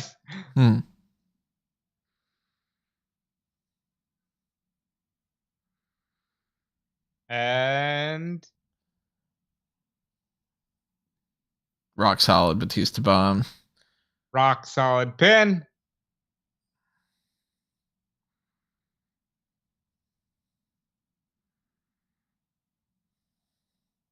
So now that you've watched the Chamber, yeah, that is a great call.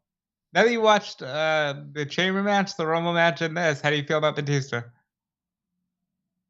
I mean, that's how you need to do it, you know? We need more of that kind of shit. This kind of stuff proves that they know how to do it. And admittedly, I'm not going to pretend like everybody was into it. I heard a lot of boring chants for these championship matches. I heard people chanting for Hunter. I heard people chanting for JBL. There was that aversion to change, but they built them right and they told the right stories. And we see over the course of the next decade that it worked. Now, of course, they had to maintain that. It wasn't just like, okay, well, then we can just, give them a 2-month title reign and then fuck off. And then we can always say that they have been WWE champion before. But this is an interesting shot, too, because they don't usually do stuff like this.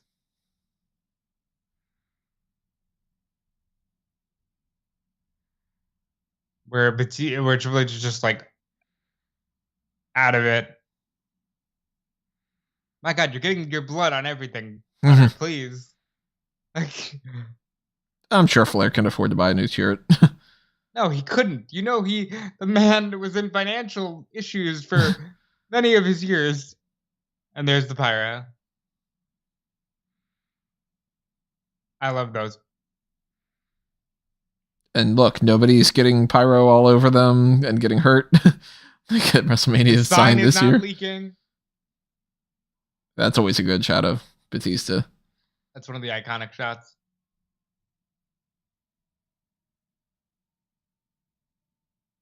And he's one of the biggest stars in the world right now.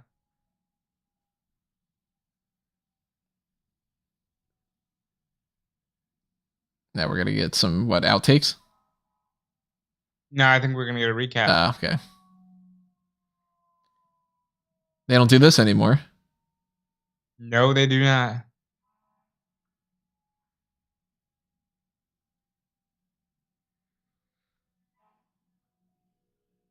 This is a great show.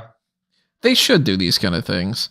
Because what used to be good about this, of course I missed it, da da da da da da kind of, but it just goes, okay, that was an epic night, wasn't it? Remember, all these things happened. Didn't you have fun? You know why they don't do that anymore? Because now they're just look at Twitter, look what happened. Yep. And they're going to show it on Monday Night Raw, and they're going to show it on, everything like that 6 times over anyway.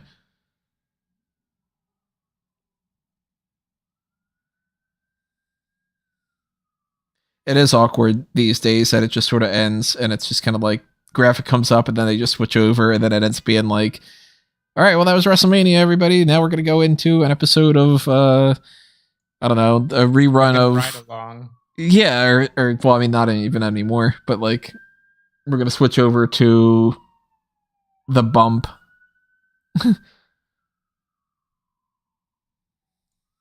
Yeah.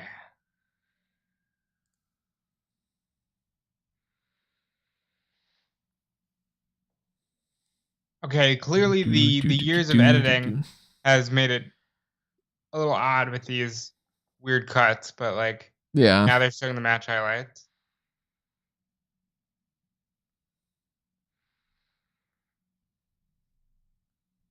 I feel like I got my money's worth. Good Mania. Of course, you're far removed from whatever feelings you had at the time of I hate that was the women's match or whatever I was feeling about Cena or Batista, it's a lot easier to watch a show like this and be able to just kind of look at it as a show than to be how we do with Mania this year and all that stuff, where it's going to be okay, the weeks leading up to it, and well, why didn't they do that? And then the weeks afterward, where it's well, this doesn't matter, and then I always want to do that. I want to look back at one that I really didn't like a 32, and I want to watch it again and be does it age better now that I can just watch it? I think there's probably not enough distance. It still would end up being bleh. Yeah, Peter brings up a good point. Probably wouldn't work well to watch WrestleMania 30 again because of the streak.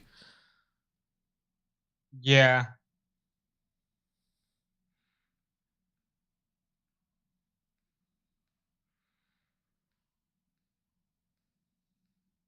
Great match. I would watch that again any day of the week. That was a lot of fun too.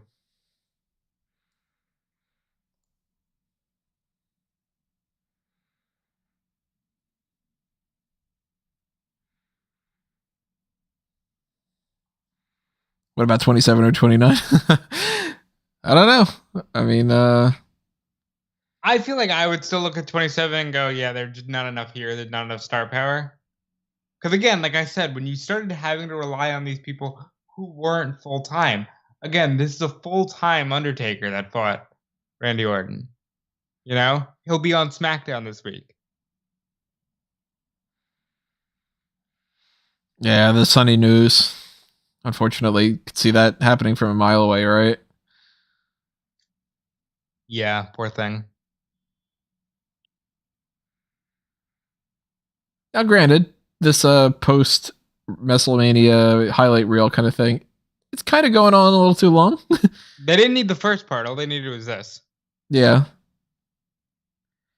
And then... But kudos to them because that just happened.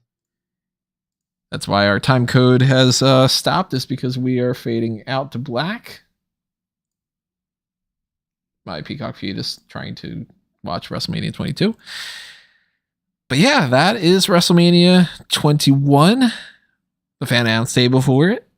Hopefully you guys enjoyed it. Guest 5 in particular. Hopefully you enjoyed it as well. Thank you again for the Pick Your Poison that you had done. Who picked WrestleMania 9? Please pay for that.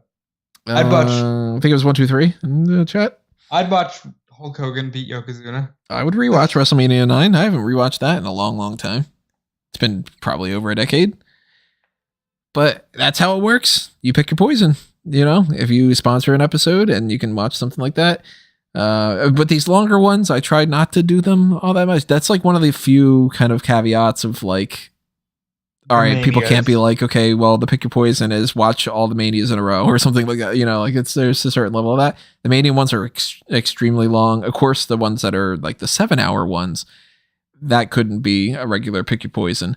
But not only is it Guest 5 who's sponsored many, many things in the past, so I'm like, okay, cool. Like, well, we'll do that for that. But it is you know, it was something different. Easy 4 hours. Yeah. So keep that in mind, though. But, you know, there is wiggle room for a lot of things, especially the older ones that are like a 2-hour event or something like that. Then that's no problem whatsoever.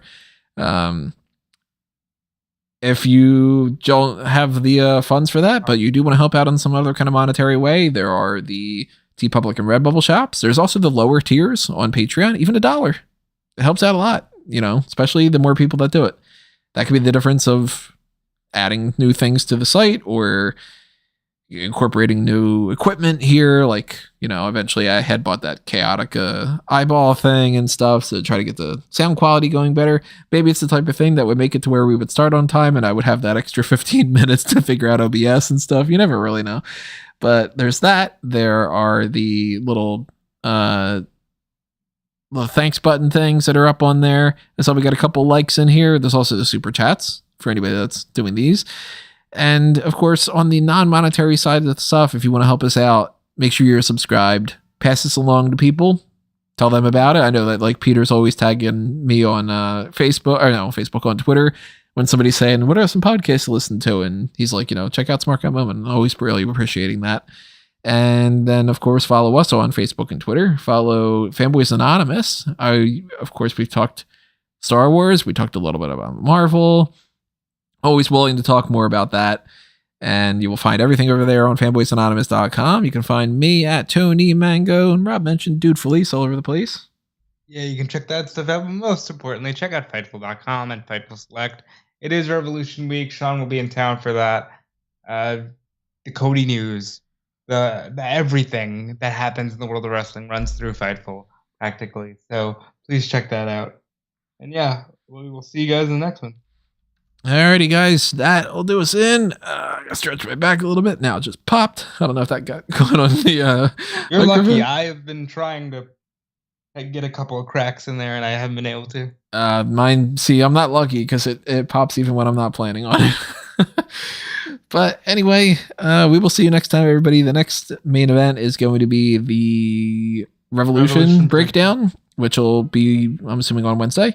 Maybe on Thursday. Oh, wait, no, we can't do Thursday. That's right, because that's when the washer and dryer come in, and I don't think we're going to get a chance to be able to do that. I don't know. We'll figure it out. Maybe we'll even do it Wednesday night after Dynamite or something. Whatever it is, if you're subscribed, then you'll find it. You'll fucking know. I don't know what I'm saying. You'll figure it out when it happens. So, yeah. Alrighty, everybody. Let us know what you thought about the Fannounce Table. How did it work? And that's it. See you later, guys. Alrighty. Yeah. This is another Smark out moment. There you go. And we're being counted out.